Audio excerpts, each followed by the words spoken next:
Racing isn't easy, but experiencing it is. iRacing puts you in the driver's seat with the industry's leading sim racing game. Drive on laser scan replicas of the greatest racing circuits from around the world. Go head-to-head against other drivers chosen by skill-based matchmaking to ensure competitive racing at every level. Compete across all your favorite series. In officially licensed cars, engineered to deliver the most accurate driving experience possible.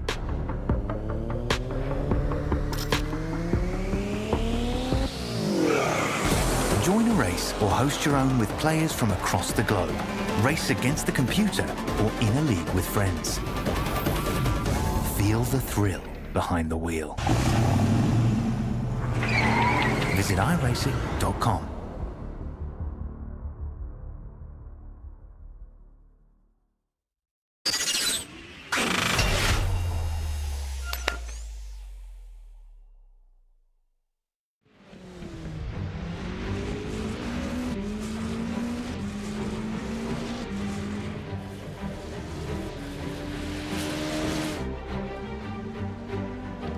They've been racing at the Brickyard for more than 100 years, but it's only been in the last couple that endurance racing has made its way to the racing capital of the world.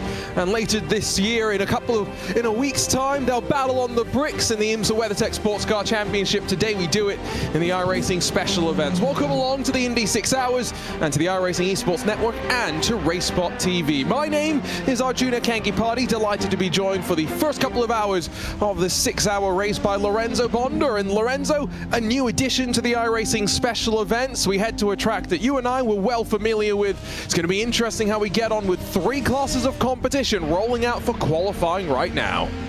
Yeah, absolutely. As they're going into qualifying, if we're taking the IMSA Esports Global Championship as a perimeter, it was a crazy race.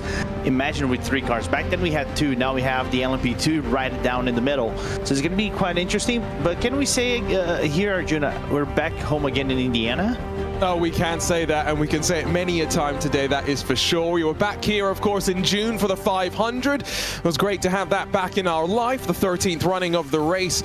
And now, a couple more races this year in the iRacing special events, and of course, Petit Le Mans, the Bathurst 1000 in October, the remaining endurance races alongside the Fuji 8 Hour, but a couple of different things to keep your eye on this month. The Bristol 500 and Knoxville National still left to come. Should be plenty of fun for those that go and run out onto the virtual track in those respective situations. But Lorenzo, let's talk about classes and cars for today's event because, well, BOP is one part of the equation, but let's be honest. Let's look at that GTD class where we've now got the new McLaren 720S GT3 Evo. I mean, GT3 cars, have your pick. We've got basically all of them now. Yeah, we got a flavor. That's pretty much it. And to be more specific, we got basically the modern cars now. You cannot say, oh, now we have a outdated car here or an outdated car there. No, pretty much the whole grid that races in IMSA is represented right here. So that's really good to see. And we hope to see this BOP being dished out in the track and hope the best team can come up with the best strategies to win over here. The only GT3 car not represented today, the Lamborghini Huracan. Every other GTD car is going to be out on track over the course of the 6 hours. And let's not forget the prototypes. Yes, 2 GTPs, the 4 manufacturers represented there, with Acura being the only car hit by BOP. Single spec, of course, in the P2 class with the Dallara P217.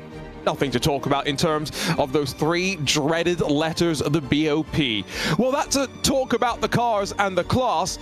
Lorenzo, let's talk about this track, of course, because they've been racing at the Indianapolis Motor Speedway, like I mentioned right off the top, since 1909, but it wasn't until Formula One came here, what was it, 20-odd years ago now, 30 years ago or something, I guess, when we added the road course, the infield section. It's gone through some evolution since then. We watched qualifying underway right now. Let's talk a little bit about this track and, of course, the fact that this last sector that we watch right now has been changed in the last couple of years. Yeah, absolutely. And I think the bet came around 2000, around 1999 to 2000. It's crazy. nearly 25 years ago. But it's seen as fair share modifications. Basically, we don't see that hairpin around turn 5, 6 anymore. Basically, now is a fast chicane. The backstrat, the final corners is not 3 corners split in like in 90-degree corners to hairpins. It is basically, well, as it is now, it was basically the full turn 1 of Indianapolis, the Indy 500 and the Brickyard. So it makes this a more technical track, more suited to the high downforce. So it might make the traffic a little bit more convoluted. I've seen that in the officials, so this is going to be a talking topic. But other than that, it's going to be an interesting race. That's right on board with Danny Lorenzo, who currently sits on pole with this replay lap that we watch right now in his BMW M Team BS Plus competition car. Again, just a reminder, this is the replay that we're watching with everyone done in the session right now. This is the run out on towards Holman Boulevard. Try and keep your foot planted through the chicane, and then run yourself into what is a heavy braking zone, a 90-degree corner, but one that you're really trying to just set up on the left-hand side on the slingshot down to the S's. A little clip of that curb on the inside, which is one of the few curbs that's raised, unlike what you get through this slingshot through the S's section. And the BMW Pocket Rocket's going to power out of this section, use the hybrid, and then head into this final sector where, again, square the car up on the exit onto the banking. This final corner, or penultimate corner, I should say, I find very difficult knowing when to turn in, but Danny Lorenzo got it sorted. And then watch here through the final corner, always wanting the car to wash up towards the wall, handled it well. But that was a look at the time that's seen the zebra climb to the very top.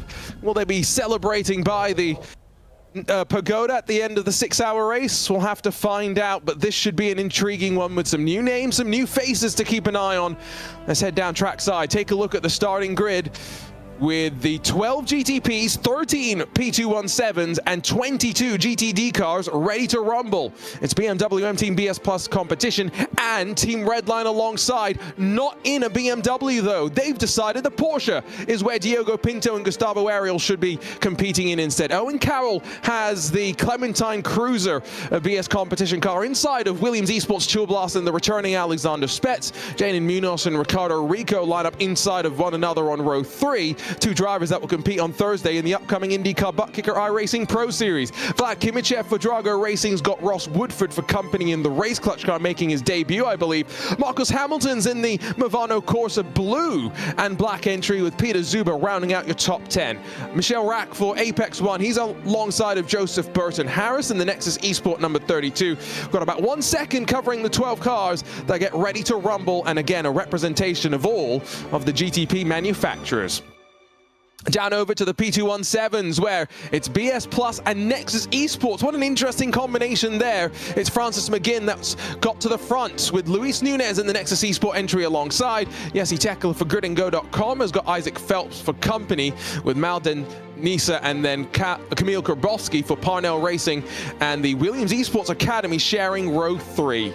Daniel Ferguson, team manager for World Sim Racing's in the number 23. He's got the young Ciro Zambra for company in Alpha Esports' 207. Aaron Vasquez in what is one of just the few Apex Racing team representatives entered in today's race, lining up inside of Dylan Bittman for German Sim Racing. And then Fiercely Forward and the Maradnas M Squad on the penultimate row of the grid, 13th row, it's Team Shej Mats. And again, only 6/10 between these cars. Should be a fun fight throughout the day. Last but not least, it's great to see Coanda make a return to the front of a special event, and Tristan Iglesias, one of their newest signings, has done it once again in the Porsche in qualifying. Bosch Thompson's alongside in the Redline Mercedes, and then Nicolas Mateo for Drago Racing in that BMW alongside of Lewis Woods for Team PGZ. What can they do on the outside of row 2? Apex Racing Academy, they're back in 5th with Alex Gall. Drago Racing's Manuel Troncoso is alongside, and then rolling through the stacked GTD grid, 22 cars cars to talk about Williams Esports Pit Fit and Parker White racing for a championship in a couple of weeks' time for eNASCAR. He's 7th with Falcon Sim Racing alongside in the McLaren. Williams Esports Racing prodigy Mahler Racing Team, new livery for them. Rounding out your top 10 with gridandgo.com, World Sim Racing Esports, 11th and 12th positions, and still only 4/10 off the pole. When you go back to find gridandgo.com, Altitude Esports, and then Enzo Benito in the 2nd of the Red Line Mercedes. Apex Racing Academy in the Ford Mustang back in 16th with Coffin Dancers Racing Lab Esports powered by Ford, and then the rest of the grid. Door Esports Academy, Fiercely Forward, Switch It, and Orbit Drop Bear, Venus, and the sole Corvette representative in the field. Lorenzo 47 strong, running down Holman Boulevard. How excited are you for the 6 hours that lie ahead? I am very excited. This should be a really good race, and what I'd like to talk about really quick, Arjuna. Good distribution between the cars, GT3s as well, but the distribution, there's not a predominant car on qualifying. It's basically well distributed alongside everybody. Like I said, this I think will be a traffic and fuel management race of sorts. So I can't wait to see how this is going to go down for 6 hours total. Like you say, traffic management's going to be the key. You alluded to IMSA Esports coming here in 2022. One of the first times we had endurance racing at this track in virtual or real competition. That was GT3 and touring car entries. This, though, the first time that, at least in the virtual world, you and I, Lorenzo, will see it at high-level competition. Yep. Last year, the IMSA WeatherTech SportsCar Championship had the 2.4-hour race, traditional race length. It's this year for the first time that the Indy 6-hour joins the Michelin Endurance Cup, and they'll battle in towards the darkness as well. Should be very, very exciting for those that are in person at the track next weekend for the penultimate round again of the Michelin Endurance Cup. Ready to go though as the pace car is off and away. 3 classes of competition and all going to go green at the very same time. We rumble our way towards the yard of bricks. 6 hours on the clock and let's go racing. Punching the throttle out front. Danny Lorenzo in the BMW M Team BS Plus competition car gets the racing underway, and only 12 of these GTP cars, remember, funneling down to the heavy braking zone, the 90-degree turn 1. GTD still flying through the penultimate corner, but it's been a safe start for the prototypes leading. Also a relatively tidy run down to turn 1 for the LMP2 cars. All things considered, a nice and tiny jump across of the field. Just as I say that, hard into the wall, Altitude Esports and the McLaren. One wrecked race car already. Yikes. Looking forward to the replay of this one. Well, I mean, that's lost the rear wing, it's lost part of the front end as well. It's definitely not looking like a McLaren anymore. Tail end of the pack, that's Williams Esports Pit Fit. So Parker White's lost a whole bunch of spots alongside Alexander Thieber in the Falcon Sim Racing car. And that's a big aggressive lunge up the inside from Parker White, not wanting to hang around as they work back on towards the back straightaway. Look at that curb, grid and go, looking a little bit worse for the wear as well. Meanwhile, your leaders in the GTP class already going to come around to start the second lap of this race as the drivers are going 3 wide for the GTD class behind Lorenzo. Crazy chaotic start, and we've only had 1 lap in the books as there's another spin there for the GTD contenders. Yeah, another McLaren from what it looks like, but this is going crazy on the first lap. It looks like to be probably the Apex one that I probably saw right there, but anyway, first lap is insanely crazy, and I think I saw which GTP that is going around the GT3s that probably not have qualified for the start of this race. It's Williams Gaming Club. Not sure if Jaden Munoz had some technical issues, but his Cadillac's got some work to do. He's 40 seconds off of the leader. Meanwhile, the rest of the GTP somewhat orderly for the time being, but expect them to recognize that they're not far away from catching traffic, knowing how split the start was. Here's a look at the replay. So Thieber and Parker White come together initially, and Parker White's lost the front end of the Mercedes that magically reappears, so hoping there's no lasting and lingering damage. But this would have been on the run down to the penultimate corner. Keep watching. Altitude Esports and Grid and go bam into the wall. Ooh.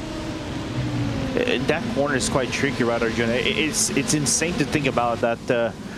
Normally too wide works right there, but they have to funnel themselves out to the outside portion of the track, and that makes a little bit of a chaotic moment. Unfortunate to see that altitude basically just gone in the not even at the first lap of the race, at the 0 lap of the race, not even properly started this race. It was a pretty attractive livery on that McLaren as well, got to say, for All2DD Sports. A shame we won't see it much back over with GTPs as we run our way through the opening couple of corners. Drago Racing, Dominic Hoffman and Timo Rohde being hunted down by Race Clutch, and that's a pair on either side. And so watch now the defensive move here from Timo Rohde. That's a little bit interesting about how you use that white line in defense. He's going to force Jari Lehtinen the long way around. Losing time here, hand over fist though to those in front. There's no shadow of a doubt about that. Stacking up behind, it's the MSS Movano Azuro entry, Apex 1 and the Nexus Esport car. And like you mentioned, Lorenzo, the fact that Jaden Munoz and Williams Gaming starting from pit lane and having to carve their way through the field, 40+ seconds off of these drivers. Yikes, and 40+ seconds. Well, let's consider the IMSA Esports had yellow flags and the yellow flag procedure, so it was probably a benefit for some of the drivers to try to catch those seconds back on strategy. Over here, you don't have that kind of thing. You have to basically pull it out on track. Sure, 6-hour race, but this is a 6-hour sprint of sorts, Arjuna. So it's going to be really tough for you to make that ground.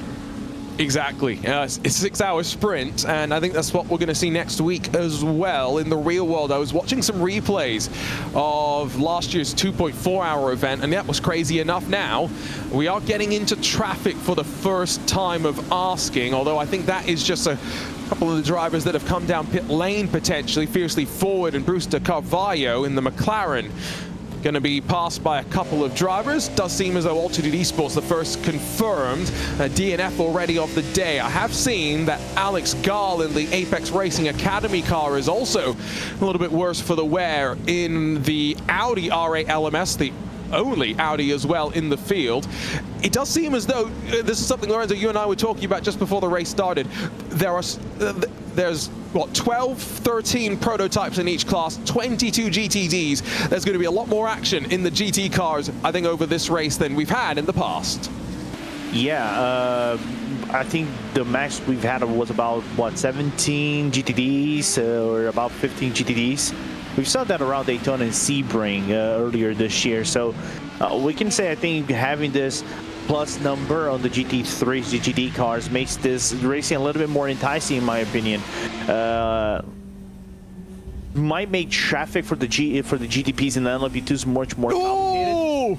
Speaking of, that's a little bit of a send-a-rooney off to where the drivers used to run, to the double switchback hairpins. And oh, poor Alex Gall. I just mentioned that he'd been involved in some issues through the final sector. They continue through the opening sector, and now the LMP2 cars are going to run their way through as well. And look how close it is, too, between BS Plus and Grid and Go at the very front of the field. Seems as though day done for Alex Gall, has damaged too much to maybe run after that.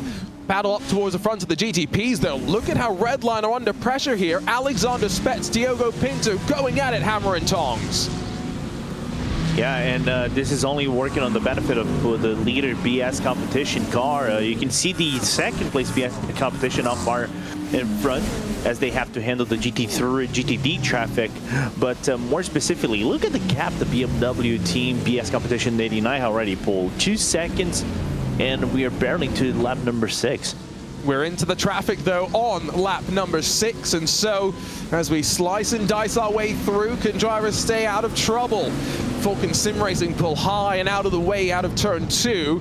Around the outside of the Ford Mustang. That's a brave place to make the pass into the chicane. It just about works there for Dominic Hoffman and Drago Racing, and it will give him a run to try and make the move on Alexander Spetz. Oh, this is the chaos of multi-class racing.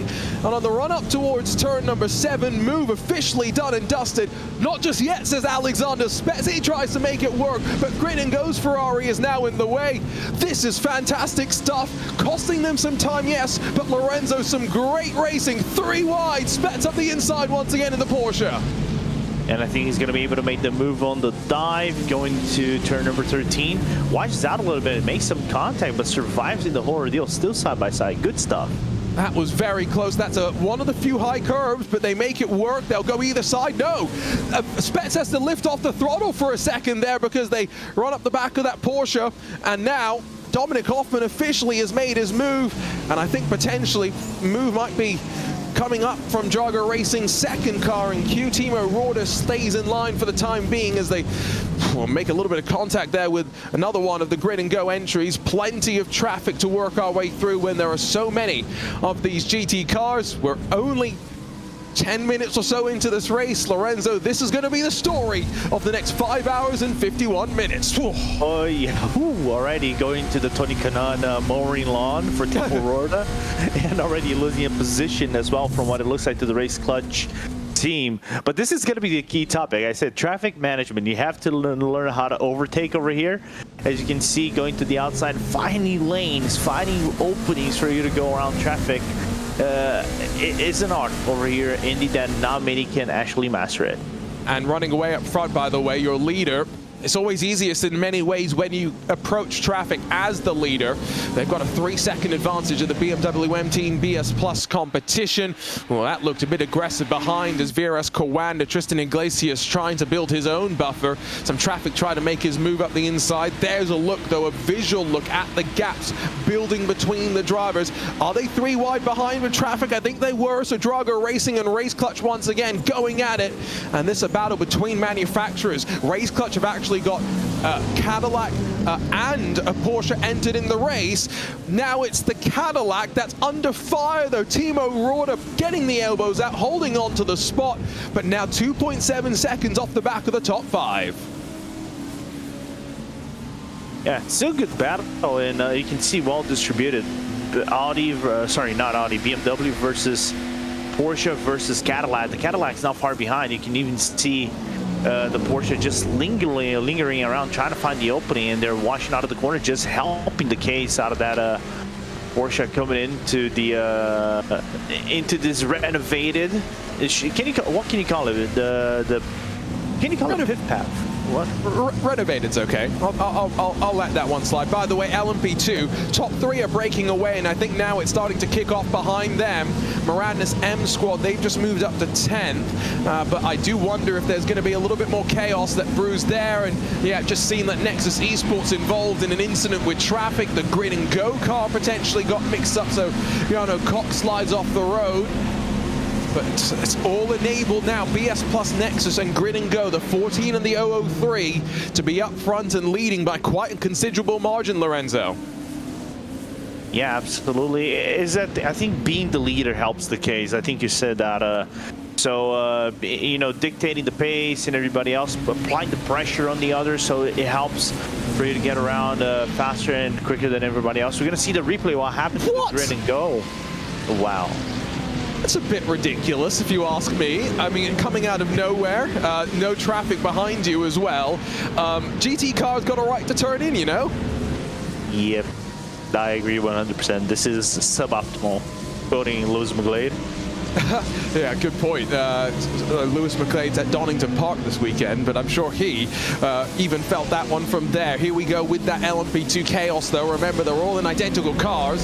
They're passing, I think, lap traffic as Redline make a move. No, excuse me, that's Benito and Rubilar for 8th and 9th position. So we're a little bit further down the GT order right now. World Sim Racing going to go one way. The 207's going to go the other way. So Ciro Zambra tries to go brave. Doesn't quite work for him, though, as he does not get the move made. Ferguson holds on to 6th position. I've got to say, some more aggressive moves, Lorenzo, than I would have expected, with only 12 minutes being worked off the clock.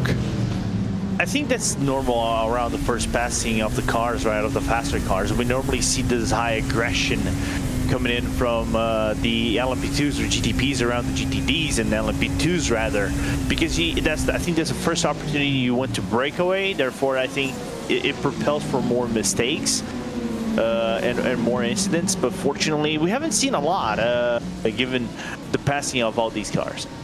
The one thing that we also haven't talked about at all is rain. Now, we've enjoyed very much having rain as a factor in a couple of our iRacing special events so far in 2024. Of course, starting with Sebring. Not going to be the case here today. The weather forecast is bone dry, as you could expect. A little bit further back, forecast for some moves as Aaron Vasquez tried to make the move on Nathan Olsen in the Moranis M Squad car, but thought better of it through traffic. But going back to that rain, Lorenzo, I think that's going to be interesting in many ways, because going to what you were saying, it makes it even more of a sprint. You don't have that unpredictable element that might shake up the strategy.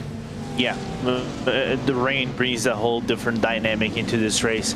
But let's see if we're gonna have expected to have no rain in this race. But we never know. We can never assume 100% that it's never gonna have rain. And I'll be honest, I really would like to see a race in the rain here in Indianapolis, because I haven't seen where the puddles and everything they're going to be located. And no, Lorenzo, you don't. The track is going to be.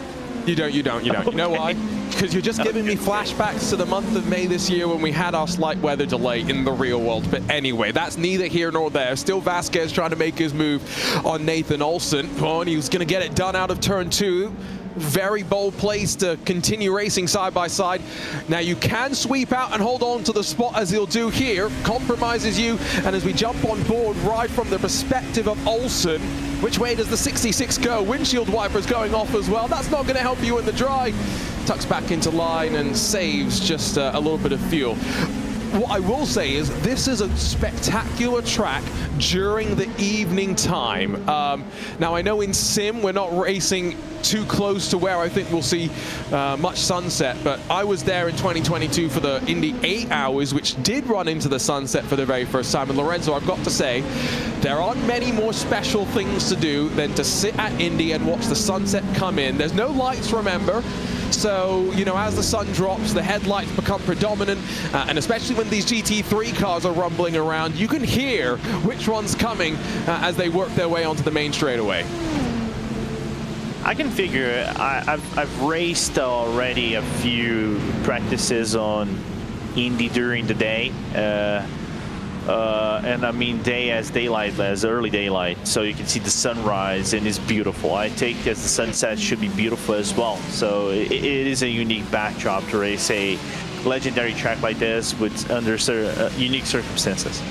And you get to go and celebrate on that famous podium as well, which is not a bad place to celebrate. I will promise you that one. We're watching GT3s where it is still VRS Kawanda, Team Redline, Drago Racing and Team PGZ. 1, 2, 3, 4 as they run, as they qualify, I should say, with 15 minutes now officially complete in the bottom. Still watching, of course, that Apex Racing car that's trying to charge its way up through the field after a relatively disappointing qualifying effort. But now your top two in the LMP2, they've got a 4-second advantage. Same gap that first and second now have in GTP. What I'm trying to say is your leaders all somewhat comfortable, I would say, for the time being, Lorenzo. Yeah, I don't think they're going to get themselves into early trouble as it is. I think the troubles always starts around traffic, and this is that. I think we always say traffic gives and traffic takes, right? And catching traffic over here in a bad spot, especially I would say around this final sector of corners, these 3 final corners, can lose you up to about 1.5 seconds total. So it's quite complicated. You have to commit, and by doing commitment to try to shred off as much time as you can, like I said, can allow you to make mistakes. And this is the track that making the last mistakes as possible is going to be the key to victory, in my opinion. And let's talk about, you know, the fact that iRacing Esports Network will be back here on Thursday for the start of the 10-week IndyCar Butt Kicker iRacing Pro Series. It's a 37-lap race on the road course to kick off the 10-round championship, 6 rounds on the road courses. I think technically 5 rounds confirmed on the road courses, 4 confirmed on the ovals, and I'm not quite sure if we've got the confirmation on what that final one would be, but you, the fans, may be able to have your say. So come and join us, 8 p.m. Eastern, 5 p.m. Pacific. Green flag will drop for the start of the newest World Championship Series, but we've got another World Championship Series kicking off today, Lorenzo. Right after the checkered flag comes for this Indy 6 hours, it's the start of the FIA Formula 4 Esports Championship, coverage of course on the iRacing Esports Network. Yeah, coming right after this broadcast, which is going to be really cool to watch. You know, these low-power cars. I know there's a lot of the F4 specialists going around. So I think we're going to even see some of these drivers included. coming into the championship. It's going to be quite interesting to see those cars going around the track. We've covered the FIA South America, Asia, Pacific, Asia. We covered South Europe, North Europe. So seeing that now as a global scope is going to be really good to watch. You are right that some of these drivers will be competing. Aaron Vasquez was the one name that I remember. I'm sure there will be a couple more as well pulling double duty.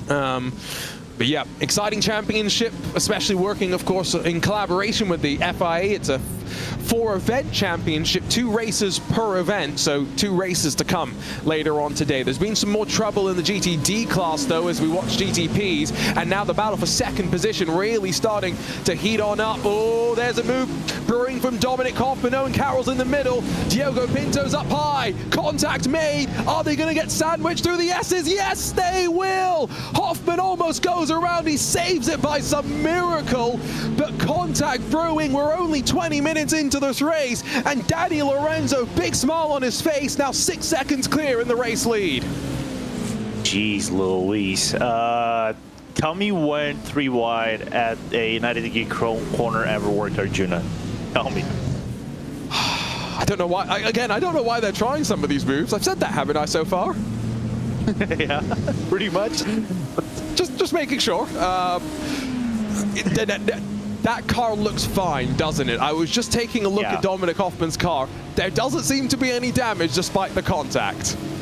Yeah, I think because it is a it's a low speed corner, I think it basically just maneuvered him and put him back into place, which is well. I don't know if the others have been so lucky. I think we should try and take a look at Pinto and the front splitter on that car, because one side looks a little bit higher than the other. Is it going to stop him? You can see there is a little bit of damage, in my opinion. It's very, very slight, but it is there. Not going to stop him, though, from going around the outside at the end of Holman Boulevard and moving back forward to second spot. Yeah, I wonder how much aero pressure loss is going to get around on that Porsche. Jeez, I mean, I don't really know what you can do if you're any of the drivers, to be fair. Who do you expect to back out in that situation? That's a good question. I think on top level competition, you would never back out. I think, you know, we've talked about lots of times about F1 and that psychological battle, right? If you lift off, you're basically showing signs of weakness. I think nobody want to show signs of weakness, even though it's a 6-hour race of sorts.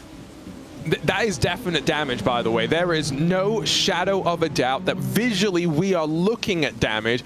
Now, the question is, how much is that going to cost them in pit lane? Is there going to be a price to pay in terms of the time? Now, again, the contact happens so soon off the exit that you can't really argue that Pinto has got time to lift off, unless you were going to argue he does it before they even get to the apex. You know, Carroll's in the middle. What are you going to do? Hoffman, he's got to try and turn in at some point, I guess. But yeah, that is a situation, as some might describe it. No live race control for these iRacing special events, let's not forget. But new for 2024, Lorenzo, team behind the scenes can take a look post-race and always make their decisions if there are any to be made. Yeah, which is, I think, is a cool new addition, right? In my point of view. Oh, hey, geez, it's so close. Some risky moves. That's all we can say. Yeah. But this is, I think, I was thinking of actually one thing that came off to me. This has so many drawbacks of sorts in terms of traffic management to what we're going to have at Petit Le Mans, right? Because it isn't a very long track. This track only has 3.92 kilometers or 2.43 miles. I think Road Atlanta is a little bit longer, but the way that you have to go around traffic, it is just as dangerous. You have to commit, and it's that thing of you being lucky or not, how to navigate traffic on the right spots or not. Very correct. The Road Atlanta 2.5 miles, so just marginally longer, but you're going to be packing plenty of cars into the mix still. Nonetheless, there's an whatever you call it, a bumper grid expected for both the battle on the bricks next week and for Petit Le Mans in the real world later this year. The traffic management, a big part of things. Last year in the real world, the 2.4-hour race, they had 3 classes of traffic, let's not forget. We're watching some of the fight inside of the LMP2 fight as Ciro Zambra in that Alpha Esports entries, tucked up behind Daniel Ferguson still, with Aaron Vasquez now sat behind them. Here's the look from the Apex Racing 199, hard onto the brakes, closing up into turn number 7. Yeah, and it's one interesting topic. I was actually taking a little bit of a look. The braking zones for the LMP2s and GTPs are relatively the same of sorts, which is kind of cool to talk about. It's just how the GTPs kind of go around the corners and get out of the corners with much more power and speed. Right, the LMP2s, of course, they were nerfed down in terms of power to try to be, you know, that middle class. It is still fast, but it's not as fast as the GTPs. So it is now more of a finessing, in my point of view, how to get around the corners and be efficient in it. The Williams Esports Academy car, Kamil Grabowski's trying to make a move to slide his way forward to 4th. Parnell Racing's there as well, though, and not wanting to give it up too easily. Sat behind Daniel Ferguson, sits and plots. If anything happens, he'll be there to take advantage. And right on board with team manager for World Sim Racing. Through the chicane, traffic in front of them. He's got to lift off. Parnell Racing holding on to the position. And no one going out wide onto the grass, fortunately, this time by, as they scamper past one of the Ford Mustang GT3s. But look how that created a bit more chaos. Ciro Zambra takes advantage, passes Ferguson. Vasquez follows him through. Now the Alpha Esports car still has a little bit of an overlap alongside Grabowski. Not going to try and make that happen through the S's, though. Right from the roof from Ferguson as he sees Vasquez make one more move, making the move on Ciro Zambra. Yeah, with a little bit of contact from what it looks like, I saw Ciro's car just going sideways out of the S's right there. You can see side by side Ferguson still trying to commit, but not being able to overtake. He's going to have a little bit of an overlap out of the corner, as long as Ciro doesn't want shot, but he doesn't. Trouble in front with traffic. They've just sorted out amongst themselves, though, and straightened it together. It looks like one of the McLarens and one of the Grid and Go cars. You did say, Lorenzo, there was going to be plenty of traffic madness, and we got a blocker on the main straight. Don't even know how else to describe it. 1, 2, 3 cars in the wall, and Nicholas Rubelar straight back to pit lane. Yeah, and another car that is already off with the front bonnet. Yikes. So, about 25 minutes in, cooler heads not prevailing. And Altitude Esports were the first DNF of the race. We might just have had our second confirmed, and I know the team manager for gridandgo.com's watching. Look away when we watch the replay. Miranda's M Squad almost running into the back there of Kamil Grabowski's Williams Esports Academy car. Lots of close contact action, and there's damage on the Williams Esports Academy car for sure. And now look at the block being thrown as well on the run down towards this chicane. I mean, Lorenzo, we're not far away from pit stops. I think there are going to be a few cars that sit there and wait for some damage repairs. Yeah. Just wondering, because it is right on the front straight, how long does a tow take for you to get around there? On paper, it should be short, but I think it counts as a full lap going around, and then you probably get in. You're going to lose a lap regardless.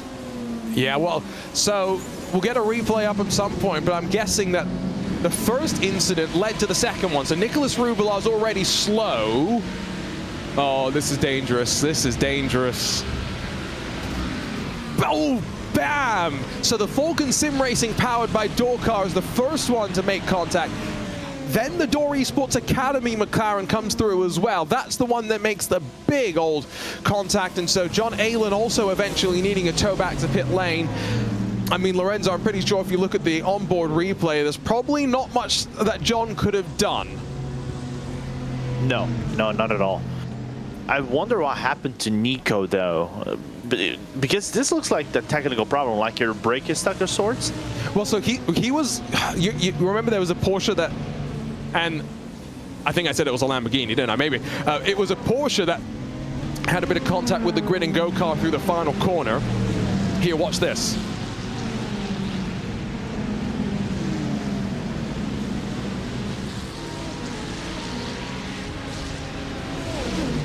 So it's the 15 coffin dancers, Lasse Urinen. And so whatever's happened there has done enough damage that he's not going anywhere. Oh no, this isn't going to be pretty. No. Ay, caramba. Oh, the Apex Racing Ford Mustang got very lucky, it would seem, by the way those spinning cars, their trajectory lined up, fortunately stayed out of trouble. Wow, I am a bit lost for words right now, if I'm honest, Lorenzo. Same. I wish I could look from the cockpit angle of Nico Rubilar. Maybe the suspension was broken with the contact with the confidensers, and he probably wanted to try to find a good way to stop the car. But why would you stop the car on the front straight, though, if that was the case? It is a rather dangerous place to be stopped. And we did have a car that was sideways last year in the 2.4-hour race in the real world. They go either side of traffic, and now big blocking coming as well. Oh, Timo Roorda's having a bit too much fun, I would say, with the Race Clutch drivers here. He's now sandwiched by them as well. So it's Peter Zuber in the Race Clutch 11 Porsche in front of Drago's BMW, and then the Race Clutch black entry that's got a Cadillac entered, and it is Jari Lehtinen currently behind the wheel there. Oh, some of the blocks being thrown, definitely quite interesting. Back up front, fight for second position. Danny Lorenzo has waved goodbye to those behind. 8 seconds the gap to second. Diogo Pinto still just about holding on. Yeah, and you see all these GTPs fighting for the top 3, and what is he saying is the gap between top 6 rather is not huge, right? You can see these three GTPs fighting. Not far behind them, these guys fighting for 4th, 5th, 6th, and 7th, which is insane for me to think about. We're barely 30 minutes in, and there's still some like the gap is close between everybody relatively. I think in all the classes, to be fair, it is relatively close. Top 3 in GTD still locked together, albeit with a slight switch, and Josh Thompson now taking the lead for Team Redline. Tristan Iglesias sits in second, maybe just saving some fuel at the end of the day. And then you got Nicholas Mateo in the Drago racing car, pulled a bit of a gap to Team PGZ and Lewis Woods. I do have to bring it up at least once on this broadcast, legally. It's in my contract. Team PGZ, Soapbox Racing, I saw on social media recently, Lorenzo. It went as most Soapbox races go for Team PGZ, didn't it? Yeah, absolutely. You could say the second biggest event besides the Red Bull Soapbox race. But let's not talk about Pablo's injuries, though. Well, okay. I was not aware that he was injured. How badly was he injured? Real bad. Actually, he was on the Soapbox car that flipped off. Oh, he was in the car? Yeah, he was. Oh, I thought there was someone else from Team PGZ's community, if I'm being honest. But Pablo, I hope you're doing okay. I hope you're recovering. It looks like a pretty nasty wreck, but here's a look at what happened to one of the Redline, or rather in front of one of the Redline Mercedes to see the swap for the lead. Tristan Iglesias gets a shove from behind, and I'm not quite sure who that was. It's an LMP2 car for sure. I think that's the Alpha Esports that bumped him off on turn 13. Well, an assisted pass for the lead in GTD then. Mm-hmm. Thoughts on that, Lorenzo? Not a fan of it. Then again, it's traffic. I'm not a fan of it, 100%. But it's those things like, if you miss the corner, it's 90 degree, you need to be as accurate as you can coming into a corner like that and then commit. If you fail like that, you're probably going to get washed out of the corner. Unfortunately, there was a GT3 car standing right in front of the Alpha. Unfortunate. I don't like it, though. And Tristan Iglesias does have a bit of damage to the left front of his car as well. Not quite sure when that was picked up, but much like a couple of the cars up front are showing some battle scars. There you can see. A little bit worse for the wear in the VRS Coanda entry.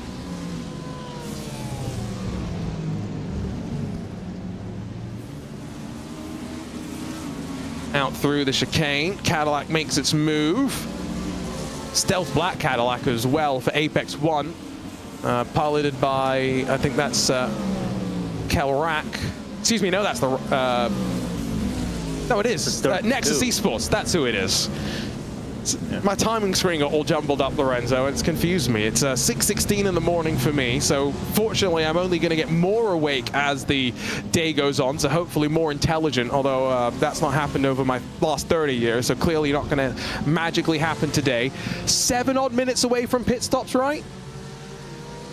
Roughly, for the GT, for the LMP2s, 100%. If they're not coming in about 7 minutes, they should be coming in maybe a lap extra, 1 minute and 10 plus. So it's right around that margin. For the GTPs, though, for me, that's the question, because they can go a little bit longer because the cutting closed. Exactly. So it's going to be curious how the fuel mileage games work out here. Now, it's one of those tracks where if you do save in every corner, you can very much make some headway in the fuel mileage games. How aggressively have been some drivers working on that equation. Michelin Racing, by the way, new livery for today. Quite like their American look. In the LMP2s, can tell you that Apex Racing have just got up to 3rd. Aaron Vasquez started down in 9th, 6 positions gained. Most of those in the last 10 minutes as well, as he cycles his way across the yard of bricks. And now into a podium position. Very, very impressive job. Yes, Isaac Phelps is sat behind and thinking about trying to make the move back on him, but 6 seconds up the road to try and close up to the leaders. I think this car, the 199, a real contender at the end of this race. I agree, and I'm looking at the last from Aaron right here. 16.9 is his last lap. A little bit slower than what BS Nexus and Grid and Go are actually doing, but oddly enough, he's actually the biggest mover of the race, all classes considered. Technically not true, because the Racing Lab Esports Ford Mustang is +7. And Team Redline as well. Ooh, good point. Team Redline +8 now for Enzo Benito in the number 71. So, yeah, that is biggest mover so far. I think Benito has a very, very high likelihood of being the biggest mover at the end of the day, partially because he didn't have the best qualifying effort. Yeah, which is insane to think about it. He started, right now he's sitting in, he started P15. It's kind of uncommon to see Bonito sitting out at P15 in a GTD race, or a race rather. But he's not the iRacing specialist as well, right? He's the one that bounces and bandies across the sims. Has been competing with FaZe Clan this year in ESL R1. So good to see him back on iRacing and doing something different to the norm. And back in a special event, Daniel Ferguson dropping down the timing screen. He's back in 9th position. We check in, though, with Podium Hunt in the fastest class of them all, the GTPs, where Diego Pinto, Alexander Spetz, and Owen Carroll, 10.5 seconds back from Danny Lorenzo, who last lap alone, 0.7 of a second added to his lead. He is really rock and rolling up front. And not only that, he's the only guy that I can see doing 14s. His, I would say, consistency throughout the laps has been wholeheartedly insane in my opinion. But then again, I think being the leader takes off that pressure for you to, you know, have to move up the grid, and it kind of makes you in a more relaxed position to, you know, kind of like hot lap and have a better performance over your stint. And I think if you're comfortable as well, which clearly he is, that adds a level to your performance too. Now, it's going to be interesting. He's paired with Phil Dinez for this race, not traditionally known for being in a prototype, right? And he's going to actually be racing a BMW M4 with the BS competition, BS plus Ducato livery in the GT World Challenge Europe race coming up soon. So Phil's been racing an Italian GT this year, both in a Lamborghini and in the BS Ducato BMW M4. I'm very excited to see how he goes out there in the GT World Challenge, and again a BMW M4. Top and bottom, GTP and GTD. On the bottom, it's the fight for 4th position. Team PGZ running in front of Drago Racing and the Mala Racing team. Manuel Troncoso and Ascari Rene may be taking advantage, saving a bit of fuel. And for them, we talked about GTP and LMP2s coming in probably around 2 minutes time or so, as there's a swap around. Alexander Spets lets Owen Carroll slide his way on through. Maybe a slowdown being served there. Lorenzo, GTD cars, they won't come into pit lane until the top of the hour. Yeah, I would even argue they're probably going to make over the top of the hour. I would say this might be that situation of not being a really long track might put you into those 1 hour 5, 1 hour and 10 minute situations that you can stretch off the car because you're not flat over the course of your stint. On board with Troncoso. Let's hear. Well, no fuel saving when you look to the inside and make a move. Now, does Lewis Woods fight? Not really, although still door to door, sliding on through the first part of the S's. This long right-hander, though, the one where you really need to get the move done if you're going to stick it. And now, looking in the rearview mirror, Troncoso watches Rene slot back into line as well, as they were on the entry down towards turn number 12. And the Porsche goes defensive. These drivers are now going on 5.5 seconds off the leading group, Lorenzo. This is not ideal. No, not at all. Oh, there's contact. Bit of a bump. Here they go, back towards the line. And by Aaron as he goes around. Really, by the way, Aaron Vasquez flying last time by. Traffic lost him some time, but the previous lap gained on the leading group. So keep that in mind as here we go. Drago racing back to the inside. Turn 1, another 90-degree corner. And another one where you can battle wheel to wheel off the exit. This time, Troncoso will have the inside into the next complex of corners.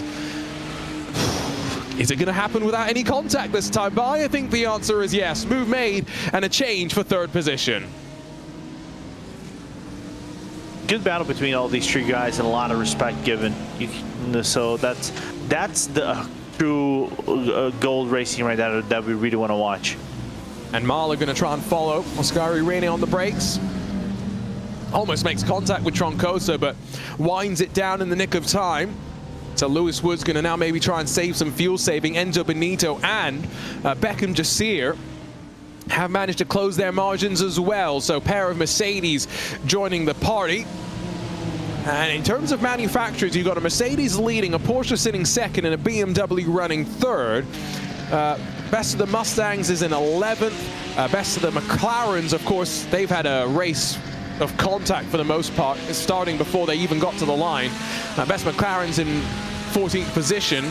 And Alex Gall in the Apex Racing Academy Audi is out there a couple of laps down after the drama early in the race for them. Still have the Orbit Drop Bear Chevy sitting on the tail end of the lead lap and working to try and take advantage of any issues. LMP2 pit stops, though, have had the first taker, so it does mean Lorenzo Prototype's starting to think about coming down to pit lane. Yeah, we're open the window for the LMP2s, still wondering when the GTPs are going to go around. I estimate about 45 to 50. I would say range is about 45 to 55 minutes, I would say tops. And I mean, I'm putting a very high estimate for the GTPs for them to come into the pit lane and do their service. Here we go, up on the jacks for the team Shazmat's 137. You can already see the rear wheels spinning and hoping just to be dropped and released as Alexander Spets carves through a bit of traffic. That was the one of the Drago BMW M4s. And if there was a slowdown penalty that Alexander Spets had to serve, he's closed back up to the two in front of him. And we'll keep an eye. Does anyone head off to the pit lane entry this time by, which would be on driver's right-hand side? No, all heading around the racing line. Kamil Grabowski, another LMP2 car, is going to run their way into the lane. That's a big look to the inside by one of our Cadillacs, and that's the Apex 101, trying to make the lunge on Timo Roda. Didn't work, and we're seeing more LMP2s coming into the pit lane from what it looks like. Grabowski is coming in, German Sim Racing, driven by Dylan Bittman, coming in. Nexus Esports, driven by Luis Nunez, also coming in. And that's going to be an interesting story, of course, for Nexus, having signed up Luis Nunez, left the Wave Italy racing team during the summer.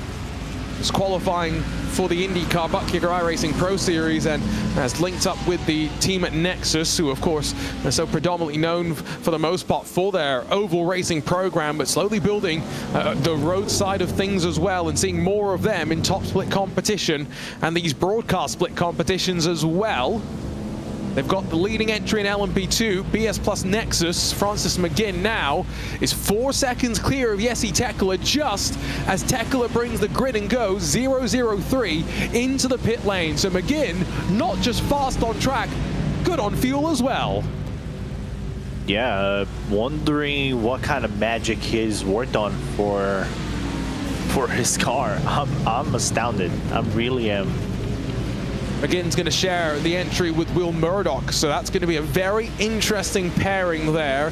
Something that we first kind of started talking about in this year's iRacing Roar, which of course was the fastest cast there was the prototypes, the LMP3s, and so it was the first that we saw from BS Competition in their Gran Turismo squad crossing over, and Thomas Laboudelet very, very quick at Daytona when it came to the action. Will Murdoch, Olympics Esports vice champion, technically I think is what they call him, second place finisher in the inaugural running of the Olympics Esports sim racing competition. So he brings that pedigree from Gran Turismo as well. He's paired up with Francis McGinn. That's going to be a lineup to watch for sure. And surely they're into pit lane this time by? Answer is yes. After a sterling 34 laps from Francis McGinn, LMP2 leader trundles down to pit lane. Yeah, as right now only one LMP2 car remains. He has to come to the pit lane, which is Fiercely Forward, the silver car driven by Byron Pierce. Other than that, everybody's doing their pit stops as it stands over here, Arjuna. I want to see the gap between Francis and Jesse coming out of the pit lane. I think it should remain close. We'll see how close it is, because I wonder if, you know, there's the question that we're talking about, because they do fuel and tires at the same time, remember, in all classes of competition, so everyone's taking tires every single pit stop. I wonder if there is that battle and balance on the final lap between you're low on fuel, but you've got worn tires in an LMP2 car with no traction control, where you're always trying to get the power down. McGinn, for a couple of moments, blinks out of existence as I think the crew are putting the finishing touches on the service here. It's about 35.9 seconds that we expect, right on the money. 36 seconds exactly for McGinn as he rolls off and away from pit lane. He's put on social media with the release of the McLaren that he was going to main GT3, decided to switch to LMP2, and it's been a decision that's ran relatively well so far. You can see Grid and Go just coming into shot on the left-hand side, but shorter distance to run out of pit lane. Lead held for Francis McGinn, still waiting for the Fiercely Forward 17 to make it to pit lane. 3.5 seconds the gap. Yeah. By the way, talking about Fiercely Forward in their 35 lap, is this something that we should bring it up as maybe a point of observation for the latter portions of the race, where I think you and Cameron are going to be covering on, because one lap can make a whole difference. Now, I don't think it's going to make a difference for you to be at the top spot, as they were very many places back, but it could propel Fiercely Forward maybe into a top 5 situation with that extra lap if they go 1 stint extra and they remain relatively competitive towards the other cars. I think, like you say, it's gonna be a question of waiting to the very end, as now in the pit lane and getting the service done and dusted in the number 17, and a driver change as well. Not many driver changes through the rest of the field, but clearly for Morella, good time to jump in and maybe push. Should see them slot in just around the top 10 or so. Still have a ways to exit the pit lane and release themselves from the limiter after the pit stop service comes to an end, and they work their way back onto the racing service. The entirety then of the LMP2 pit stops are done and dusted. GTP, can't believe I am actually saying this. We are about to get into the first pit stop cycle, and your race lead, 13.5 seconds. Danny Lorenzo has been absolutely flying today. Yeah, wondering what he has eaten for breakfast to make him that quick around Indianapolis. Oh, I tell you what, it's a good sign for them as well, because while IMSA Esports last year in 2023 dropped the Indianapolis Motor Speedway, moving to the traditional 4 races in the Michelin Endurance Cup, for 2024, our 4-race IMSA Esports Championship drops Watkins Glen to reintroduce the Indianapolis Motor Speedway to the calendar, and so action going to kick off later on this year. First round of the championship to be held once again for the third year running now at the Michelin Raceway Road, Atlanta. Should be plenty of fun when we finally get the action underway. Swap around for third position, by the way. Oscari Rene, Marla Racing Team, battling with Drago Racing. Might not be done just yet, because Manuel Troncoso has made the move and swap around back and established himself once again in third position. You can see, here comes Enzo Benito as well. He's quietly worked his way up into 5th position. Rene has a lunge, bit of contact, RG Bargy as well. Beckham Jasir sits there for the Williams Esports Racing Prodigy car as well. 4 cars involved in this fight now for a podium spot, with pit stops for a couple already underway. Drago Racing, not quite sure what happened to the 169, but trouble for them as we see up towards turn 12, a move being made. Benito deep under the brakes, can't get it stopped in time. And instead of gaining one position, loses another one for Beckham. Beckham just, you know, just waited. He waited like a good sniper for his opportunity, and basically shot down the opportunity for Enzo to cat that position back. But what happened to Troncoso? We saw that he had a little bit of a wiggle coming out of the S's, and I think lost him a little bit of time, and eventually lost Bonito some time as well, and therefore he had to commit into the corner, but eventually couldn't find a way to get around properly and made the position stick. The other Drago Racing car is the one that I was a bit more worried about. Nicolas Matteo seemingly has had a technical issue, dropped from the server, and so Thibaut Prevot's going to take over, albeit I think now a couple of laps down, so suboptimal to say the least. We watch a very relaxed Beckham Jasir, it would seem. He's got something in the mouth, chewing away rather casually. Has not made his bed for us either, so that's take a couple of points away for that one. Yeah, so GTD was wondering what happened to 169. Now we know. We're about to find out what happens in GTP, because Race Clutch, both of their cars are about to have made their pit stops, Lorenzo. 50-odd minutes, the window it would seem, for the fastest prototypes. Yeah, I think you put right around that margin I told you, right, Arjun? I mean, 45 to 50 minutes, depending on how flat were you in the pedal. If there's one thing I think it changed from the old layout to this layout, it might have been the amount of time that you're probably going to be with your foot flat on the pedal. I think because now you have these slower sections, you're not going to be fully flat on your feet, rather than the old layout. So maybe the pit lengths might have decreased a little bit in total length for everybody. Here we go, more GTP cars roll their way in. Alexander Spetz, the first car up front, followed in by Timo Rohde, by Marcus Hamilton. Marcus Hamilton, to give him his full and proper title. Joseph Burton Harris, and that's it. Jaden Munoz is going to stay out there, of course. Remember, he started from the pit lane. He is still 40 seconds off the lead. He's doing what he can to try and claw his way back into contention, but a rather slow trundle into the box in many ways. 10 minutes or so away from the top of the hour. We've got GTPs in pit lane. Wonder if anybody's gonna short fuel their cars, because from what it looks like, the gap is already so big between P1 and P2 that I think for you to be competitive in a field like this, you're probably going to have to do something different. Like I said, fuel strategy might be the key over here. Not even tires, they're changing every single pit stop, like we said before. I think it's just committing to the fuel range and see if it gets you to the end. That might get you some spots up in the grid. If you're watching on RaceSpot TV or on the iRacing Esports, welcome along. If you're just joining us to the Indy 6 hours, the latest of the iRacing special events. Plenty of real-world racing as well, so glad you can come and join us for what is going to be a rather interesting race. Already has been. Chaos on the opening lap for GTD cars before they even got to the line to officially start the race. It then brewed from there in terms of traffic management, and your race leader in the GTP class, big gap up front as we head off into this pit stop cycle. Owen Carroll in the Clementine Cruiser, BS competition number 7. And follow Diogo Pinto into pit lane. You'd assume this time by. And this is an important number just to keep an eye on. They've gone about 43 minutes, 53 minutes, excuse me. Commentators maths together. Are they going to be able to do these sort of stints throughout the entirety of the race? Here comes your race leader, though. Seems as though 42 laps as far as the fuel tank can take a car.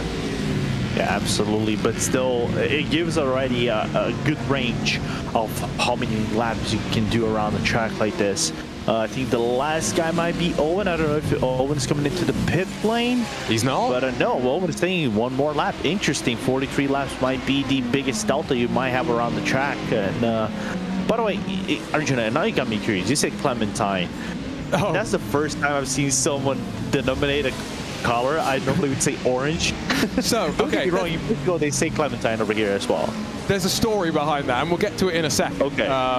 But just to be clear, that is not the official nickname for that car just yet. If Robbie Stableford is watching somewhere, he's probably yawing at the screen going, no, that's the stapler or something.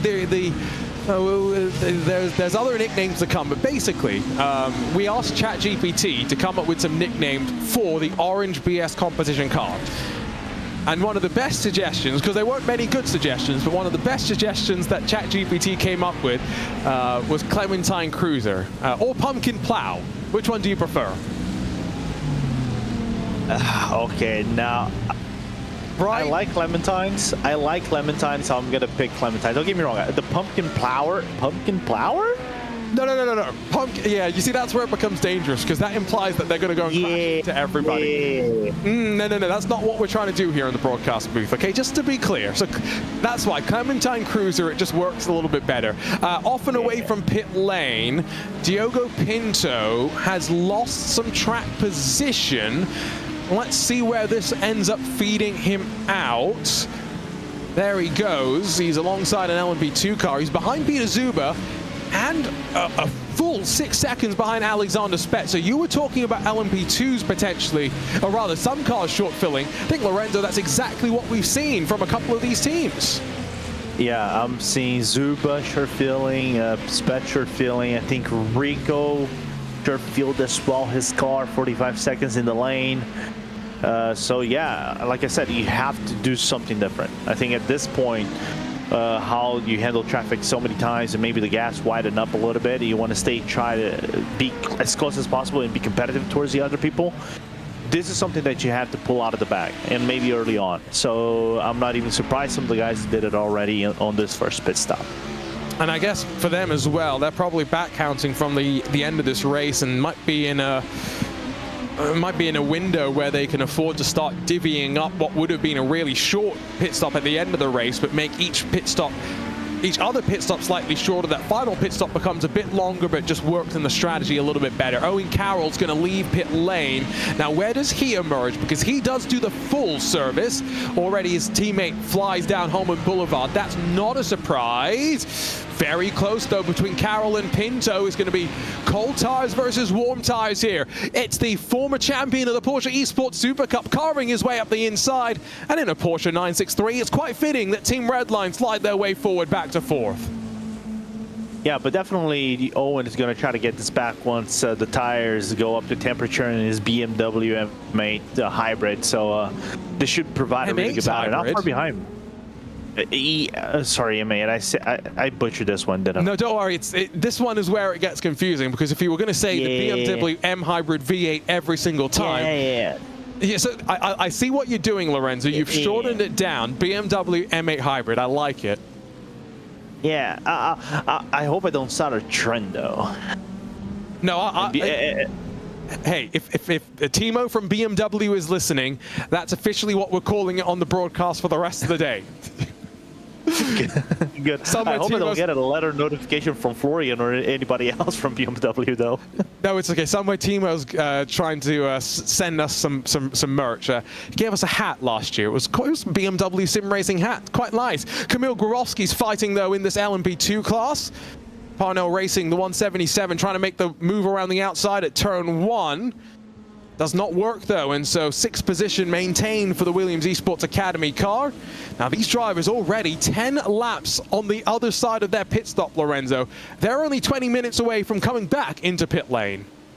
Yeah, something like it, which is really good to know and really good to see how the LMP2 strategies are working on. You can see now Parnell losing a little bit of time, but I'm looking forward to see commitment from these guys to try to go as long as they can on the field and things like that. We know that, for example, this WSR car, historically, they know how to strategize their fuel and tire strategies as we go throughout the run. But it's that thing. LMP2s, I think, make this more interesting because it is just one make and everybody's just competitive. They have to be basically consistent throughout the whole stint in one make car. Oh, and Carroll got tangled up with Alex Gall, so a bit of contact and a bit of time loss for the BS Plus competition number 7. Here comes the move. They're going to be 3 wide with traffic as Carroll scampers his way on through. Now, who's deep, who's brave under the brakes, knowing that the GTP in front might be a bit earlier onto the anchors, trying to regenerate some of its hybrid. Parnell Racing still alongside, but defending from Zero Zambra. Not thinking it's going to work out this time by. Zambra makes the move happen. Out wide, yes, on the run on towards Holman Boulevard, but I think it's going to be more looking in the rearview mirrors for Parnell Racing because here comes Daniel Ferguson as we weave one way, then the other. 90-degree left-hander to come. Ferguson going the long way around. Yeah. And there's still some contact. Parnell Racing still trying to be, you know, going side by side, a little bit of a dangerous situation, but good to note this 177 car making a really good first impression. I'm just wondering if Parnell Racing is actually named after one of the Olympus Esports former owners or managers, as Charles Parnell was one of the managers there. Pretty sure Parnell Racing is from the... You may be right, actually. I might be getting confused. I think we saw them in VCO Infinity earlier this year. Yeah, I think so. Yeah, and the reason why I'm hesitating is because I felt like they had come over from the F1 games at that point, but maybe I'm wrong. Who knows? That VCO Infinity feels like a long time ago now. Drago Racing, Ricardo Rico's in the 9. He's got Jere Lehtinen behind him. So there has been a driver swap there. Timo Roorda handing over after the opening 50 minutes. Always interesting to see how these different teams, different driver lineups build their strategy plan over the course of the day. Back up front, by the way, talking of GTPs, the leading gap partially down to the pit stops and the way the strategy is played out, but I think also just down to raw pace. Alexander Spetz is starting to make some inroads on Danny Lorenzo. He's surprising, but then again, considering how Spetz is a GTP savant, is also not surprising as well. I just think that Lorenzo is not picking up the traffic at the spot as he probably had in his first outing. So it's that thing: long race, traffic gives, traffic gives, and traffic takes. So it's just how you make the best usage of your time on the track and be competitive towards the other guys that are behind you or in front of you. And this time, I think it's going on the way of Williams for now.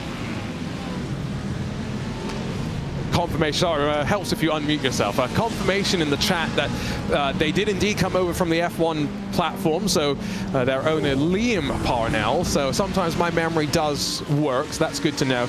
Can tell you that the battle between Enzo Benito and Manuel Troncoso is getting quite close as well, and Benito around the outside. I mean, this is a true Renaissance performance from one of Sim Racing's Renaissance drivers. He's up now 12 positions into a podium spot. Troncoso down to pit lane. We are officially, though, Lorenzo, beyond the top of the hour. Yeah, and we expected some of these GT3 cars coming in over the hour, right? 1 hour, 1 hour 2, 1 hour and 5. I think I think max I've seen for an endurance race around Indianapolis was 1 hour and 8 minutes. And I think that was without the clutch and coast that we had back in the old days. So it's possible, but I don't know if we're going to be seeing over here. There's one thing I really need to bring it up. We haven't seen it. Is the track conditions. How cold is this track? Well, it's been getting progressively cooler. There is more cloud cover coming in as well, and 33 degrees Celsius on the track with some strong gusts of wind as well to probably keep an eye on. Those are the conditions the drivers are dealing with as we hit about 1 p.m. virtual standard time. By the time we finish this race off, as mentioned at the start, probably not going to be in true darkness, but hopefully going to get a bit of that sunset just cresting in from within the grandstands. It's a beautiful sight. Hope that we get to see that towards the end of this race. Lead, by the way, 8.5 seconds for GTP, 6/10 last lap alone. Alexander Spetz is truly flying.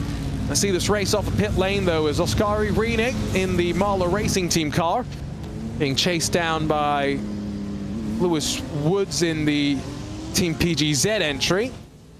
Anu Troncoso leaving the pit lane as well, as the rest trundle off and away. It was only Team Redline, both Thompson and Benito, Lorenzo, that were able to go one additional lap beyond the rest of the field.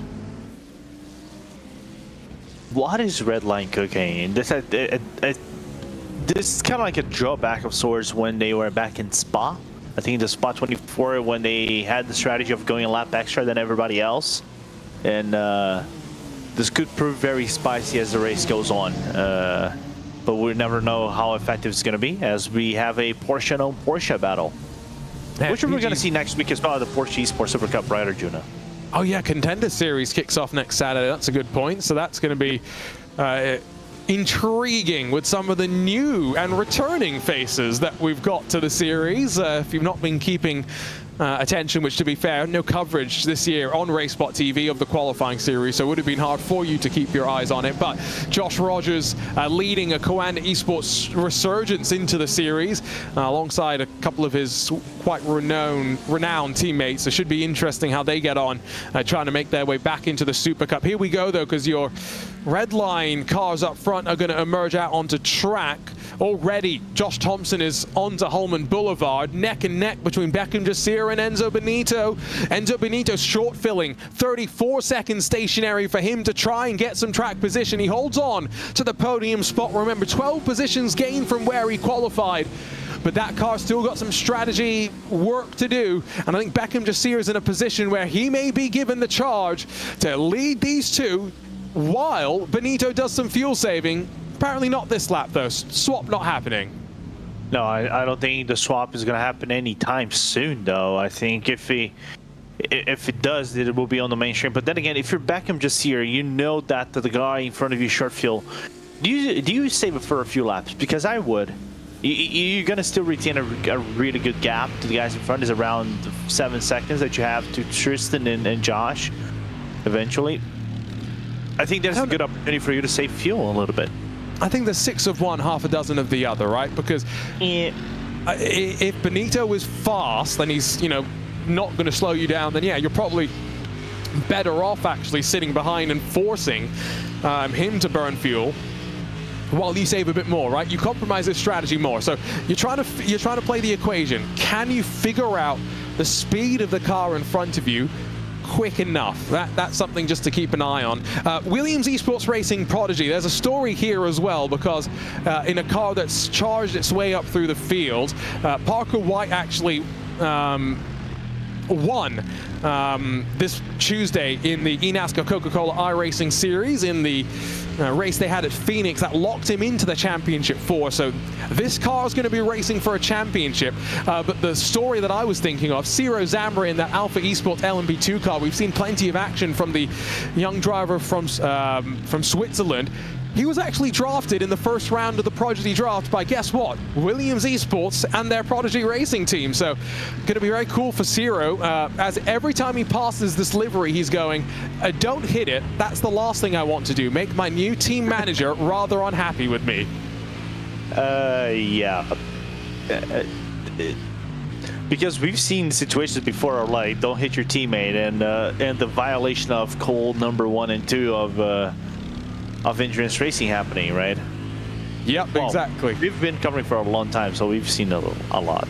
That was a big send from Team Redline, by the way, through the penultimate corner. Beckham just here lost some ground to Enzo Benito as a result. That's just the to and fro of traffic, how it comes and goes. Lead in GTD through the undercut strategy, and maybe with Tristan Iglesias suffering a little bit from the aforementioned damage to the left front that has now been fully repaired from all visual indications. Josh Thompson, who put it on pole for the iRacing 24 Hours of Spa in a Mercedes as well, is leading by 5.4 seconds. Great job so far from the very long neck driver. I had to say it, sorry. Had to. Yeah, no, but it's fine. I was going to ask, is this the resurgence of Bosch? Is this the resurgence of the long neck? Yes. I'm sorry, Josh. If he's going to listen to this afterwards and message me going, I hate you, iTuner. I hope so. I certainly hope so, because Josh has not enjoyed the best of times in many ways in the Porsche Super Cup, in his attempts to try and qualify for the IndyCar Pro Series as well. It was a struggle there. So, yeah, I think he will be looking at some of these performances as that reassurance mentally. That's a little bit close for comfort with the VRS Kawanda. The second place GTD car as Drago Racing, their Porsche 963, chops the nose off the Porsche 911. Yeah, I think made Tristan lose a little bit of time in the process as well. I think he lost about 2-3 tenths of a second because of all this. It's unfortunate. And I think what's unfortunately happened further down through the field, by the way, is a spin for Joseph Burton Harris in the Nexus Esport GTP car. And I wonder if then he has subsequently had contact made by the Nexus Esport LMP2. That's what happened as he was trying to pass some traffic, and that's how Luis Nunez came in and rammed into the left rear. I think Nunez might not have taken too much damage. I think Joseph Burton Harris not going anywhere after that one, though. Yeah. I wonder how much he's going to have damage for Nunez, because if he was back in the old days of the P20 217, it was widely known across the community that the P217 was a tank on the front and basically brittle on the back. Now, because the new damage model, everything can be brittle of sorts. It just depends how hard you hit it. So that's the curiosity aspect for me, how Nunez is going to get by. Last lap, he was a couple of seconds slower than the rest of the LMP2 field, but maybe hard to judge from that. Battle between McLaren and the Porsche. It's the Switch It Obsidian team in 14th. We ride with Lasse Uren in the Coffin Dancers entry, dancing a little bit further down through the field than I'm sure they would have liked, but late addition to the build was the McLaren. Didn't make it in time for the initial season build. It did drop relatively soon after that, though. I've got to say, Lorenzo, I love the look of this new McLaren. It just looks so cool. No livery on this one, of course, for a team that might not have expected to make it into top split, but we had the old McLaren for a long time, the fire-breathing McLaren MP4-12C. It's nice to finally put that aside, to retire it, and to welcome the new McLaren, not just to the special event. We part later this year of the 2024 IMSA Esports Global Championship. Yeah, I love, of course, fire breathing aside, we still have the fire breaths. Not as extravagant as the MP4-12C had, but still there's some fire breath on the back of that McLaren, but it's beautiful. I love this car. I think it is one of my favorite GT3 cars I ever driven across all sims. It just drives nice, in my opinion. I think I agree with you on that. I jumped in last night for the first laps out ever in the car at this track. Didn't even load any setup. It was just the baseline, and very quickly found myself feeling the balance and whatnot. Now, I'd done plenty of other laps at this track.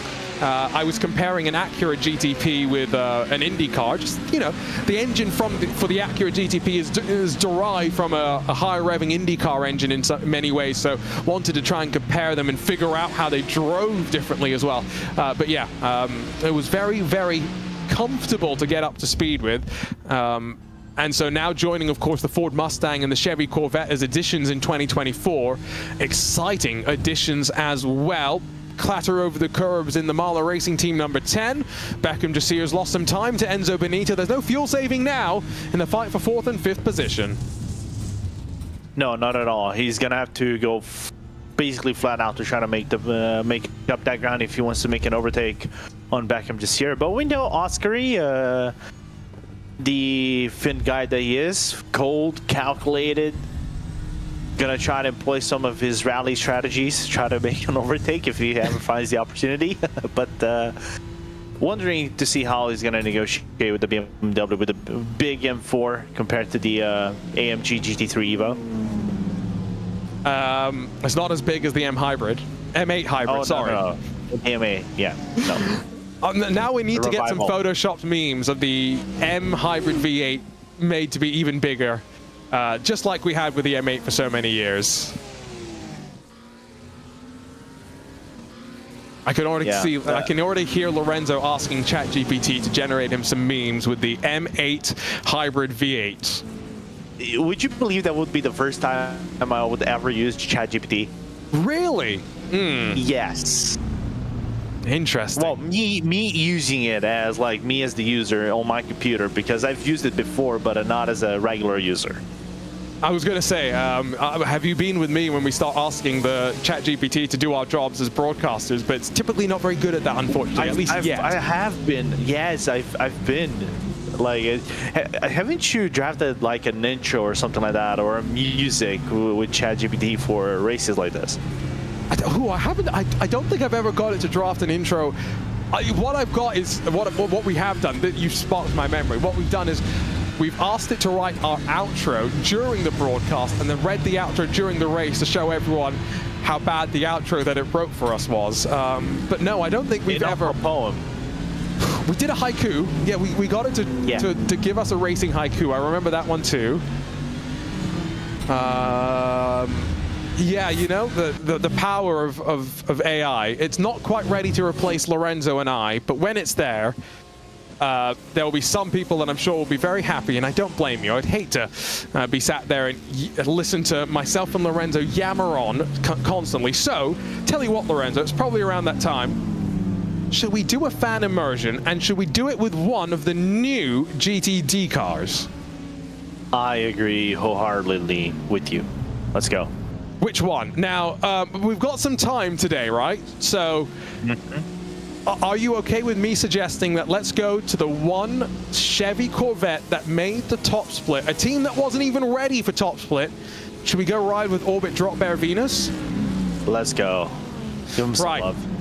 Race Spot fan immersion. Let's step aside in the broadcast booth. Let's let you drink in the sights and sounds of a Chevy Corvette here at the Indianapolis Motor Speedway. 4 hours and 45 minutes left to go in the Indy 6 hours.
not a bad sound, is it, coming out of the 5.5-liter V8 naturally aspirated engine, putting out anywhere between 500 and 600 horsepower, depending on BOP. Great to ride on board with the Orbit Drop Bear machine.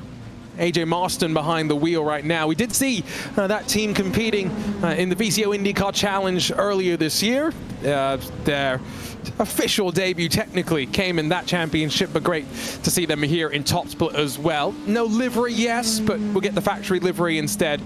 Not a bad replacement at the very least. Better than my iRacing default paint scheme. Arjuna Kankipati alongside of Lorenzo Bonder, and Lorenzo, an hour and 20 minutes done and dusted. LMP2 cars due onto pit lane relatively soon. How do you think the race has gone so far?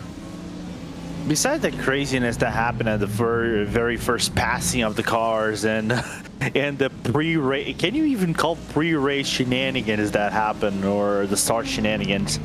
This has calmed down quite considerably, doesn't it? I think everybody just kind of like found their strides. It sort of became a gap racing of sorts, or a high, or like we always say, a high-speed chess game of fuel, gap, and placement of the car. So it's been a very interesting race so far, and I can't wait for what 4 hours 39 minutes reserves for us. 4 hours and 39 minutes, which will only have Lorenzo around for the next 40-odd minutes of. Then Cam Roger, the Gluten Dodger, is going to step into the commentary booth. Should be an interesting time with him running our way, hopefully, towards the sunset. But as we mentioned in the first hour of the race, no rain expected today on the forecasts. The special events so far this year, since Daytona, both Sebring and Watkins Glen that have involved these three classes of cars have been impacted by the heavens opening up. Not going to be the case here today, as that's a look to the inside by the MSS Movano Zero crew. Passing LMP2 traffic, long way around for Marcus Hamilton, who's sat down in 9th position. Does not want to try and impact your race leader. That's the BS Plus Nexus car. Francis McGinn doing a very, very impressive job right now, and I was just having a chat with Hamilton Akabuizi, who was meant to be in the number 32 Nexus Esports car alongside Joseph Burton Harris. Of course, they got involved in some contact just a couple of minutes ago. Lorenzo, they're saying that they've got a really firm and strong grasp and understanding of the setup for today's P2. They were really good in qualifying, 1 and 2, of course, with Luis Nunez in the second Nexus Esports car. So we were saying this earlier, but a team traditionally known a bit more for, the oval side of competition. It's great to see them spreading their wings a little bit more and really performing in road course racing. Absolutely, it's good to watch, and especially with a guy that I've seen, Francis, being very fast in LMP2s. He races kind of like he used to race regularly, I think, these cars back in when I was more active in iRacing as a racer. Then having also Hamilton, which has that IndyCar, pedigree, and a car that drives kind of like similarly of sorts to the IndyCar, to the IR18 of sorts, in terms of braking, car handling of sorts. It's good to have that pedigree background, working on setups in tandem, and having them and if they know they have the proper understanding of the car, is just a plus for them. Really good to see they're now out in front, 2 seconds in front of everybody else. See a certain question being thrown into iRacing Esports Network chat. Is Max in the split? Unfortunately, Max is not in the split today. He might be cheering on from afar, but they just finished qualifying for the Grand Prix. I think this is a relatively short race as well. It's not like a 24-hour race where Max can jump in during some of the later hours, either during the night or morning, that he would potentially be able to jump in for. But yeah, definitely something that we would have loved to see, that's for sure. Yeah, absolutely. I don't know if he's still, I think he's still forbidden by Red Bull, though, after the Hungaroring incident, though. Technicalities. Yeah, I think if Max, as much as there was a certain side of the media trying to drive a narrative as Altitude Esports returned to track and unfortunately immediately gets spun around. Dennis Grabowski, let's not forget that car was involved in contact very early on in the race before the green had even flown, and then into the wall. That's Thibaut Prevost, I'm pretty sure, in the second of the Drago Racing cars, the one that's already had technical issues and being dropped off the leading lap. More troubles now for them, just continuing on with everything else. And Altitude Esports not all right in their McLaren. Around the rear end goes. Altitude's just not having the best day overall, haven't they? And that's an understatement. I think that's the understatement of this race. Issues at the start, issues now. Maybe the McLaren is not fully fixed. I know in new iRacing mechanical upgrades of repairing the cars usually put them up to 100% functionality, but not all parts can be fixed depending on circumstances. I think it might have been the case over here, fortunately for Altitude. Absolutely. Going back, by the way, to your point on Max, as we see LMP2s into pit lane, that's going to be probably a driver change, I'd assume, for Kamil Grabowski, off and away from the box for him. But going back to Max, as much as people tried to drive a narrative about how him staying up late to drive in the 24-hour of Spa on iRacing was a contributor to how the weekend went, I think people sometimes forget that Max has always liked a little bit of a late-night gaming session, whether it's FIFA or iRacing. I don't think it necessarily matters which one it is. He won the virtual race, let's not forget, so it's not like things went badly, and he did a great job. And even, let's not forget, didn't he extend his stint because one of the other drivers, I think, had some technical issues, so he made a 2-hour stint, a 3-hour stint, or something like that? Anyway. Yeah. But then again, is that Alpha that I had a little bit of a moment going to the S's? I think Nexus. that it is Nexus. Their livery is quite similar, so I get confused from time to time. They're two black liveries, so don't blame me. You just have to try and spot the number, and you've only got a couple of seconds to try. 50% chance. So Luis Nunes had just left pit lane as well, so the rest of his class thinking about rolling in. It's Jesse Tekela first in the 003, so he's come in from a second position, although up front, Francis McGinn's going to probably go long. Aaron Vasquez is only 2.7 seconds off the lead. He started down in 9th position. What a drive so far. And in that 199, he's sharing driving responsibilities in a 3-driver lineup. So not sure we're going to see too much more of Aaron Vasquez outside of a triple stint, 2 hours for him. Marcus Solholm, Danny Shivy-Shabo, the other 2 drivers, he's got some pretty good teammates to try and push this car forward as well.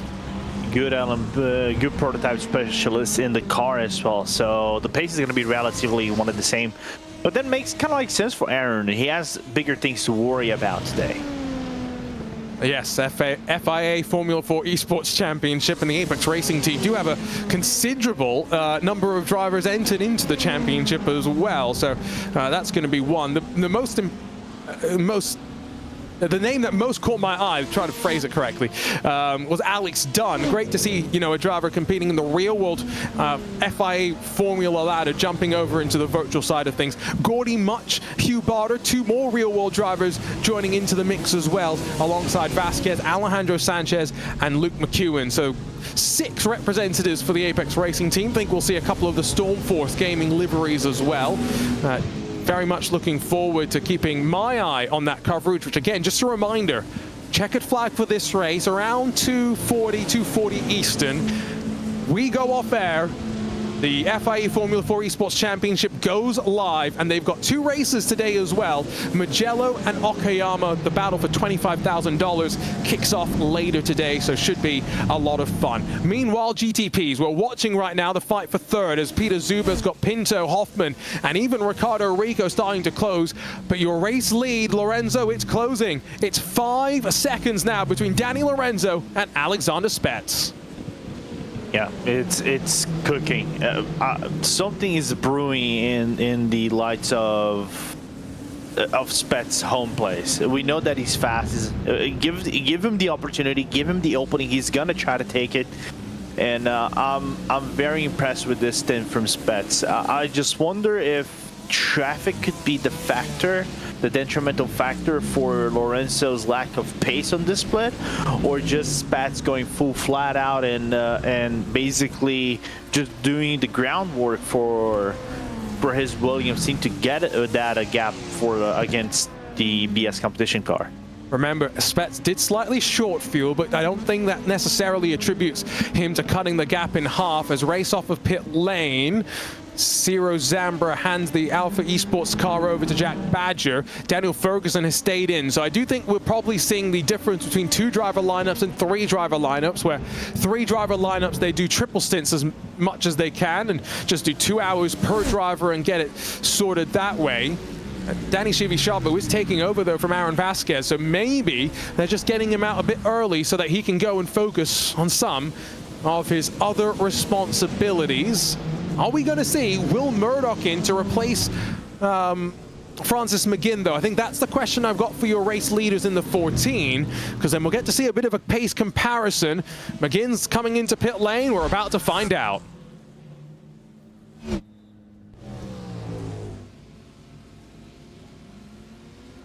So enters the box, slides his way in at pit lane speed, and it's a rather slow trundle down.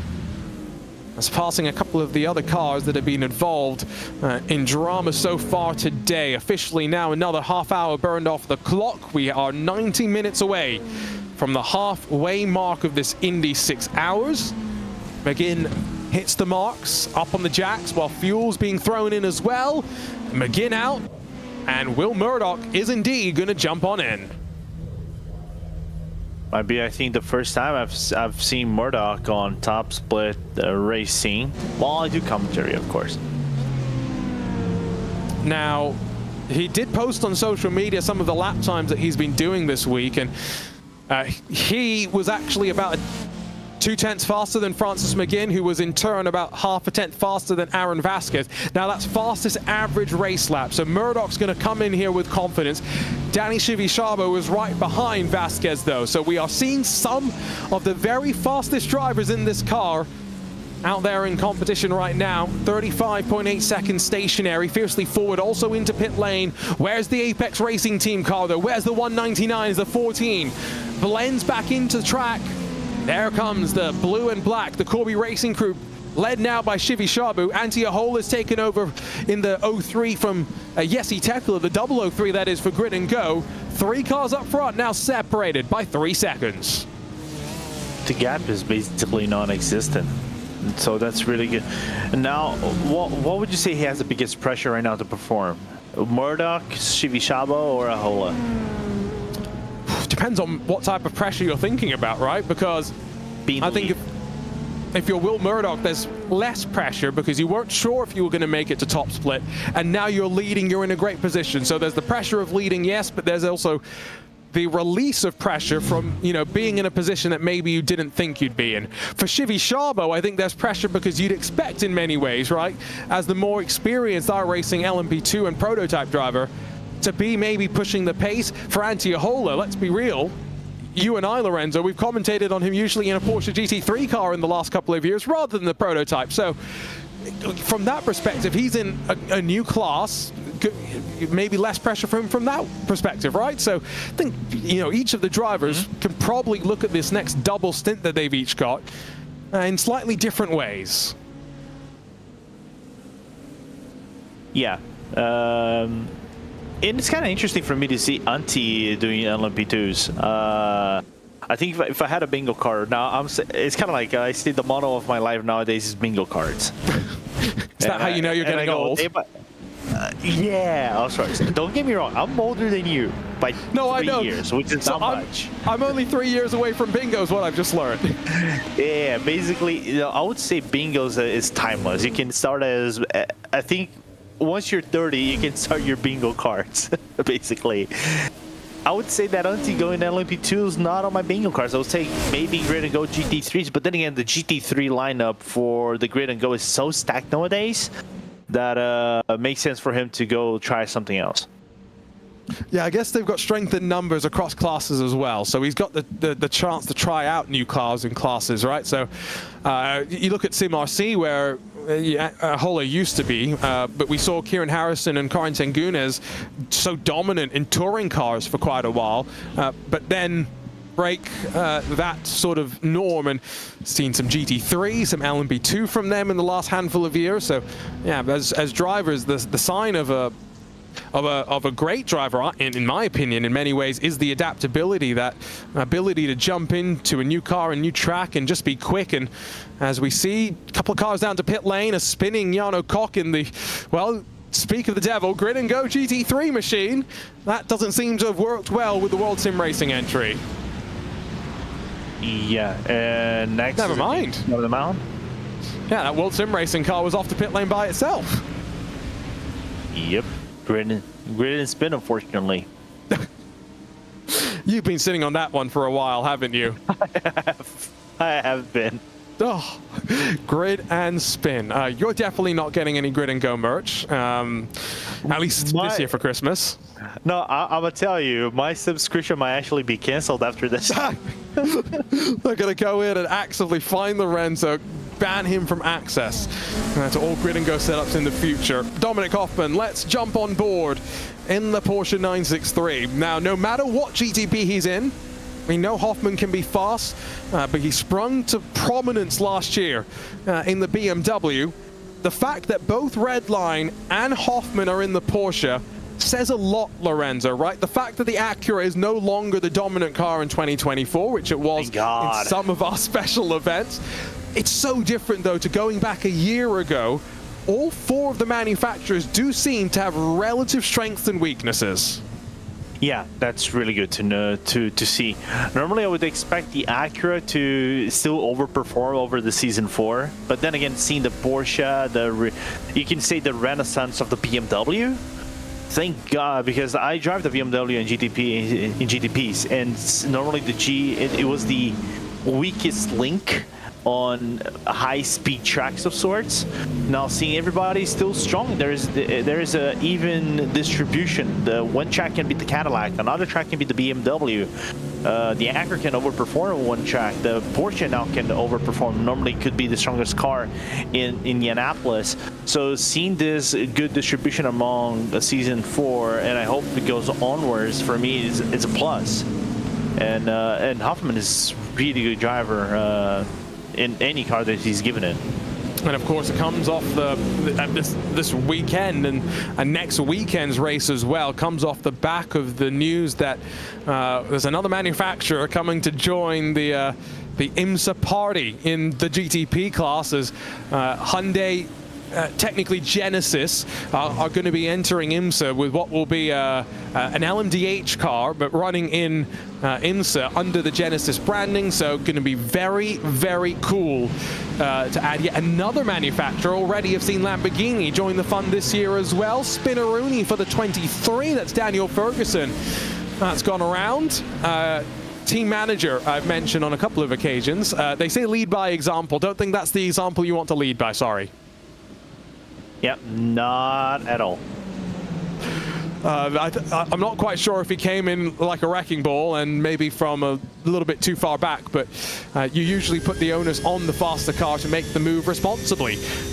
Speaking of, can Sam Ward make the move on Drago Racing and Manuel Troncoso in front? The sole surviving Drago Racing BMW M4 GT3 car as well in this GTD class. Have lost some time in really a GT class that is very much now trending the way of Redline and their Mercedes, because Enzo Benito's 1.2 seconds off the back of second place Tristan Iglesias. It might be a Redline 1 and 2 by the next time we make our way into pit lane. Yeah, which is insane how the power has shifted towards a red line. Normally, but then again, it's good to see this old school battle of sorts, Coenda versus Redline once again, doesn't it? It sounds good for the viewers of sorts. But yeah, what the stint that Josh is doing though, it's, I would say, one of the best stints, if not, I would say the best stint alongside Spets in this race so far. Yeah, the problem is Enzo Benito's stints has maybe been the most spectacular of all the stints. So I agree with you. 4.8 seconds is the gap for the lead. So, you know, Alexander Spets is starting to close up front as well. I mean, this is definitely a race that's brewing. It's not stagnating by any means. It's only in LMP2 where really we've got a dearth of action right now in what has been a bit of the action class to open up this race. Hoffman to the inside. Can he make the move on Pinto? No, backs out of that one. Very, very telling. Yeah, I think he's just waiting for the right opportunity, and we know Hoffman. I know him, Hoffman personally. He's a fast driver, but he's also very patient. He's going to try to find that opening. He's going to probably work the field a little bit. We know we've talked before about the clutch and coast. This is still a thing that goes around the GTP cars, so it could work for his benefit in comparison to the red line GTP. So it's in their pace is still really good in comparison to Peter Zuba, so they're catching him bit by bit. So they're probably going to have a three-way fight in about, I would say, 2 to 3 laps, and they still have fuel, while Peter is right on the verge of going to the pit stop. By the way, Grid and Go did respond in our RaceBot TV YouTube chat. Lorenzo, you're in trouble. Uh-oh. Your account's getting cancelled. Nah, okay. I'm sorry. I'll bump it up to premium. Wait, I'm already premium. Just to be clear, it's not actually being cancelled. Don't worry too much. Parnell Racing, big send up the inside. They do get it wound down in time. Team Shazmat lose the 9th spot in this class, but they aren't that far off the lead still, all things considered, are they? They are, again, right on the edge of the top 10 and only 30 seconds off the leader, which I know we've had an hour and 20 minutes complete, but knowing that anything can still happen up front, that could be very, very intriguing how the remainder of this race plays out with, again, a smaller prototype field, larger GT field, a bit more reminiscent of real-world racing. Pit lane, by the way, abound with activity for the GTPs. Alexander Spets, Williams Esports Chill Blast, trundling down towards their box. 39 laps for Spets. I'm gonna mark this number down. Yeah, short fill. That's why I'm marking. That's why I'm marking with an asterisk, because I think he's the one that probably went the least amount of laps. I see Zuba, Ricardo, Rico coming in, but then Zuba did 41 laps, Ricardo did 38. Then again, it's that commitment of, you know, trying to be as competitive towards the other guys. I don't know if they should go for another short stint field, short field stint going on. Let's see. So again, a 50-second pit stop would be a regular full service.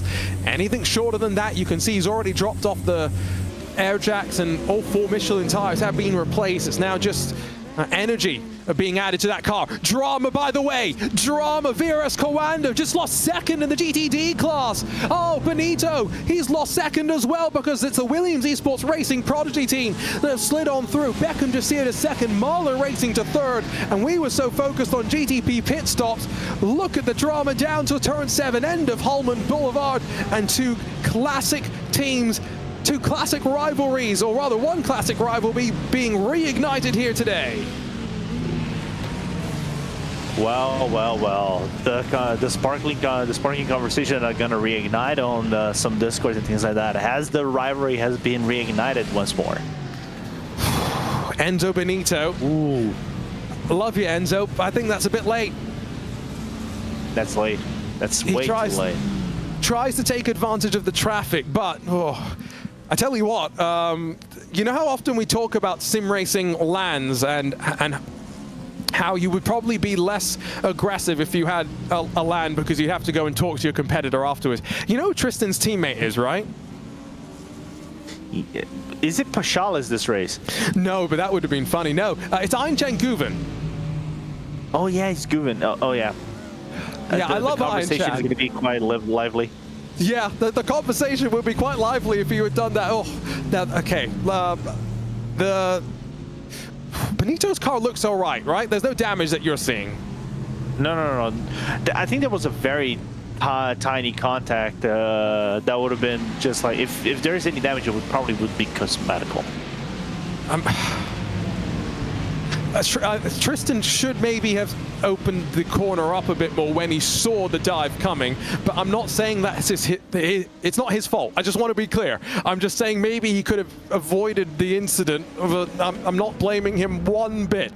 Tristan, when he watched this back, you could really not do much more. I'm just trying to come up with a counterpoint.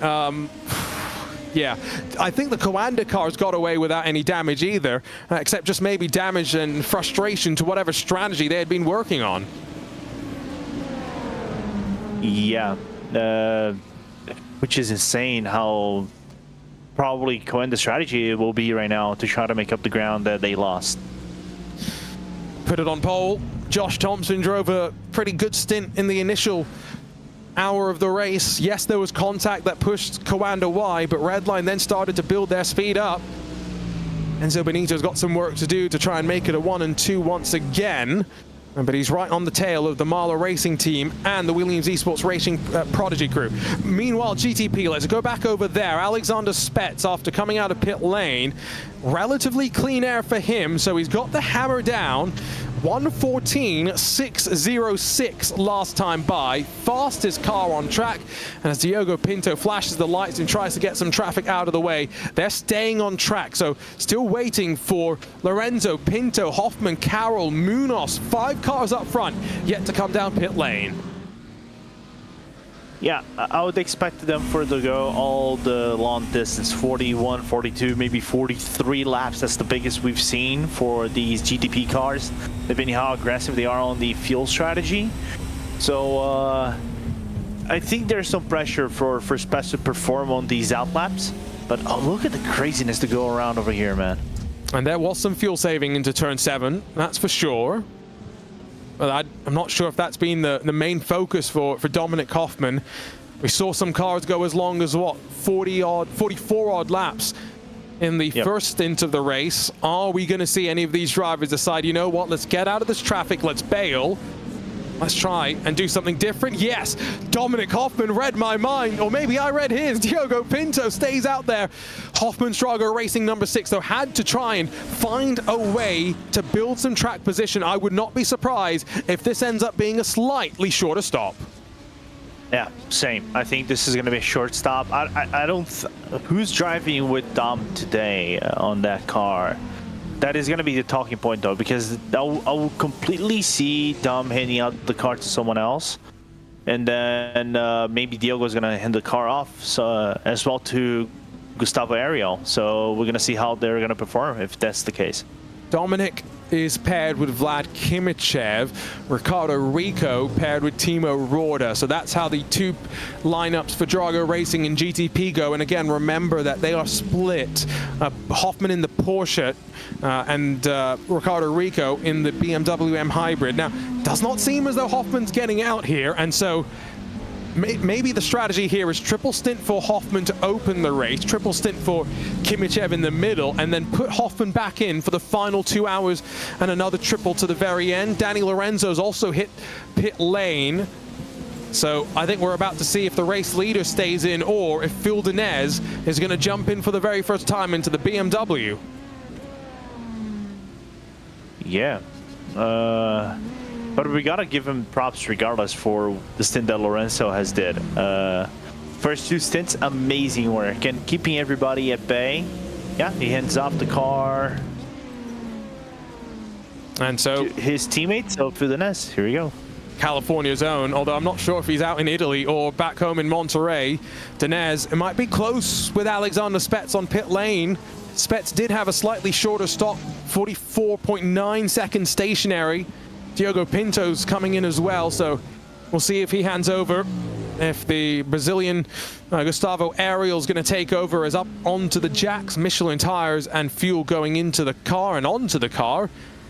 No new driver though, Pinto stays in, and so a triple stint it would seem incoming in that number 20. So Dinez already stationary for longer than 45, so Alexander Spets surely is going to take over what will be the net race lead. There you can see in front of shot, we also see Benito make the move on Oskari Rene and slide, or try to slide his way forward. Does not work though. Confirmation, Alexander Spets 2.5 seconds clear of Phil Dinez. So a swap around for the race lead, and Dinez almost loses it. Cold tires and a wiggle at the back end, and now some more time being lost in the BMW number 89. Drama, that's how we like it. By the way, there was discussions between already Redline and Coenda to give the position back, but it's not between that 71 car. They want Josh Thompson to slow down. I'm on board with that one as well.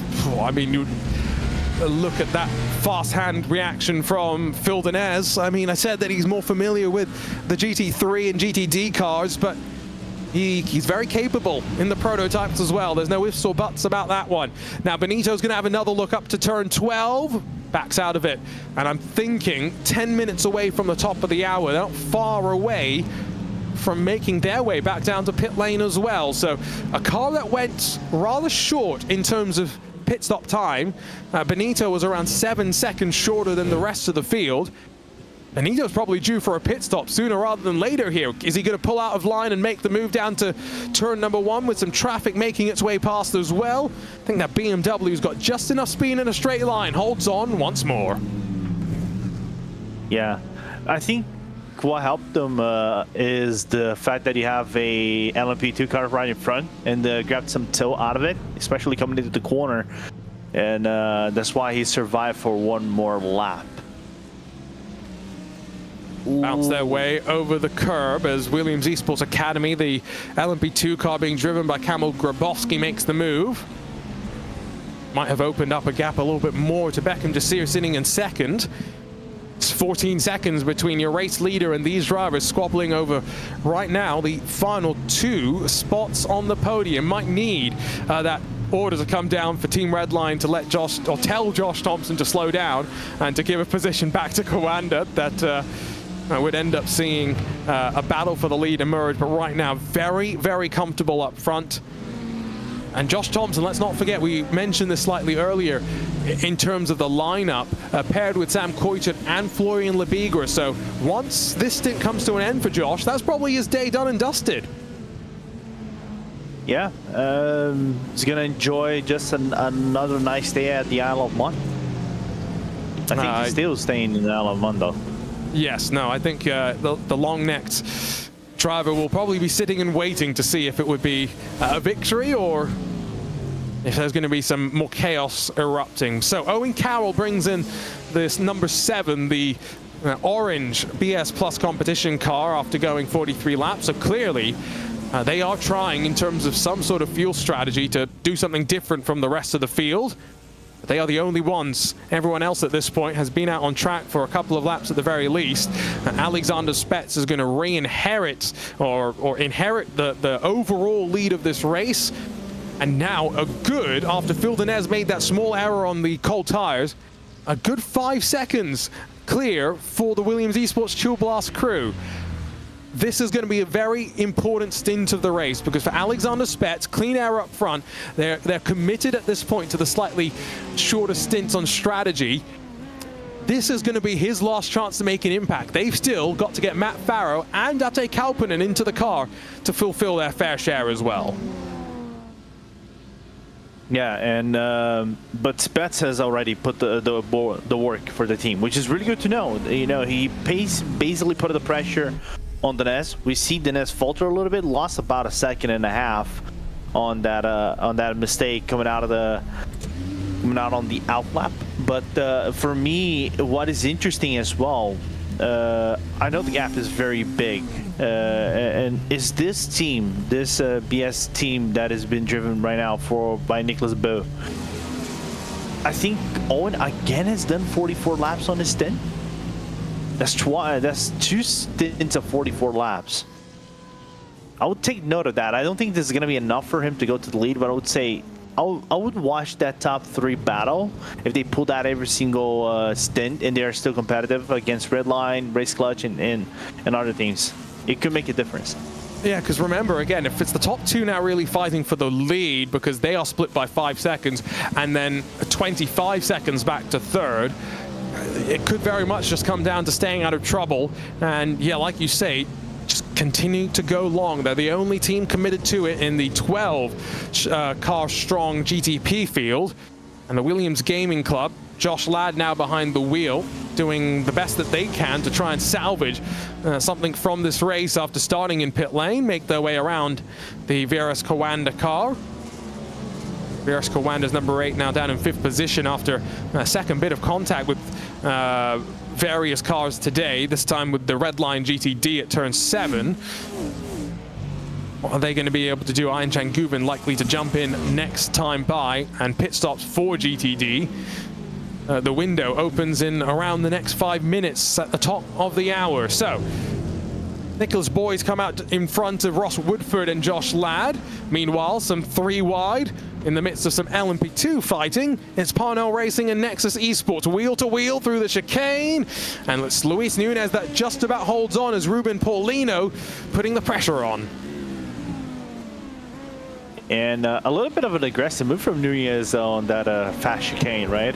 So to seal the position, but that's how you got to do it sometimes. You just cannot give any room for the opposition to try to get that position back. And these drivers, they've been having a fun fight, trying to just figure out, are they still only around 30, 40 seconds off the lead? Yeah, seems to be. So yeah, that's not too bad. Orbit Drop Bear have been dropped into the grass. Oh, Race Clutch take the avoiding action. Now, what's their contact? Look on board tells us more. I mean, there looks like a couple of bits of contact. Williams Esports Racing Prodigy there in the mix as well. Traffic's trying to work its way through. And just an unfortunate situation there for AJ Marston. Yeah, poor AJ getting bullied on his first top split action. I know Jack Styles is going to be happy with the fact that their car is right in it. Can you say they might not be the winners of this race, but they're going to be the winners in everybody's hearts? Definitely in Peter Mackay's heart, because you know how much he loves a Chevy Corvette. Is Enzo Benito into pit lane. Ole Steinbraten going to take responsibility for the car. So we knew they were going to be in a bit early after a slightly short stop for them last time by to gain a bunch of track position. Are they going to have to pay the price of a bit more fuel saving, given that they have come in before the top of the hour? 4 hours still left to go, though. No one else in this GTD class coming in on this lap. It's just Redline that have committed to this much of an aggressive undercut on the rest of the field. That is still, by the way, Enzo Benito, not Ole Steinbraten in the picture. Don't worry. 42 seconds, though, the stop. It's full service, so packing in as much fuel as they can this time. Makes sense. You really don't want to commit for short fueling multiple times, especially given the fact that you are pitting before the hour goes. I would say that would be a risk. You can go once, but I would say doing that twice would be a big risk for your whole sequence of the race. Oh. 003, grid and goes Ferrari. Not the first time that Jan Cox's gone around. And is that the race leader? Yeah, that's the LMP2 race leader. Yeah. Oh, okay. So Will Murdoch in the BS Plus Nexus car coming to blows with some traffic. The gap is still around 4.8 seconds, though, so still looking relatively comfortable right now in that number 14. Check back in with him as he flies out through turn number 1. Now, Lorenzo, we're about 2 minutes and 30 seconds away from you leaving us, but these opening 2 hours of the race, they've flown on past, haven't they? They have, and I love covering this race. It's providing us everything: strategies, drama, some good laughs, good emotions. Really looking forward to see what the next 4 hours remain. But now I have to focus because I have to drive soon. Oh, you're driving? Yeah, I am driving LMP2 really soon. Okay, how's your team doing? Are you aware? Right now we are 6th in LMP2 in my split. I don't know which split it is. Might be mid-split because we're 3K, 3.9K, but I'll take it. We're having fun. Okay. So, how confident are you feeling right now? What's your level of confidence in traffic? -0. There you go. Anyway, Beckham Jasir into pit lane, followed in by Manuel Troncoso. So going to see Alessandro Bico jump into that Williams Esports Racing Prodigy machine. How many stints are you doing, Lorenzo? How long is the stint that you're in for? 40-minute stints for the LMP2, roughly. So I'm probably going to be doing a stint now, maybe a stint towards the end of the race. So you're not double stinting? I don't think I am. I might actually cancel an appointment that I have. It's optional that I have to go to the appointment, so I might pull the double stint now. This is the flexibility that sim racing is all about, isn't it? And trying to make sure that you are able to get everyone's schedule accommodated to. Move being made. Antiohola, interesting. Danny Chivisciabo has lost some time. He's now 6 seconds off the back of your race leader. And so as Ahola grabs second, Danny Chivisciabo drops to third. And we're about to complete 2 hours in this race. One last word from Lorenzo before we let him go. Prediction. Who wins this race? GTP, I predict Redline. No, not Redline. I predict Williams winning. P217, I'd say Apex will pull something out of the bag. GTD, I would say this is between BS Competition and Redline number 70. That's not an answer. Okay, then I would say Team Redline number 70. There you go. He's given his predictions. We'll find out in 4 hours' time if they're correct. Thanks to Lorenzo Bonda for joining us here to open up the Indy 6 hours, the first time it's been part of the iRacing special events. And now we bring in Cam Roger, the Gluten Dodger. Cam, how are you doing? 4 hours left to go. It's still poised on a relatively interesting playing field, this race, isn't it? Oh, absolutely. There's still plenty to play for, which is what we love.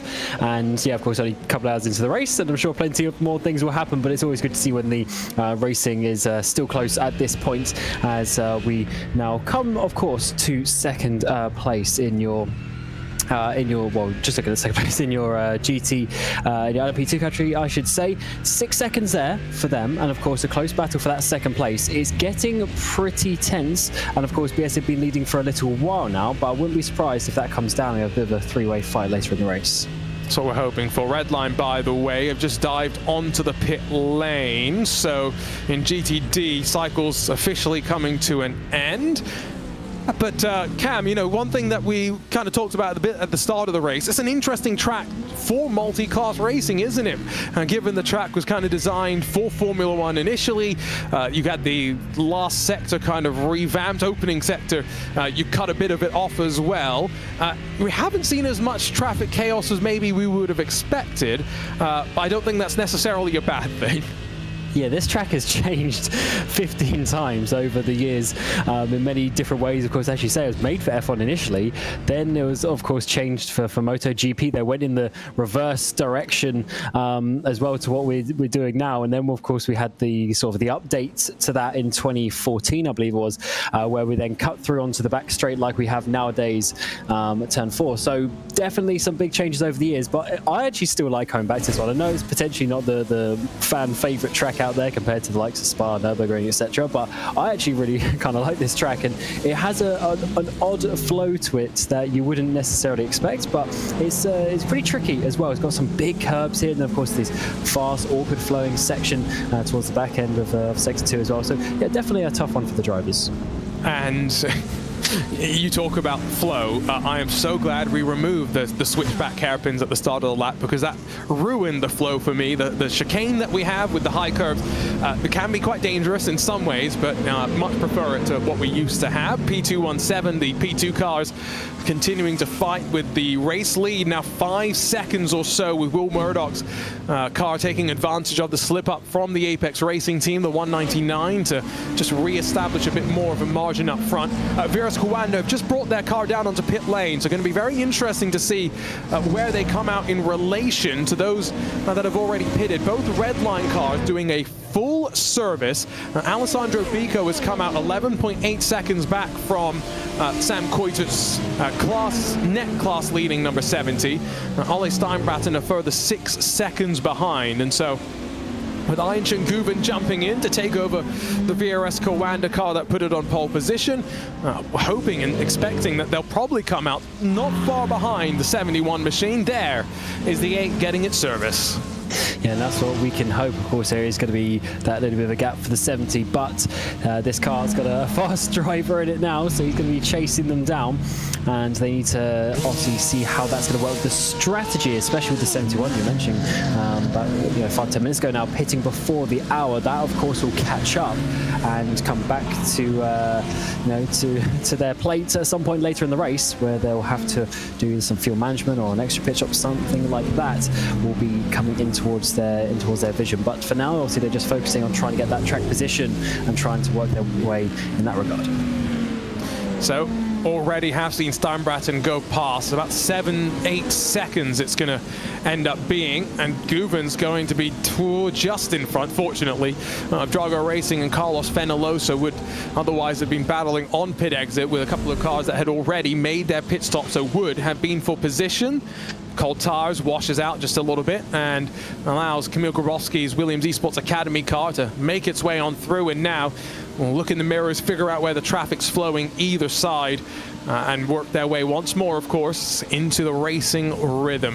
5.5 seconds right now, the gap up the front of the field, though. So remember, Alexander Spetz came in slightly early relative to Phil Dinez in the BMW M Team BS Plus competition car.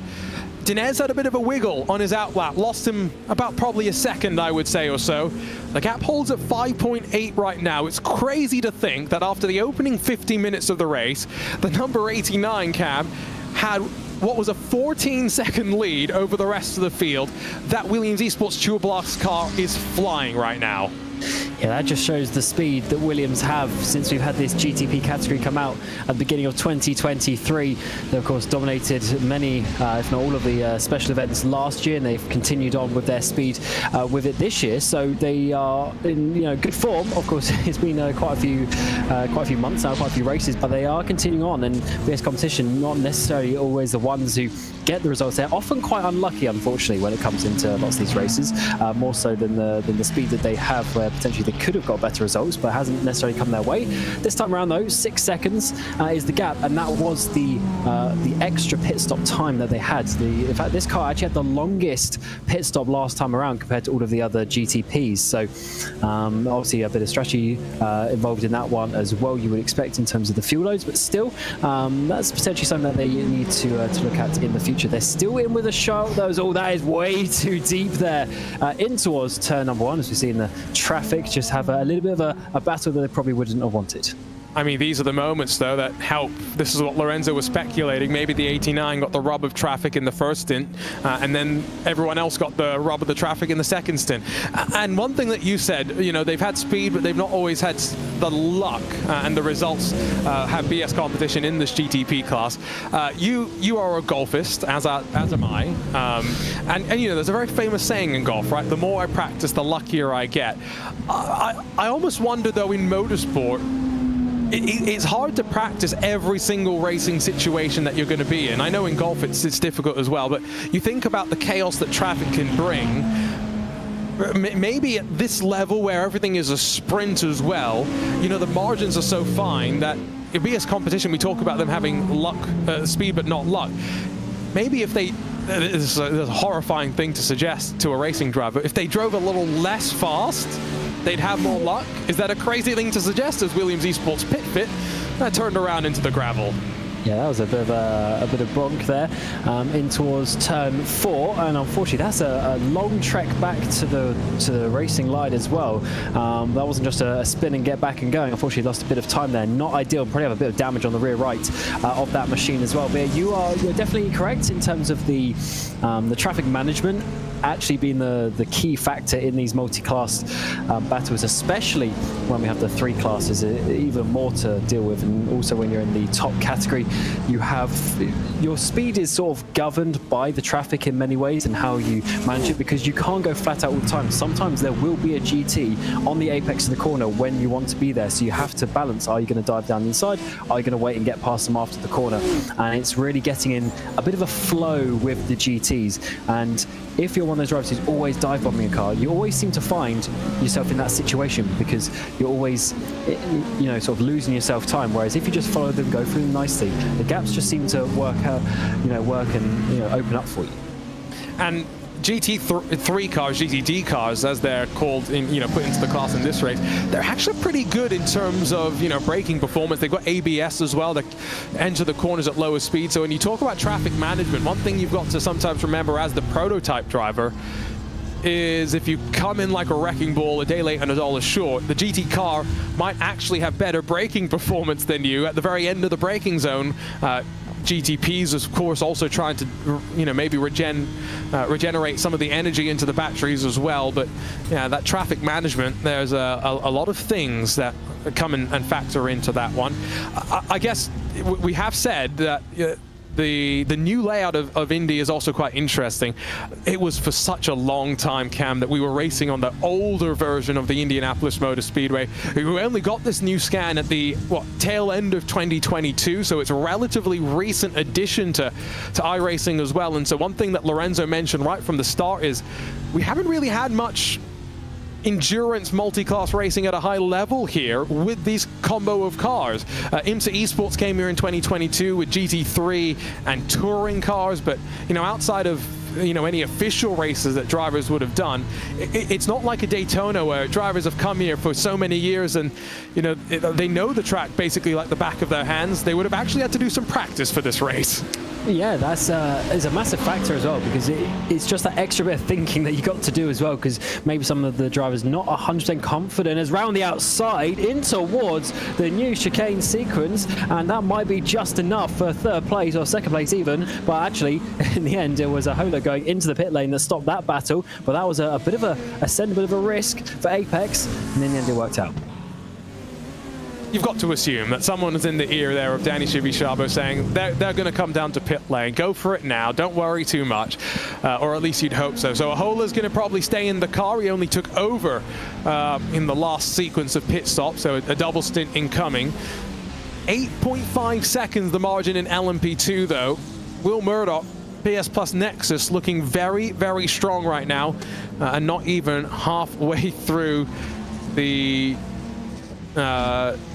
track of the race itself. I was just reading a comment in chat from the Grid and Go team manager who was saying when you know the track, there really isn't much practice to do, which I'm assuming means that his drivers have had to actually do some practice for this race.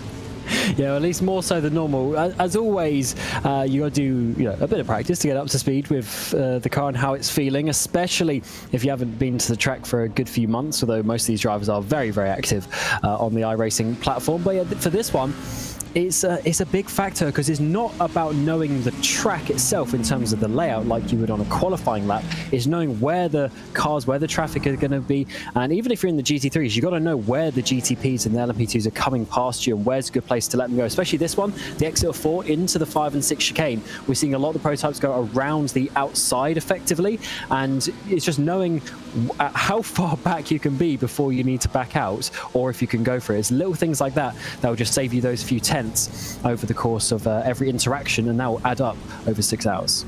Good and Ghost says apparently they need to write sarcasm down on their chat comments, but I think what we're saying is just that the practice is different, and you're learning less of the nuances than you would have already known. I'll take, for example, if iRacing updates Watkins Glen, have you seen the new curbs at Watkins Glen?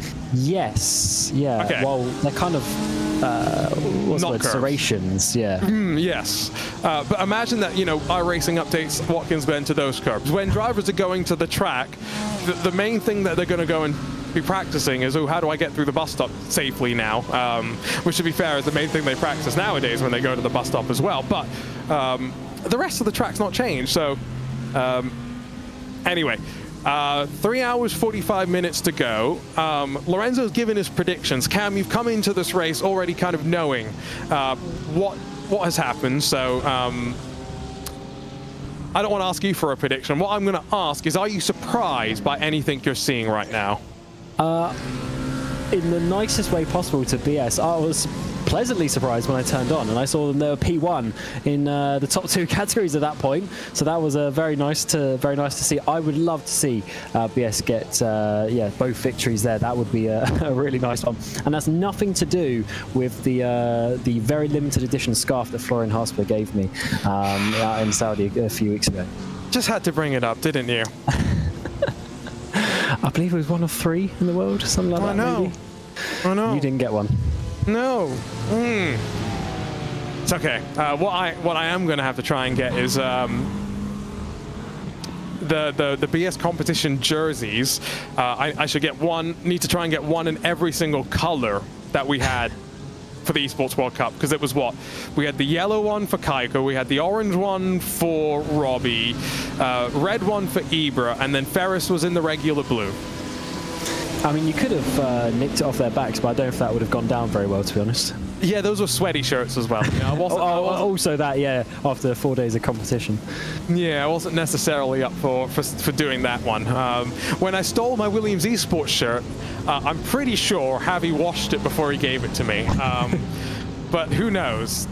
Who knows indeed. LMP2 pit stops, by the way, continuing. Alessandro Romanelli brings the World Sim Racing 223 in. It means we are just waiting for a handful who have, of course, gone long. The Apex Racing team and BS Plus Nexus up front, going to be the two holdouts, effectively, still waiting to come down to the pit lane in the cars. Yes, definitely. So that's a little bit too deep there. Was that the Drago car as they work their way through this battle in the GTDs that we've been focusing on. The number 8 still holding on. This is what's currently 5th place. I should say the strategy's a little bit all over the place so far, so I'm sure they'll be a little bit higher up once things all work itself out. But there hasn't been much of a run just yet for the Drago GT3, and they seem to be just that car length back for now. So Guven is putting the car in all of the right places at this moment. Fenelosa in the 269 did take over in the most recent cycle of pit stops alongside Guven, so some driver changes, of course, in the GTD class with the double stint now officially complete. Pops out of line for a second before not actually committing to the move, but one of those mental mind games just being played between the pair of drivers. LMP2, Danny Shivishabo, next in towards the pit lane in the Apex Racing 199. And so now it is just our leader, Will Murdoch, left on track, which means, look at the left side of the screen, technically, rest of the class is 1 lap down. Yeah, it's funny how you kind of see that. I guess it is a bit of a short track, actually, really, compared to some of the other ones. So we do have the lappings and such with the pit stops. You sort of get used to not always seeing that on some of these longer road courses that we do, because of course some of the longer races that we do are some of the longer tracks on the in the world, such as Nürburgring, Spa, Sebring, Daytona, etc. They're all of the longer road courses, whereas this one, a bit over 4 kilometers, is definitely one of the shorter tracks that there are in the world, let alone on the calendar this season. And I don't think that really comes too much into play, as it does look like the final pit stops are coming in. I don't think really there's too much into play though with what the teams would be thinking to do with their strategies. Yeah, I think if there were safety cars, the length of the track probably makes a bit more of a difference and an impact, right? But when you're just thinking fuel mileage, size of track does influence things, but to a lesser degree, you'd assume. Will Murdoch is down to pit lane, though. Should stay in the car, only jumps into the number 14 in the previous stint, and so hits his marks, going to get fresh tires. Michelin's put on tank of fuel being loaded in as well. And the Olympics Esports Vice Champion going to roll back out onto track in the lead of this race. And this is a thing that, if you're fast in one platform, the reality is you're probably going to be fast on many others. And so Will Murdoch bringing his Gran Turismo ability over to iRacing. He's now at 8,252 iRatings and proving why he's earned every single one of them so far. Yeah, the ability of driving a car you'd hope doesn't really change, but of course there's always nuances in every single simulation, so you have to get used to that. But at the end of the day, if you're fast, it's generally because you're braking a bit later and you're taking a bit more speed through the corners. So if you're able to do that, you're able to have that mindset. And also in endurance racing, the consistency as well is quite a big thing. Not being able to give up after just 2 laps and actually continuing that on for a couple of hours. That's always a good trait to have as well. But yeah, generally if you're fast, you're fast, and it's good to see. Obviously, there's quite a few drivers actually now that work their way over the course of sim racing and esports, and they keep themselves up towards the front. Now as he re-emerges onto the track, he's got 8 and a bit seconds now to the 199. So that's a fairly comfortable lead. Of course, he'll still be wanting to get down and get in a bit of a rhythm, but that is a nice margin that he doesn't have to keep on looking in his mirrors at all. And of course, the Olympics esports, it was recently put into the news that potentially iRacing could be a platform of choice moving forward. So might see Will Murdoch making a play to be crowned Olympics esports champion in the future potentially. Here on iRacing could be a very interesting possibility about formats and everything that could come together there. And as has been mentioned already a couple of times today, when the checkered flag drops at the end of this 2024 Indy 6 hours, latest of our iRacing special events, coverage will end on Twitch basically instantly.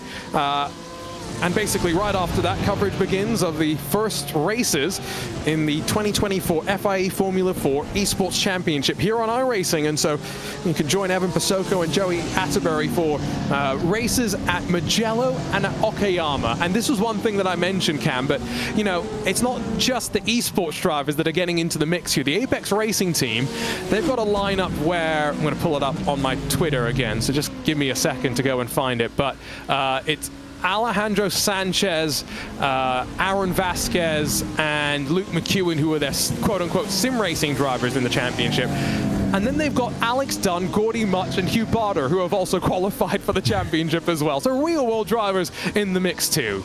Yeah, that's I do love it, the crossover that we have, and it's not just I mean, for years, like maybe 5 years ago, it was sort of just Redline maybe that you'd think of that had a couple of the pros come in, but now there's so many teams that have got those real life drivers involved, and from what we gather as well, the real life drivers actually like coming to do it as well. If they do have some time off during the week, if they do have a weekend off for racing as well, they love coming in and getting involved, and especially in these special events when they can get in that team atmosphere.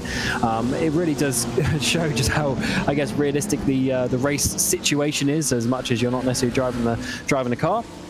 As such, the general idea is the same, and that adrenaline rush of being in the car as well. So it's good that they come up to that, and that should be great fun this evening as well, those couple of races, because that is still, in my opinion, one of the best cars on the platform. Guess what happens? You mentioned Gordy Much's name and he pops into chat apparently. Hi Gordy, hope you're doing well. Kamil Grabowski in a bit of a battle with Alessandro Romanelli in the World Sim Racing with butt kicker entry. Here comes the move, or just a look. Oh, Ole Steinbraten thought better of it. For a moment I thought he was going to try and make the move on Ryan Barneveld. Yeah, yeah, definitely. As always, this is finally a move down the inside in towards turn number one. It looks like it might just be Drago getting past, potentially a little bit of contact, sliding past each other. But unfortunately, Guven is going to have to hold on to second place for now. He is going to try and fight it back a little bit offline. I thought he was going to dive down the inside into turn four, but not enough this time. Nice little sequence there between the two, costing them a bit of time maybe to those in front, but get the sense that the BMW, a bit of a quick car in a straight line, and at a track like this, that even though you are running a relatively high downforce setup, you still need to be good down Holman Boulevard and running down the pit straight as well. That was one thing that I will say, the old track and the layout at the final sector that we had, the one thing that it did promote was, especially in IndyCar when we raced it here on iRacing, it promoted different setups, right? It wasn't just high downforce, because you used to blast your way basically all the way back without the chicane to the start-finish line and into turn one, so a bit more high speed, right? And so you'd have some people that took downforce off the car, some people kept the downforce on. Now, I think for the most part, everyone piles it on as much as you can get away with and run with that as you can. Grabowski, good run though out of the chicane. Don't think he'll have a look to the inside of turn 7. Yeah, it might just do late braking down the inside. He's actually a bit too far behind to make the move, but forcing the defensive line there. But yeah, definitely not enough. Needs to be probably half a car length or so further up, but it's difficult to do so. Yeah, you're mentioning we do have a flash of the lights as well, just to let him know that he's there. We do have a decent amount. It's sort of really 3 straights if you count this one around the banking there as well. It's really 3 straights with the chicane in between each of them at this track, but you actually do need quite a bit of downforce. There's some quite longer corners here, some pretty tricky ones where you need the car balanced. So it's definitely not a low downforce track anymore. You are correct. But this straight should just be long enough if you can get the run out of that final corner. Yes, and with the slipstream as well, even though it's been turned down for many of these cars in the last 12 to 18 months on iRacing, much to the chagrin of some people, it's one of those things where, you know, the lack of slipstream now does make it that you need that exit to try and take advantage into the opening corner. We've seen some moves attempted and some moves made as well. Up the inside of the Coffin Dancers, number 15 Porsche slides this little battle. They're about 2.7 seconds clear of Alpha Esports. You can see the 207 just at the back of shot.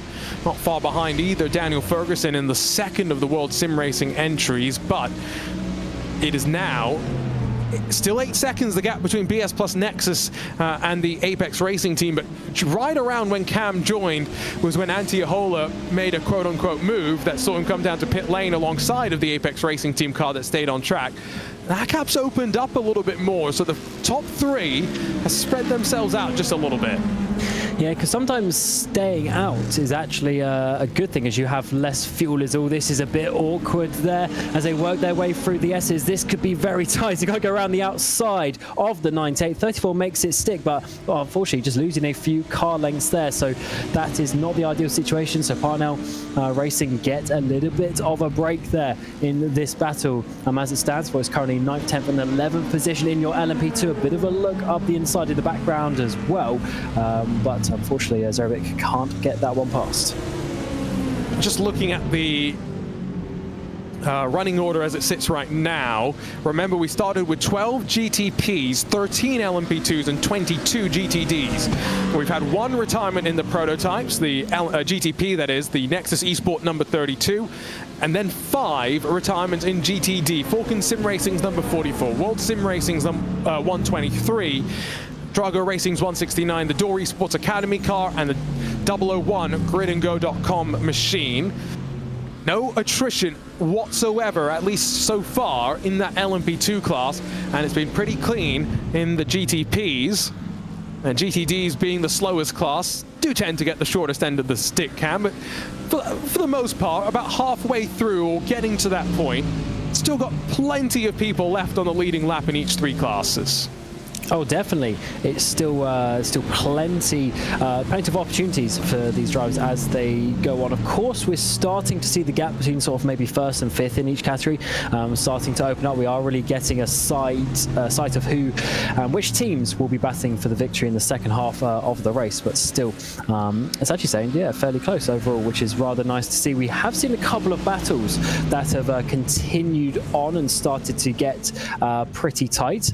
No one making some crazy moves just yet, as they know the situation, but this is obviously one of the ones that we've been focusing on, although that is just going to be unfortunately hindered a little bit. Whereas Drago Racing, that was a Dominic Hoffman, I believe, just sliding up in between and losing a couple of car lengths for Stein Bratton, so he's going to have to try and work his way back down, use that slipstream and try and get closer once again. The give and the take of traffic. It's frustrating in many ways, but it's why so many of us love multi-class and endurance racing as well. Only a couple more endurance special events this year. The Bathurst 1000, the first week of October. That should be quite exciting. A bit of a send-off as well for the current generation of V8 supercars that are on the platform, with iRacing announcing alongside the Supercars Championship that new generation cars are coming in the next build.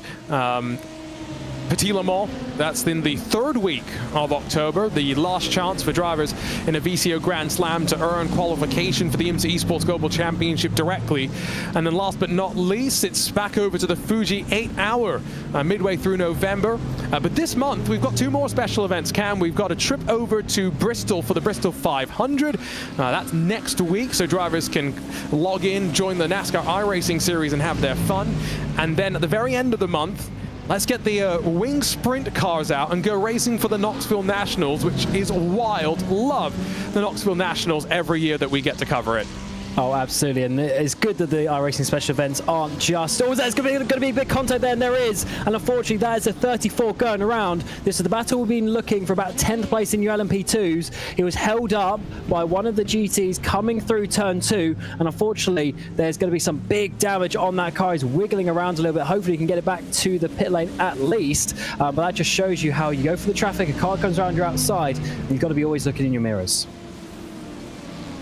Well, that ends poorly, unfortunately, but it was 2 drivers that were fighting down the running order anyway, and maybe fighting a bit too aggressively.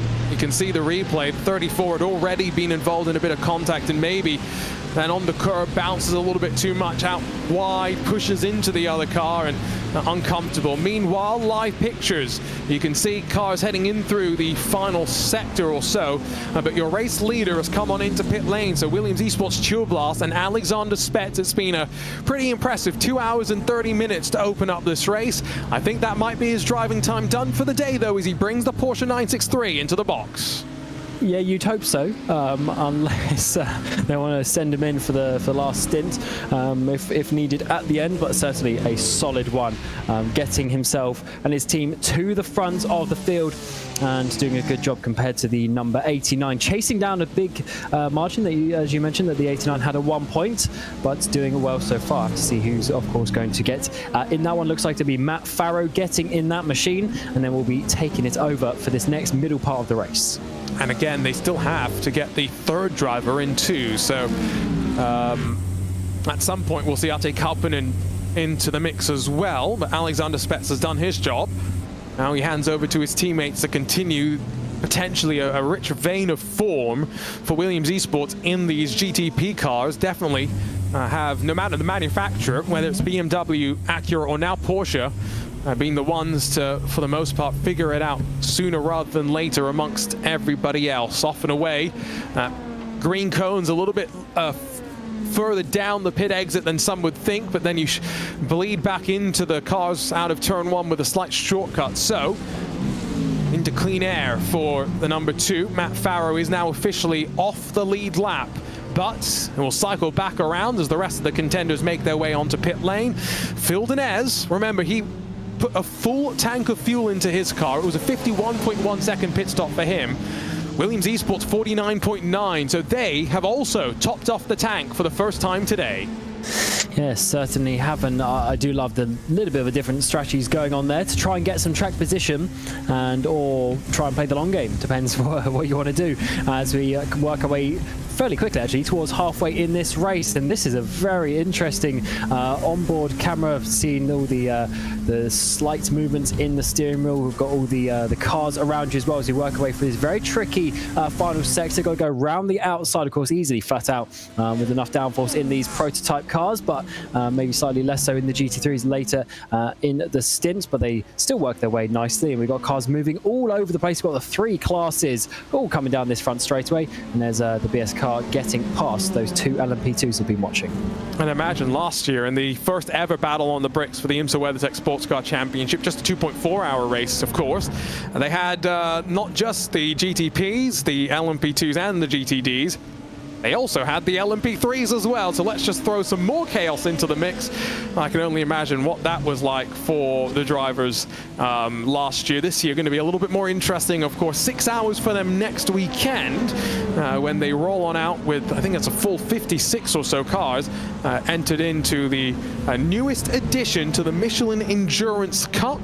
Going to see a couple of the 3 driver lineups as well, making a return, of course, in the fight for some of those Michelin Endurance Cup points next weekend.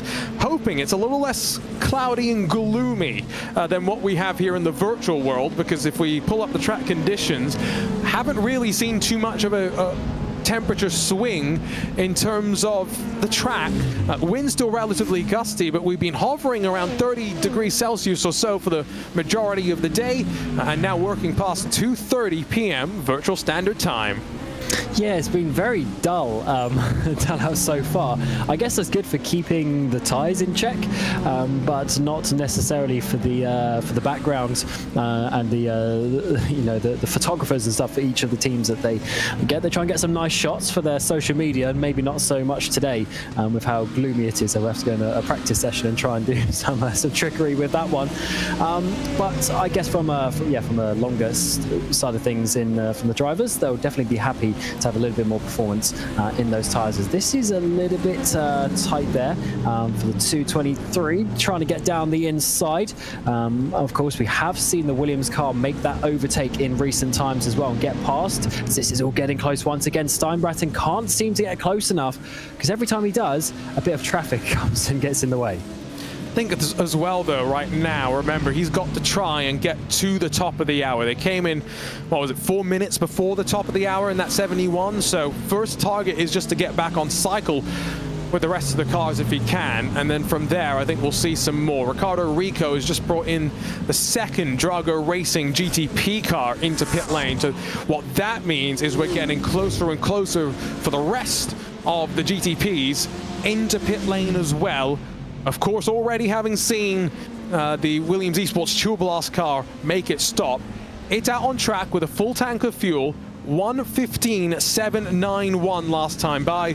The race leader did a 1:15.689, so there's not much difference between Phil Denez and Matt Farrow as it sits right now. Yeah, definitely not. There's some faster guys in behind as well. We've even got the likes of the Race Clutch White car, Marcus Deck doing a 15.0. We've got Hoffman doing a 14.6. So definitely some fast times out there. So we'll have to see if there's any sort of overcuts going on from those drivers who are out at the moment. But there is Roda, of course, in the Drago car and their BMW version of the Drago car. Of course, they got a Porsche as well out there, but he is coming out of the pit lane in that number 9 machine. So driver swap, right? Yes, that would have been. Double stints for them then, interestingly, as compared to maybe some of the other teams that have, for example, Alexander Spetz has just got out of the car for the very first time. Timo Roda started. His teammate's done some driving and he's back on in. So I always like seeing Camo teams break up what is, let's be honest, a short 6-hour race. This is a sprint rather than an endurance race for many of these teams. Oh yeah, this is easy. This is light work, and I mean, people even do 24 hours with 2 drivers sometimes, but then you get teams coming to 6 hour with 3. So it's quite interesting how that one works. For a lot of these categories, though, you do roughly 3 stints every 2 hours. So it's going to be 9 stints approximately over the race for the prototypes. So yeah, it's pretty easy. You have 3 drivers do 3, 3, and 3, or you sort of mix it up a little bit and a driver does 2 stints in the car. So definitely a few different options that you can go with. Yeah, I always have wondered how the big teams decide who does how much driving in a race, right? Because at the end of the day, at this level, both teammates may be very quick in a car, but one might have the slight edge. Do you put them in the car for a bit more? You know, the wise heads would argue yes if you're trying to win the race, but you know, if these are just races to build experience for the more important races maybe in the future, then maybe you just want to divvy it up as equally as you can. Pinto into pit lane though, and so he, after 2 hours and 35 minutes, hands over to Gustavo Ariel for the very first time. So we welcome the Brazilian into the cockpit. Ross Woodford's also trundling down pit lane behind in the Race Clutch entry. MSS Movano are doing the same too. It's a busy time for these GTP cars.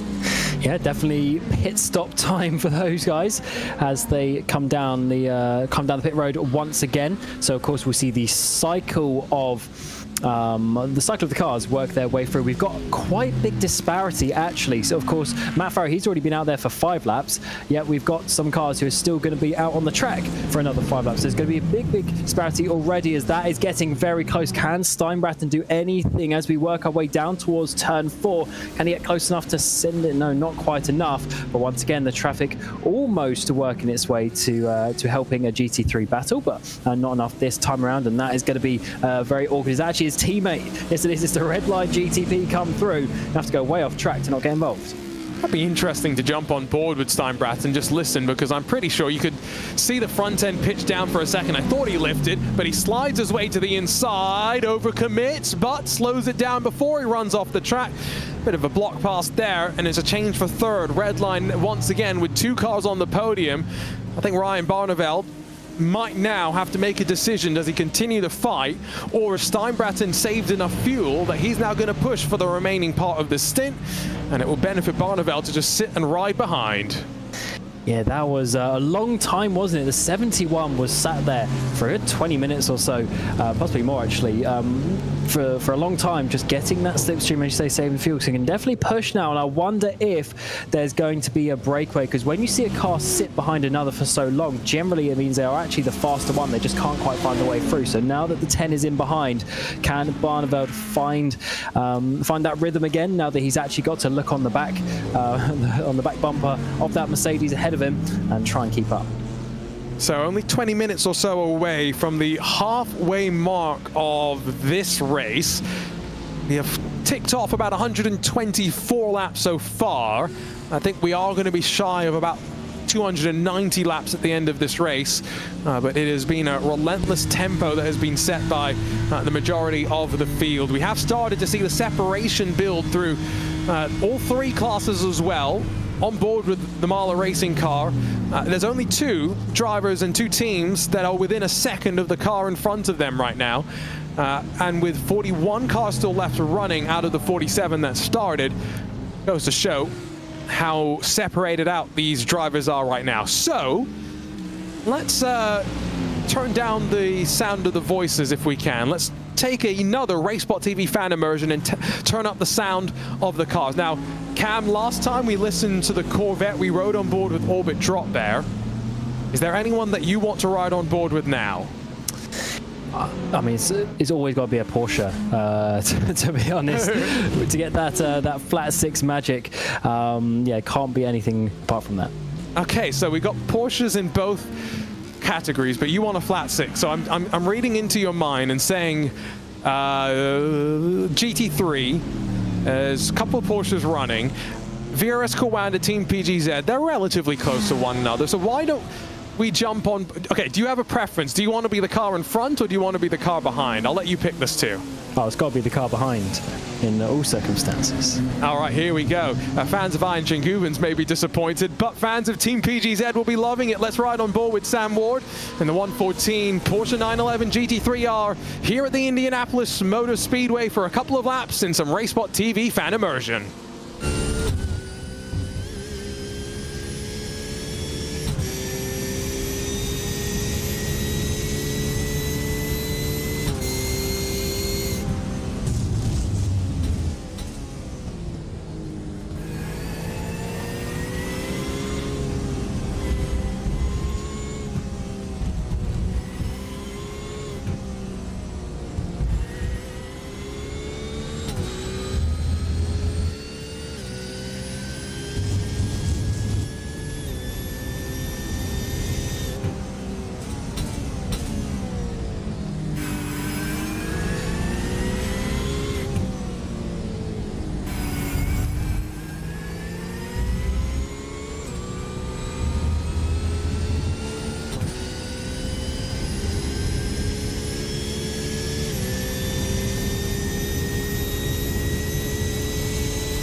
Couple of laps on board with Sam Ward in the Team PGZ 114.